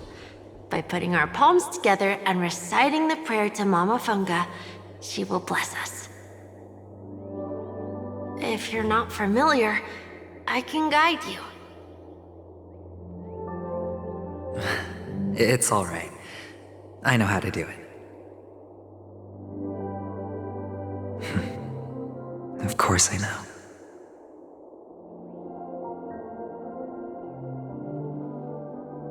This is where we go our own way, Kakavasha. The catechins are coming. Why? The catechins have already taken all our money, food, and they killed our parents. What more do they want? Catechins are bloodthirsty, cruel, and insatiably greedy. They want everything only to end up with nothing. This is a trick, an act of revenge. Remember? Today is the day of the Kakava, and also your birthday. They know the Avgin will surely hold a festival today. With the aid of this rain, they will come to destroy our wagons and take everything they want. Little do the catechins know, this time we will fight back. The men in black that descend from the skies are on our side. The catechins stand no chance against them, and will surely pay for their arrogance. Without this rain, the catechins would never take action, and we would not have the chance to turn the tide. This is a gift from Gaiathra, and you are Kakavasha, whose good fortune will bless your sister with success. But people will die, and you will be in danger. How is that good fortune? Why are you all doing this? The Avgin always return their blood debts. Gaiathra calls for me, while Papa and Mama are waiting for me. I must answer the call. But she will bless you with good fortune and help you survive. As long as you are alive, the blood of the Avgin will never run dry. So run, Kakavasha. Do not be afraid, and do not look back. Go to the other side of the mountain. The rain will accompany you, and the rain will bless you. As for us, we will reunite in Kakava's next aurora. May the goddess Gaiathra close her eyes 3 times. Keep your blood eternally pulsing. Let your journey be forever peaceful, and your schemes forever concealed. Farewell, Kakavasha.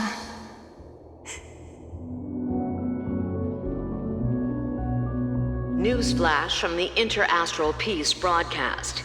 The IPC Marketing Development Department spokesperson confirms that a small-scale rebellion has broken out in the unclaimed region of Sigonia. The situation is now under control. The insurgents are from a local clan known as Kataka, which has a long history of disdain towards the IPC. This has caused a serious negative impact to the work of the IPC's Marketing Development Department. The clan launched a massive attack on the Abjin, who were under the protection of the IPC, resulting in 6,728 deaths and 3,452 missing. The casualties are currently under the care of the frontline trauma team. The spokesperson expresses his deepest condolences for this devastating humanitarian disaster, at the same time delivering an important message on this matter to all interplanetary citizens. Finally, he proclaims, "The hammer of preservation will fall for all beings, regardless of life or death, regardless of race, regardless of ideology, to uphold the basic rights we inherently possess."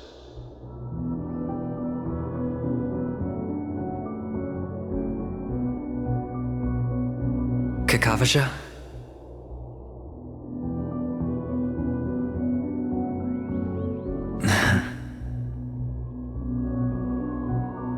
Bye.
actors are in place.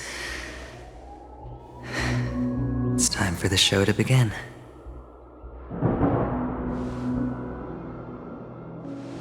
This act is dedicated to you. I hope it'll be an unforgettable memory for you.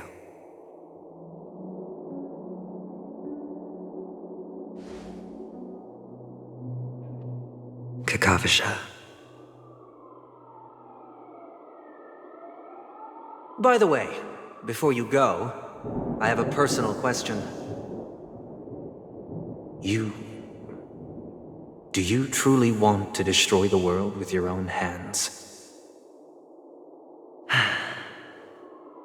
Let's assume, just assuming now, that every time I roll the dice, there's a possibility of achieving this particular outcome. Then I would be quite happy to make that wager.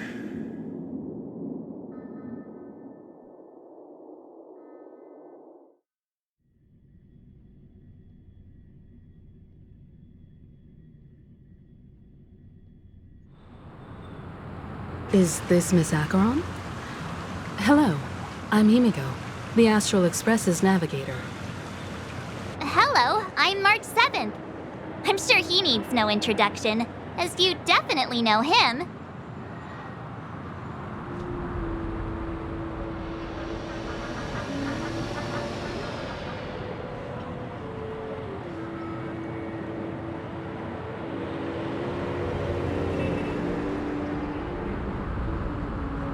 Hello? None of you seem surprised by my arrival.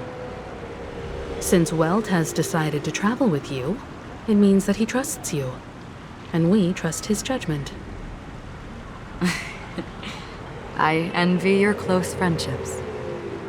Miss Acheron here doesn't present a danger, and she's of no threat to the Astral Express.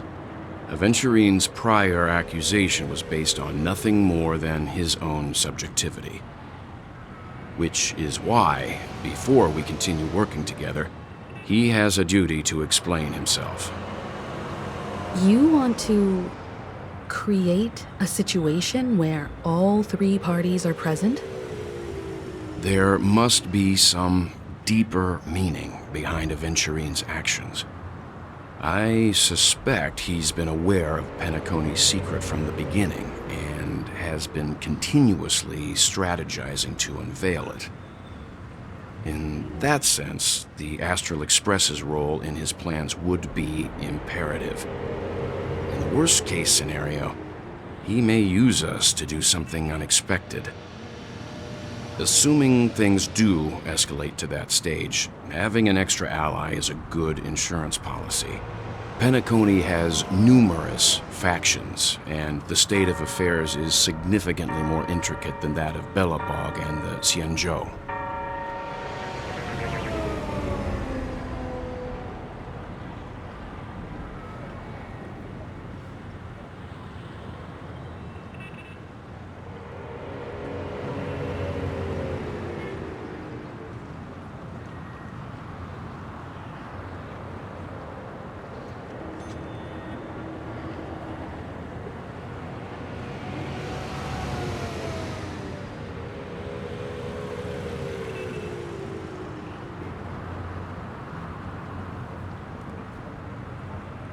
He's right. No matter what, we cannot ignore the safety of Penacony. To solve the mystery of the Watchmaker, it is crucial to get the IPC's intel. The path ahead is fraught with danger. But what's trailblazing without a little danger? Sounds like we've reached a consensus. Now, Miss Acheron? I will accompany you, of course. Let's move out then! But where do we start looking for him? No need to rush. If he truly has laid a trap, he will definitely use every means to lure us in. Ladies and gentlemen, the most wondrous, most magnificent show in Penacony's history is about to begin. The IPC cordially invites everyone to Clock Studios Theme Park. Look. should both the performers and spectators fail to arrive, won't all of Aventurine's plans be for nothing? Let's get going, everyone. The hour of trailblazing is upon us.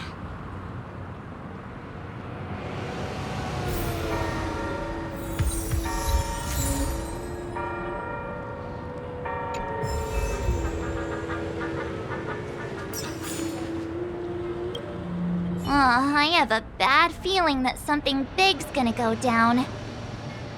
Are you ready? Let's waste no time and head to the theme park then.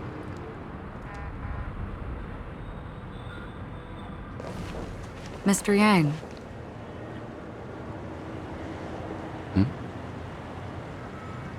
Why did you not tell your companions about my true identity?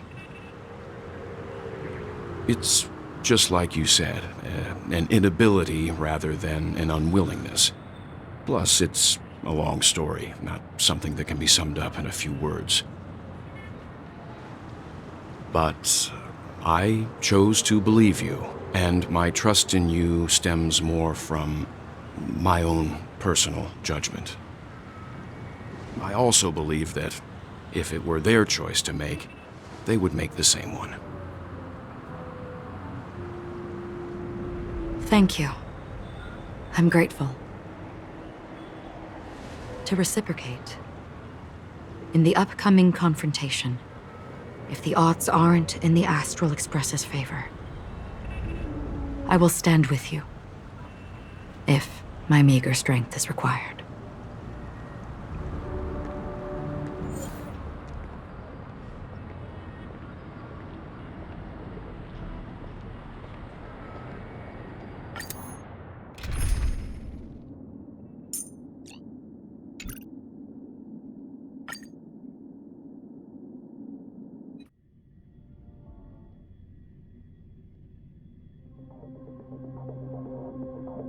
We're back here again.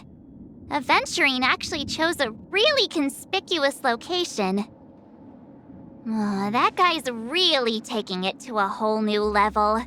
Does he really think he's a superstar or something? Not a soul in sight. The hounds drove out the visitors, and now their whereabouts are unknown too. Everyone, pay attention. The other party has obviously come prepared.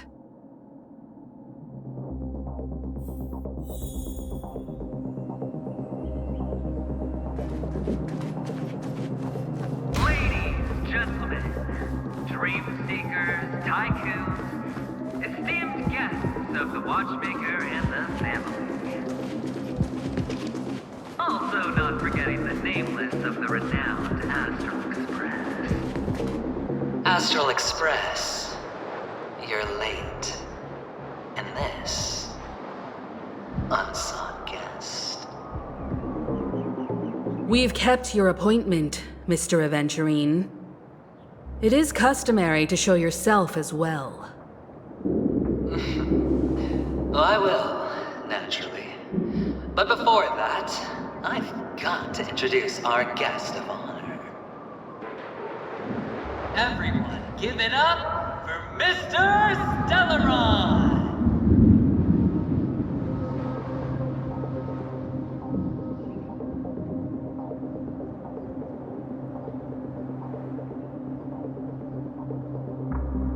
Let me remind you that in all likelihood, this stage and his identity have nothing to do with the wanted murderer. Oh no, they do. Of course they do. Otherwise, why would I work so hard to gain your trust and then invite you all here? Because he's the only one who saw all 3 homicides. He is the key to proving that the family's death does not exist in Dream's promise is nothing but a sham! 3 homicides? That's right, madam. The 3rd one is about to happen right now, right here, in Clock Studios theme park. A truly grand death.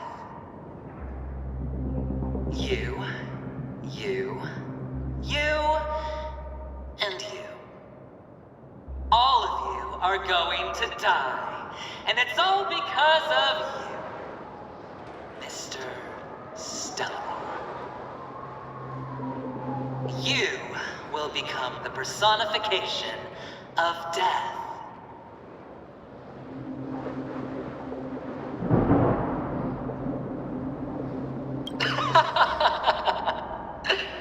I thought my intent was crystal clear. Let me be a little clearer. I will detonate the Stellaron in you and cause a teeny, tiny accident on Penacony. BAM! The entire theme park will be reduced to a shattered dream.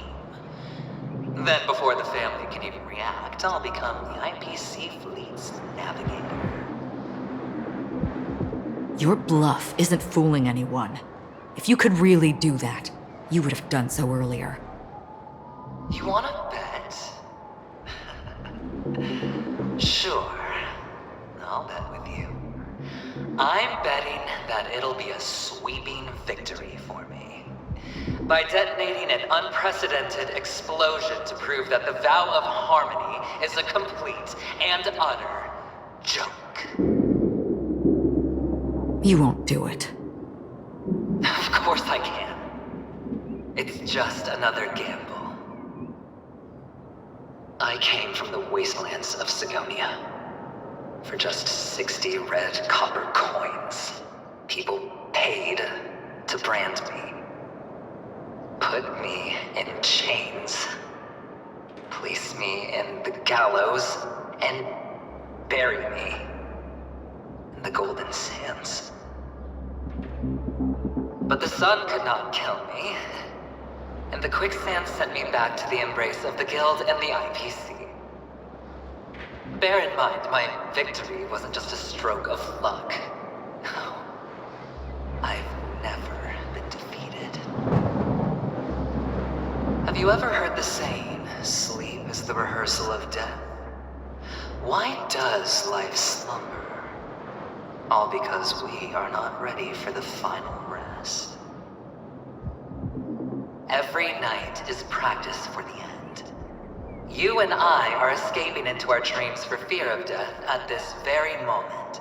And death will surface in our dreams. Friends, the game has commenced, and you cannot choose to decline. Nor do you have any reason or grounds to!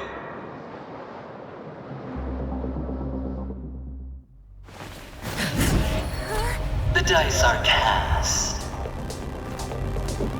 Ladies and gentlemen, ready to unveil your cards? The architect's flawed stone. Of no value at all. I'm putting down the bet. I'm taking the gamble. I'm claiming the win. I'll invade spin the wheel, a daring gamble. Walking the brink of death for rebirth. Oh, for the Ember Lord! All right. Let's see who has the last laugh.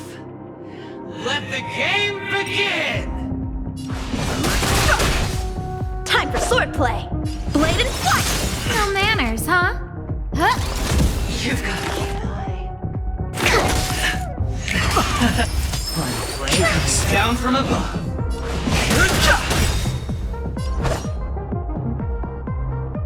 Strike with heart! You've got a keen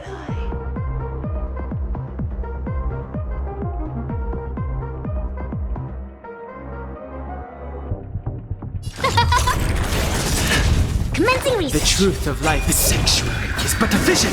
Break!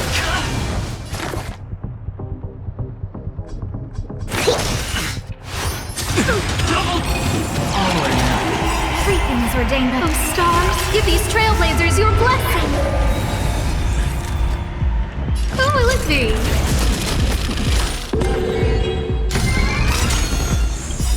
Everything is is ordained. Stars, give these trailblazers your blessing. I've no interest in conflict.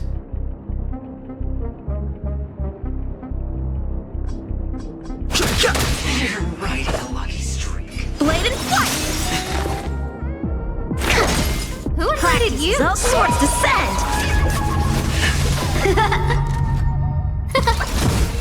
Fighting is meaningless. Prepare for something. Strike apart! Specimen sighted! To travel far... Don't worry about me. Huh? I've no interest in conflict. How many can you block? Blade and fight! Something bit me. Everything I'm fighting is meaningless.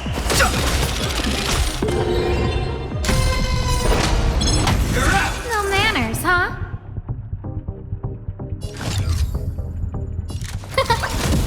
Commencing research. Deep breath.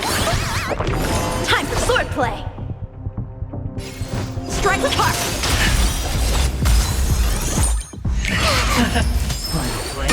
Down from above.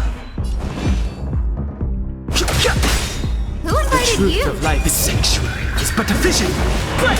You're riding a lucky streak. Huh? Specimen sighted. How many can you block? Blade and fight!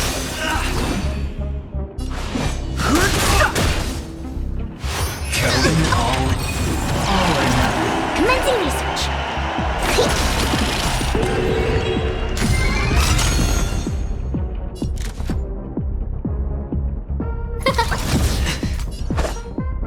Strike apart.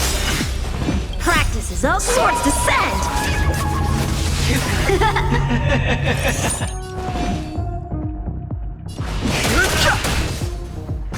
Even on a losing streak, as long as people still have hope, they'll keep throwing money on the table. The chance, how small. The potential is what you hang on to. That's what justifies the gamble. Who invited you? Who will it be? Everything is ordained. Oh, stars, give these trailblazers your blessing.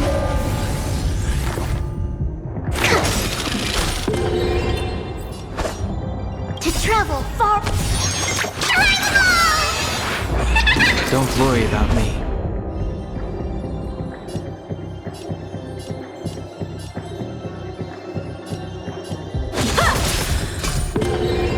Fighting is meaningless.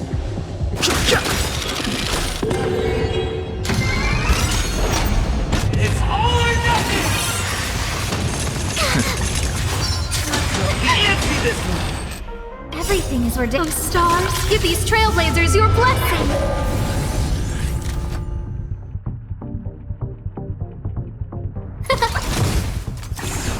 I've no in the truth of life and death. This sanctuary is but a vision. Break!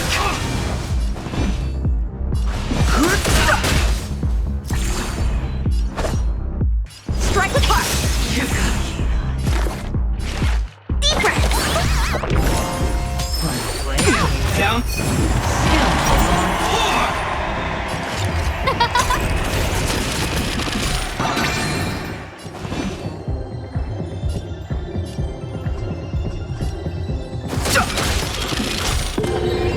How many can you block? Blade and fight. Practice is over. Swords descend.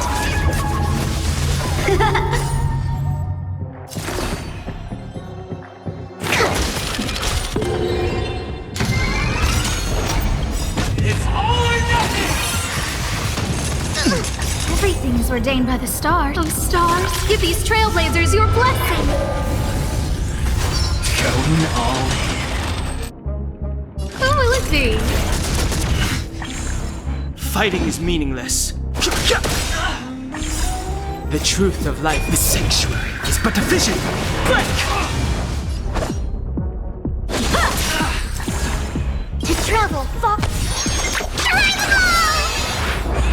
Don't worry about me. Here, try this! I can breathe easy again. Prepare for storms.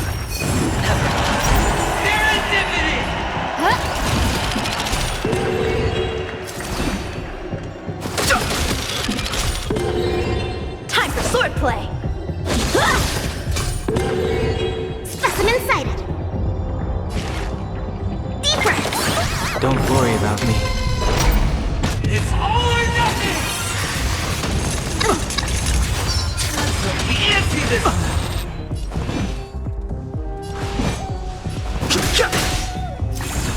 How many can you block? Strike with heart!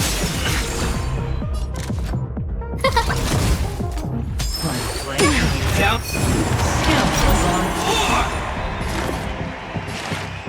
Here, try this!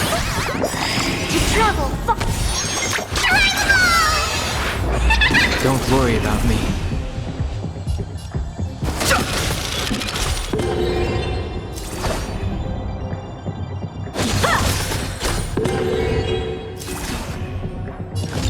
Oh, let's see.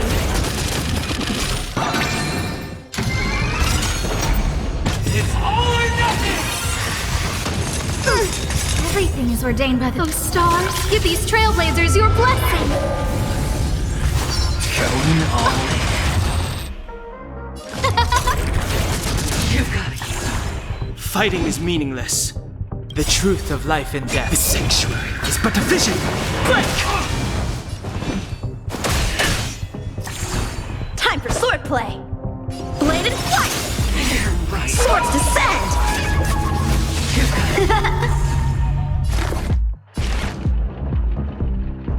Deep breath. prepare for storm. Serendipity!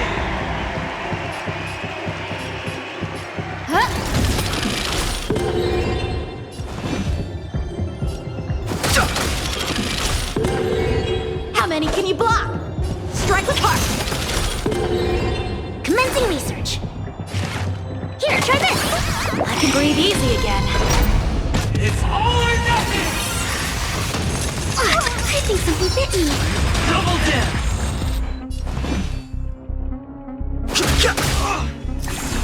Time for swordplay. Bladed flight. No manners, huh? Down from a... Specimen sighted. Deep breath. I can breathe easy again. I can breathe easy again.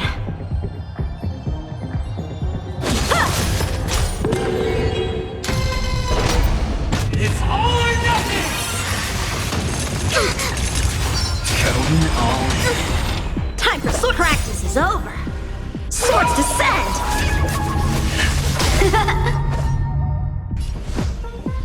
Strike with heart. Perfect. Here, try this. Prepare for storm. Serendipity!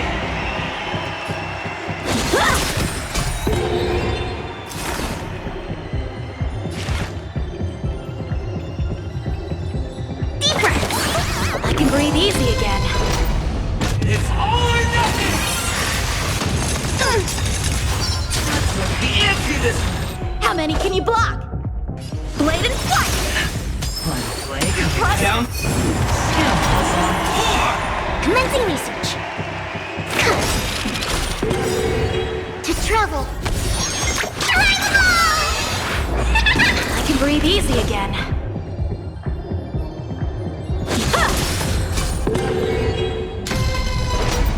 It's all or nothing! Going all in. Practice is over. Swords descend.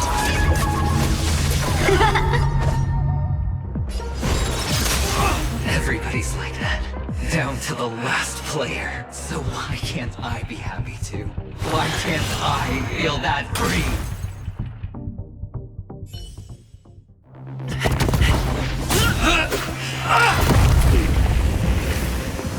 Always hide your ace with a straight face.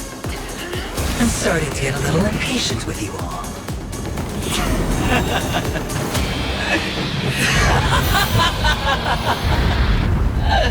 Friends, to fully relish this, I'm betting every last chip. Only by cast inside reason does one truly gamble.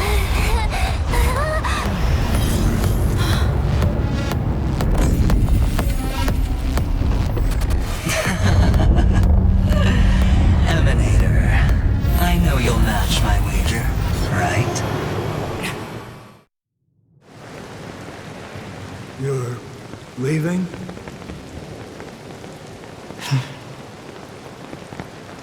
Perhaps. I might pass through the place you mentioned. Penacony. What do you hope to find within a dream? I'm not looking for anything. They aren't in a dream.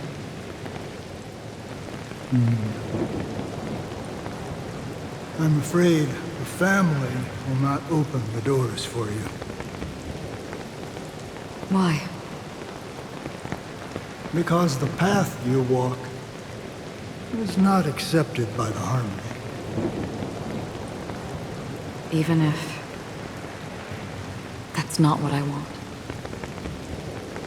Precisely because it's not what you want. Because they are not like other eons. They have never glanced at anyone, and they never need to. They leave woven strands of fate for humans to walk, and together, they weave a great shadow. And this shadow silently envelops them. There are always those who rise from the shadows.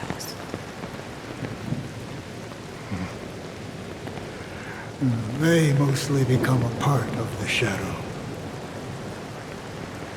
In your eyes, am I the same? You still have a strand of color, but not much.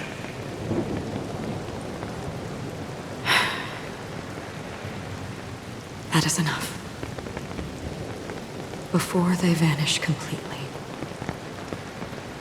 I will reach the Nihility's end.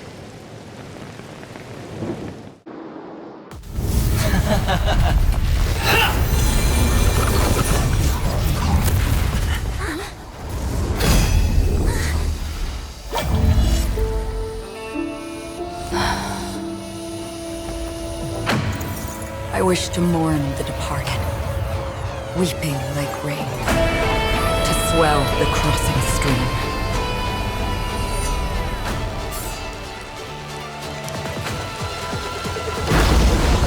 As the tide arrives, leading you back home.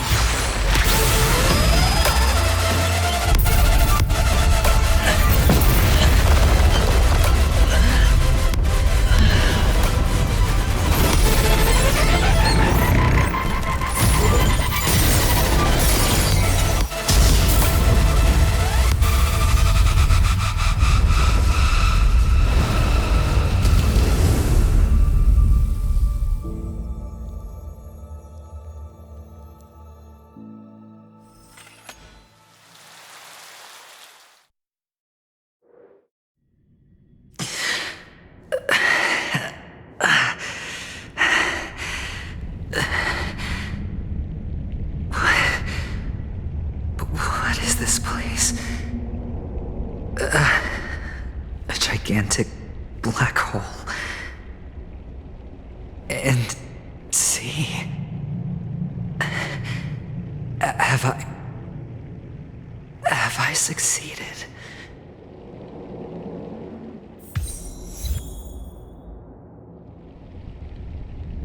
Welcome to this sad world, Kakavasha. Your good luck is the most precious wealth we, all Avgin, have. If you come out alive after 2 days, it proves that you're the real deal. Wealth, status, power. The IPC will give you whatever you... As for us, we will reunite in Kakava's next aurora. It's a pity this is not the place you were expecting.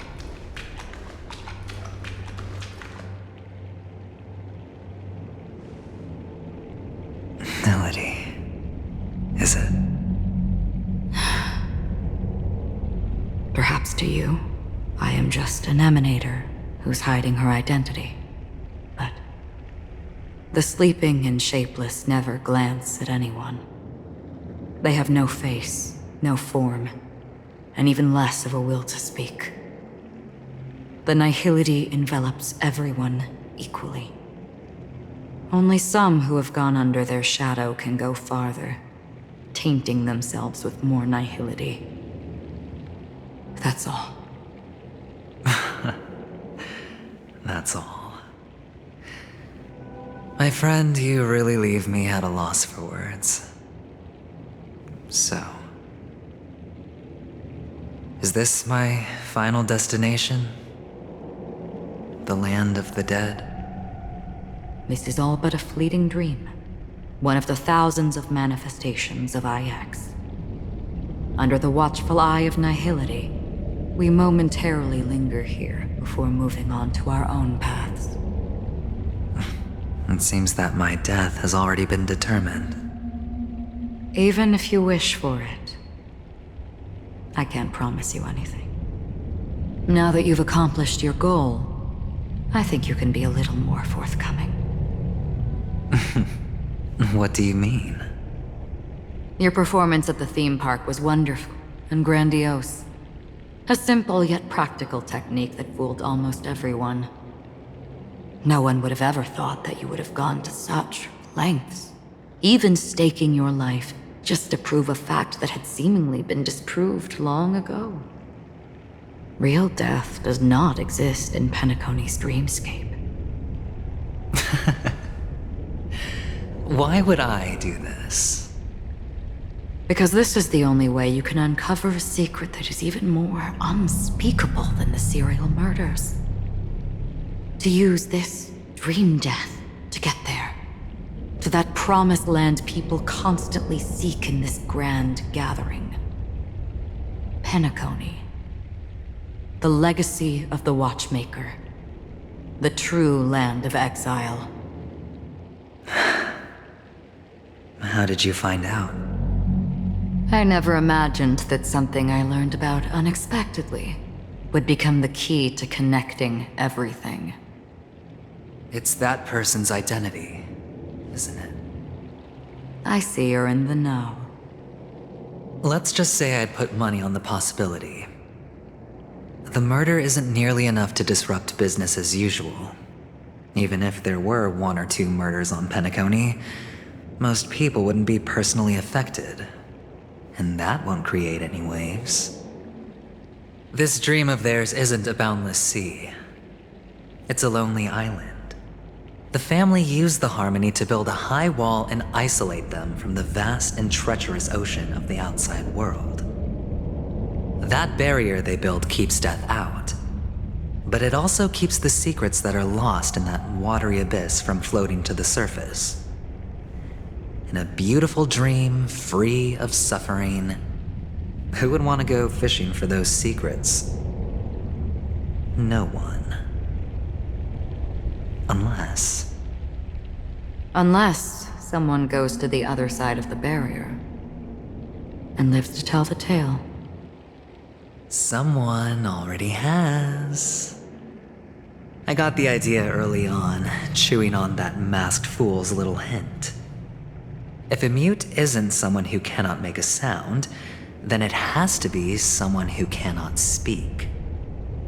Someone who survived the treacherous depths, but is unable to take the stage and speak the truth. Well, I'm happy to know she's safe and sound, and still on Penacony. Hint. Is that not proof? Well, proof is the one thing I don't have. The only thing that can prove these conjectures is for the family to come clean. And with the way they buttered up these outsiders, it seems pretty clear they're intent on covering their tracks. But you don't need proof to have a suspicion. And for me, suspicion is enough. I didn't need to find the Memory Zone meme. I just needed for someone to kill me like it killed that silver-haired girl. You don't sound very confident to me. Going out of your way to make citywide broadcasts in an attempt to involve more people. You are simply betting on the possibility of someone being able to break down the barrier. You're very lucky that fate has decided to let us cross paths. I happen to be equipped with a very sharp blade, sharp enough to slice through the veil of dreams. I can also carve the Harmony's brand off of you. You possess great cunning, deliberately setting us up to be on opposing sides, constantly repeating the words of the Emanator in front of others, leaving me no choice but to draw my blade against you. And that's how you win. Opportunity and strategy, both are essential. And in your plans, the IPC always wins. Even if you lose the bet.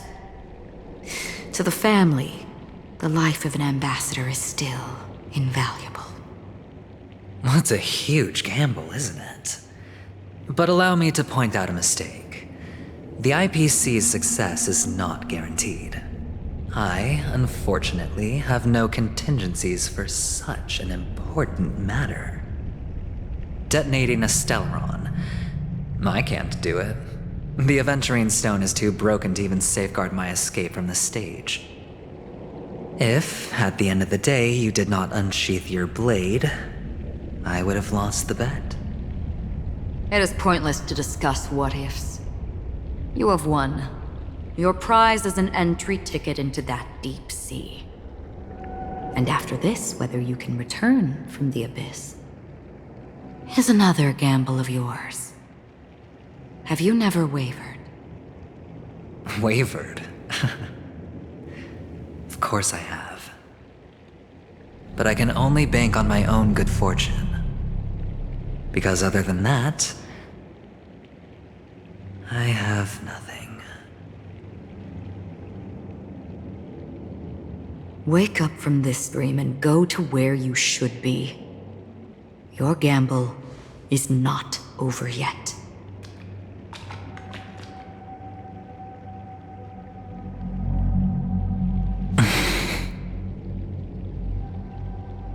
Before we part,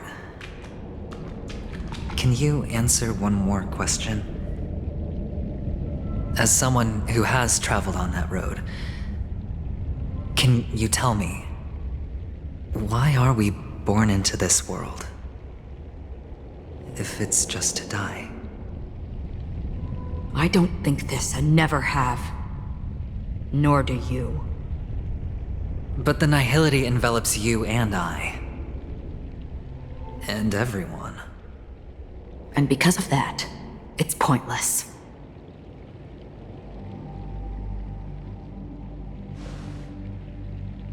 But it is still there.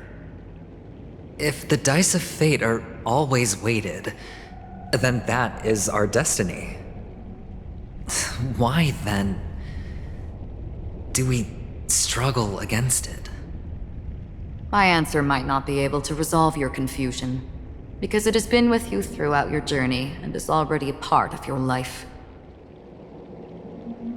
But you said, sleep is the rehearsal of death. So why does life slumber? Because we are not ready for the final rest. So you can definitely understand why we want to be prepared. Even if the ending has been predetermined, that's fine. There are countless things that humans cannot change. But before the end, there are many things that humans can do while on their journey. And because of this, the end will thus reveal a completely different meaning. Take a good look at your pocket. Your friend has already given you the answer. Good luck.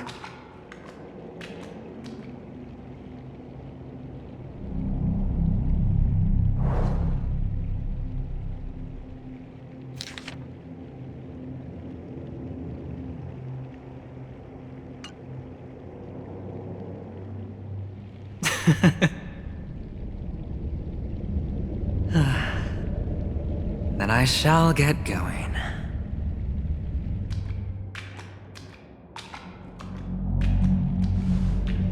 Mister? You're leaving? You ultimately chose to leave this dreamscape? Yes. Because they are not here. My papa, mama, and big sis. Then where are they? They are in a place where everyone will go. A very, very distant place. Then are you going to? I'll get there one day. But not now. There will come a day when the sky will drizzle, and I will hear the call of Gaiathra Triclops, and know that it is time for me to go, and be reunited with my family. So, until that time comes, I should be preparing. Preparing for what? Well, preparing to face them, Kakavasha. And to make them proud. I know you'll be able to do it. Good luck. Well, of course. For I am a child who received the blessing of Gaiathra Triclops.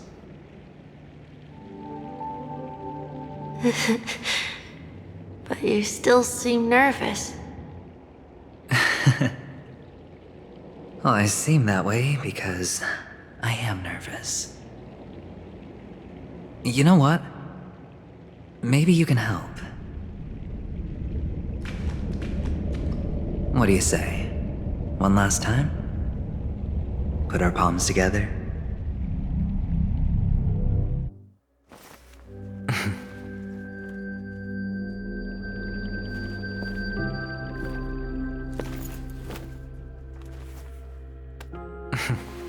Are you going now? Yes.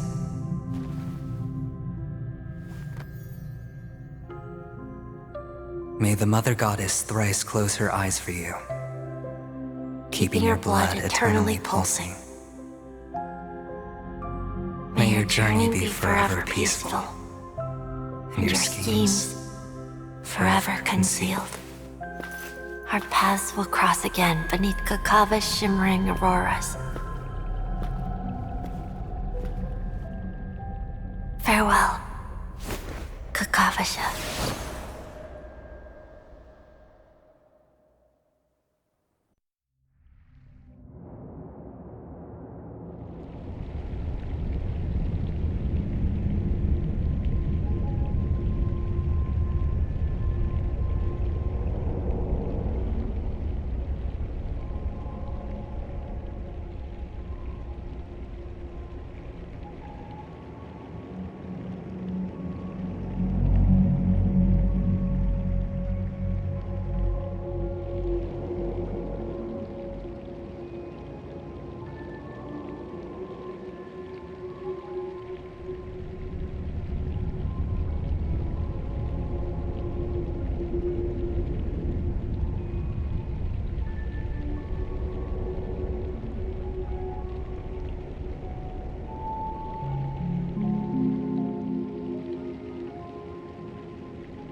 The light of the Aventurine Stone has disappeared. This only represents one outcome. He kept his promise and got what he wanted. As planned, your cornerstone has been successfully sent to the family's territory. Then, Let's fulfill our duty and start harvesting.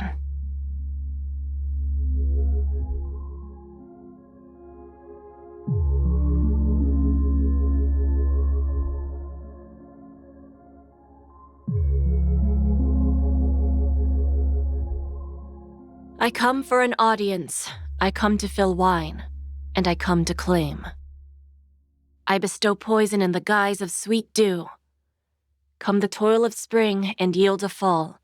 I patiently wait for the branches to be heavy with withered fruits. All for the Amber Lord.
You're awake.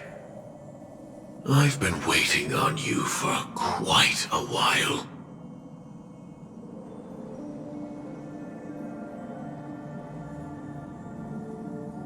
You've met me before. I'm Sam, the Stellaron Hunter. I originally planned on showing up earlier to reveal some truths to you. But I encountered more roadblocks than expected. 11 times I've tried, but ended in failure. Before I knew it, this world and I became too intertwined, and it became too difficult to escape the constraints of the script. Elio is right. In this land of the dreams, you and I will reap unforgettable gains.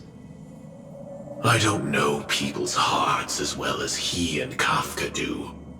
Nor do I have a specialty like Silverwolf and Blade. Most of the things that I'm good at only apply to villains who need no mercy. So, there is only one method that I use. This is to show you.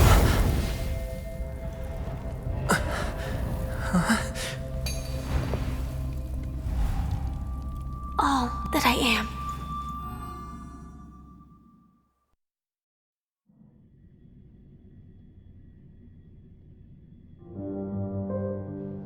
Labyrinth-like corridors and halls?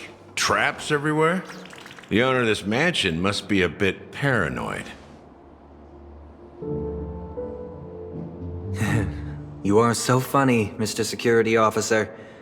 I hope that sense of humor of yours has helped you find the serial killer. Just expressing a personal opinion. Why? Did I hit a nerve? Mr. Gallagher, my patience is wearing thin. Neglecting duties will only make me more suspicious that you and the real serial killer are connected.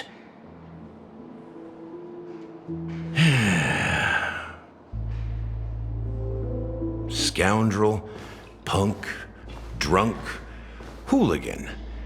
I have heard this trash talk all too often. But I have never once thought that I'd be treated as an accomplice to a murderer. I take back what I said. Your problem isn't paranoia.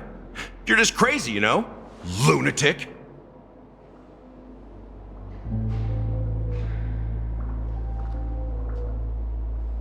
You, the family, you broke my spine and pulled out my fangs, and now you want to accuse me of murder?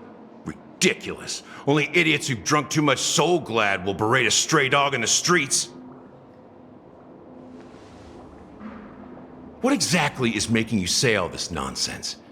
You should be more concerned about the Outworld visitors who are making a scene in the theme park than me.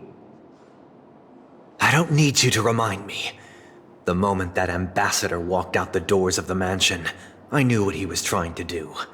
My servants see everything. His little magic tricks may have fooled me, but no matter. I'm happy to see how things have turned out. Why do you think that I just let him go? And why do you think I emptied the theme park stage? Because my target from the beginning has always been you, Hound. The more noise he makes, the more opportunities I have to make you and your true master pay in blood. If I were really the murderer, why would you need to be so secretive? Ha! I forgot. You also have a difficult master to serve, telling you to ignore the murder case and focus solely on that Charmony festival. Isn't that right, my brother? Looks like your disguise has helped you successfully understand every facet of the family. Disguise? You must be blind to be accusing me of being a fake. Open your eyes, take a good look.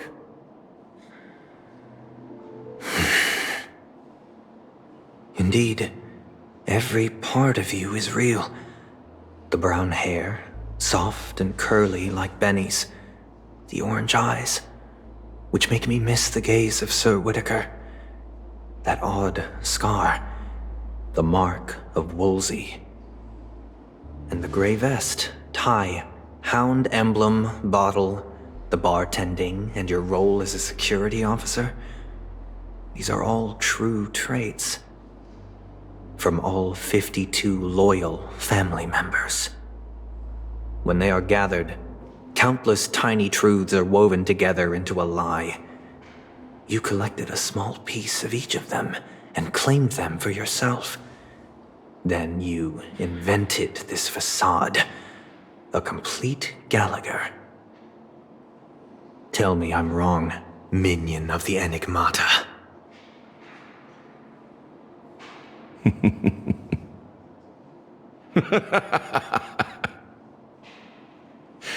You have guts, I'll give you that.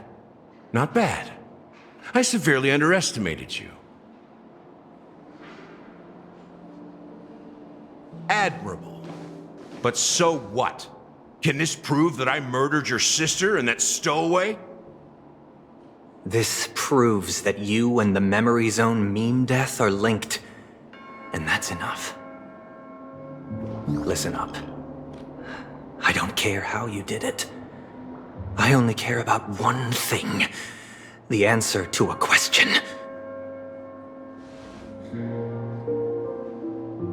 You devil. You wretched, despicable dog.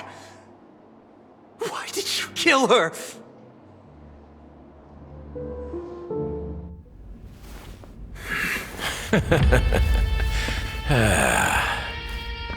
You know, in the thick of things, people are blind to the grit in their eyes. Yet they can always feel it scratch. Want the answer? I'll give it to you. The whole thing is just fate playing a cruel joke on us.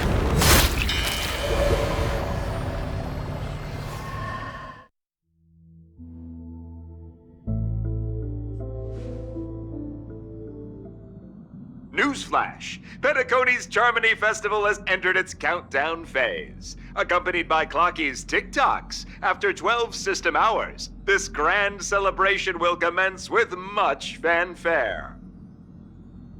I already told you!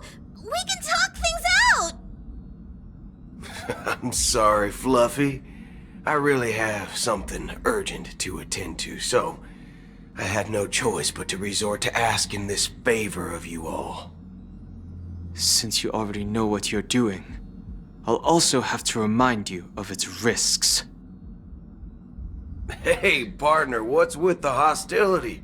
I thought pulling this thing out was just a way of saying hello. For the last time, State your identity and purpose. My name's Boot Hill, and I'm a Galaxy Ranger.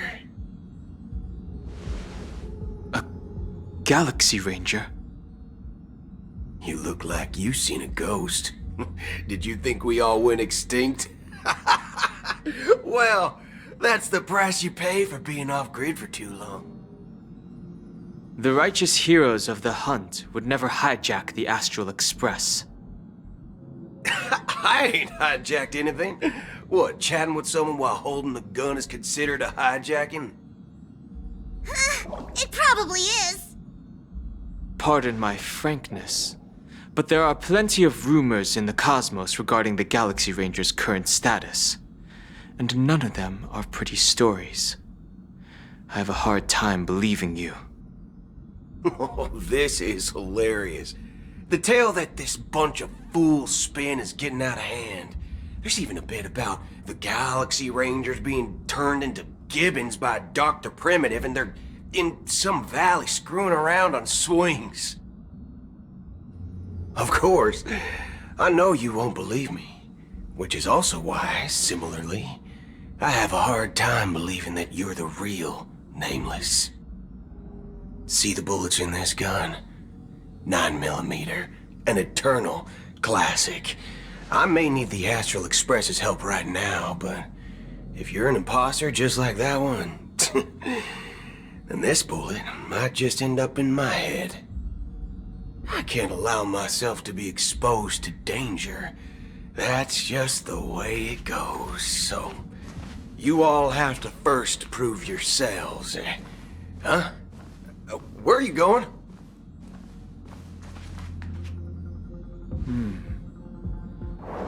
Recognize this? It's a model fudger. The Jade Abacus of Ally and Oath. The CN Joe really gave this to you guys? Model fudger? This is the Jade Abacus gifted to the Express by the Shenzhou Luofu's general, Jing Yuan. Its presence on board serves as the Shenzhou Alliance's official recognition of the Express. Is that enough? Not bad, kiddo. And across these sprawling stars, a gentle squeeze is all it takes to rustle up a whole legion of Cloud Knights. Now, I reckon that'd be one fudging sight to behold. Now it's your turn. Been ages since the Galaxy Rangers had the spotlight shone on them. And we ain't equipped with such fancy gadgets. But I've been around the block enough to know the way to handle these types of situations is easy as pie. Alright then. Feel free to toss any questions my way. And let's see if my answers can't turn your trust. If your gut tells you otherwise, it still ain't too late to show me the door. And why would I play along? If I truly am a real Galaxy Ranger, you stand to lose nothing. Alright then. Tell me, what kind of organization are the Galaxy Rangers? Oh, my friend. This question is a hard one. I don't think I can even consider us an organization to begin with. Everyone's on their own fated path along the hunt, with their own resolute sense of righteousness and not so welcome among such so-called universal values. This reply does not instill trust, and only makes your predicament more precarious. I'm guessing you're gonna ask about some form of shared faith, right? But us Galaxy Rangers don't need that sort of thing. What brings us together is a shared bottom line. Never bully the weak. Never kill the innocent. These oaths aren't some lofty beliefs, but the fundamental bottom line that one must never cross as a person. As Galaxy Rangers, we strictly adhere to the bottom line. When someone crosses them, the hunt's vengeance will surely come knocking. And in this moment, the other crucial meaning of bottom line comes into play. As long as you don't cross it, you're free to do whatever you please. You catch my drift? Second question. Why do you seek trouble with the Astral Express? I already said that I seek no trouble. I must go to Penacony for a matter. But I don't have an invite. And I can't even enter the family's hotel doors. If only I could borrow the Nameless's identity. The entire cosmos knows your guest of the family. Aren't the Galaxy Rangers also esteemed guests? Oh, you've hit the nail on the head. This is why I'm here. It's fine if I tell you. The Rangers are pursuing an imposter. A son of a nice lady posing as one of us. She's on Penacony right now. My informant is a memo keeper. She's the same as all mimetic organisms, appearing one moment and gone the next. She scares the fudge out of me. Still, she gave me some vital info. That Galaxy Ranger imposter. Who is it? Is that the third question? Is it a hard question? It isn't. Just that you might not believe me. That person calls herself Acheron. And according to our informant, she could be an emanator of nihility. That's impossible. That's what I said. Don't worry. When I first received the news, I had the exact same reaction as you. IX never gives anyone so much as a first glance, and that's perfectly normal. What reason would they have to bequeath strength unto mortals? Then you must know that emanators can also conceal their own identities, which, for many people, it's better that way. Otherwise, there'd be wanton bloodshed across the cosmos, or even, perhaps, turning their back on the path they're supposed to follow. I had the good fortune of running into an elation emanator. Its appearance was no different than that of those clowns. If it weren't through sheer luck that I got it drunk, I would have never known of its eminent status. Even in the purest hunt, you'll find the Xianzhou Alliance under the spotlight and Galaxy Rangers lurking in the shadows. Paths are inevitably concepts created by people and exist in planes beyond our understanding. To reckon that nihility emanators don't exist, well, maybe we just ain't nihilistic enough. So, do you understand now? Your companions are in danger, and it's pretty harrowing. If you don't want to believe me, you'd best send a message to them, but I'd advise you to move fast.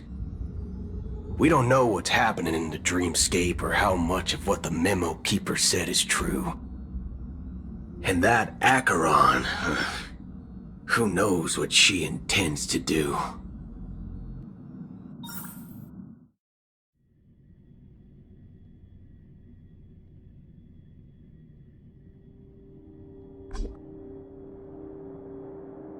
I don't intend to do anything. That's not up to you. Did you know?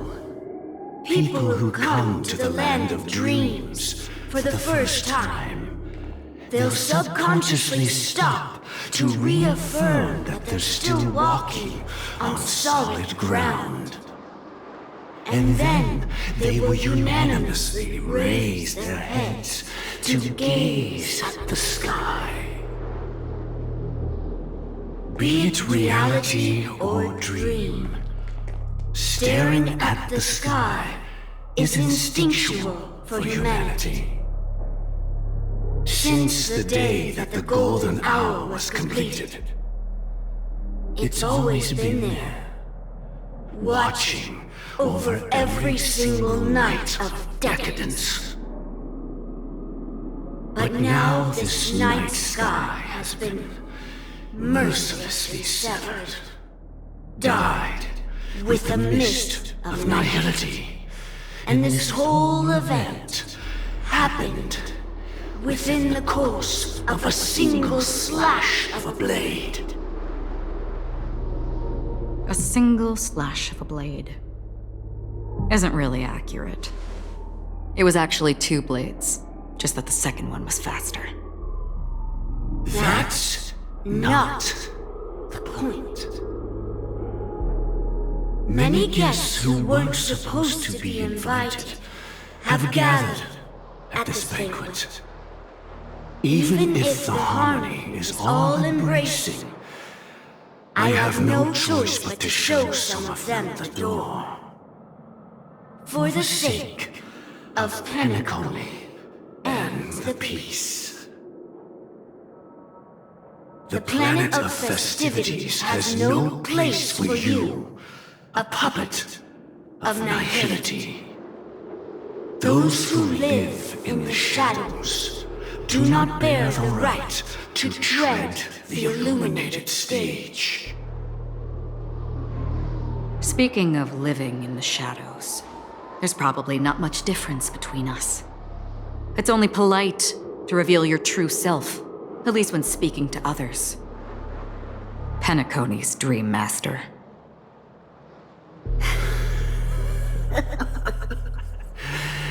That's just another reason that you can't stay. Whether you believe it or not, this is the real me. We are one. Is this the united as one that the family espouses? My mortal shell has long since dissipated. The Oak family's 107,336 offspring are now my eyes, ears, and mouths, spreading joy across dreams when required, and in times of essential need, exiling evil from this haven in my stead. From the sound of it, it seems like you're asking me to leave Penacony. I am glad that you're an understanding one. Alas, I'm not asking. If you think you can. Are you threatening me? I ended it with a period. It was a statement, not a threat. Knowing who I am and still showing such malice. You're not the first, nor will you be the last. This scene played out many times before. And usually, when faced with my questions, most people retort, "Why can't I?" The result has invariably been that they can't. You are confident. But be reminded, the family is forgiving, but not weak. The cords of the harmony extend across worlds. If you do not comply, when the blade is unsheathed for even a hair's breadth, you will never be able to escape the eternal Centurion's wrath in all of your lifetime. 137 individuals. That is how many heathens I have exiled since I became Dream Master. Among them were those who once severed my wings, and those who immolated my body. And here I stand again, about to add another mark to the tally. And you will die. I mean, all of you will.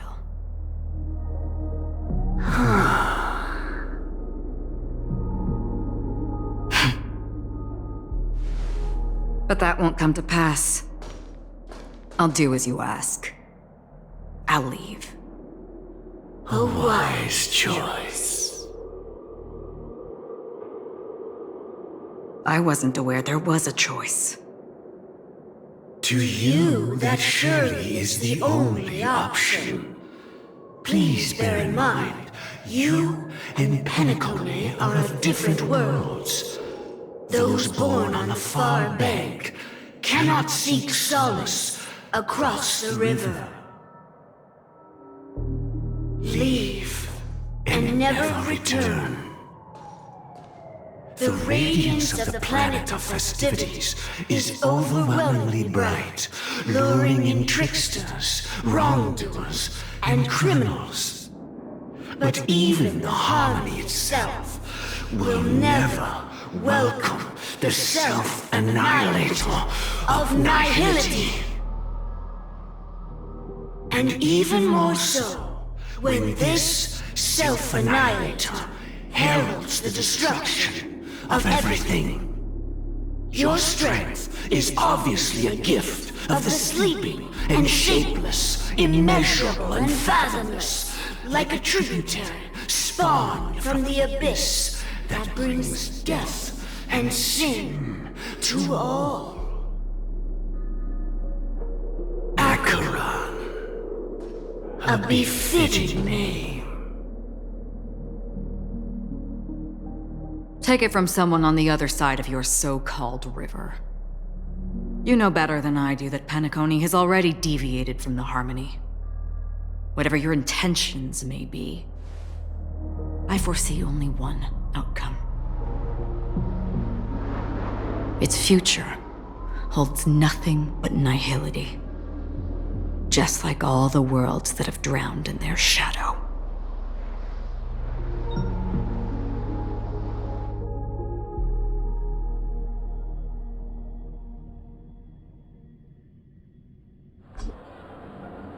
Attention, please.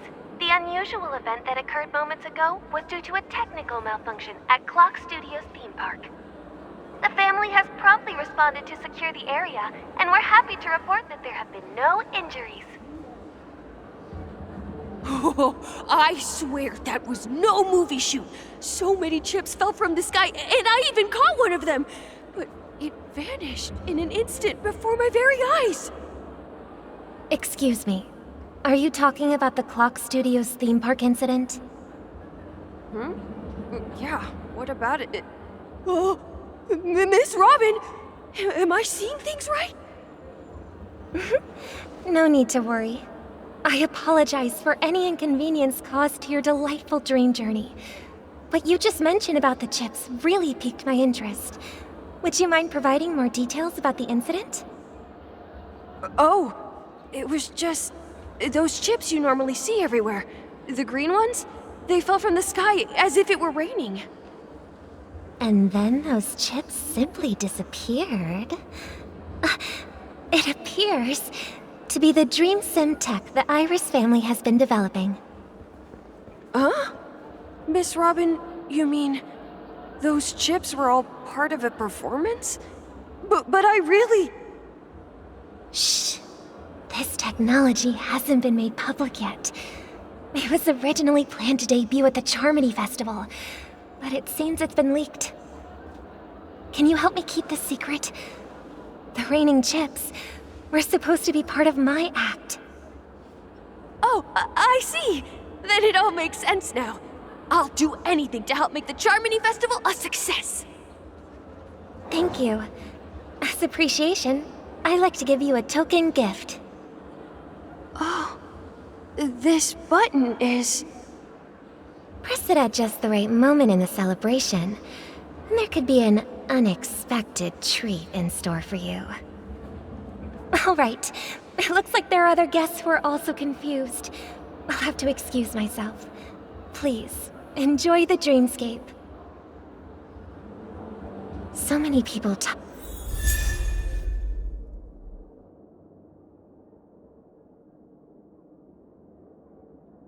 talking about it. This commotion at the theme park definitely made waves.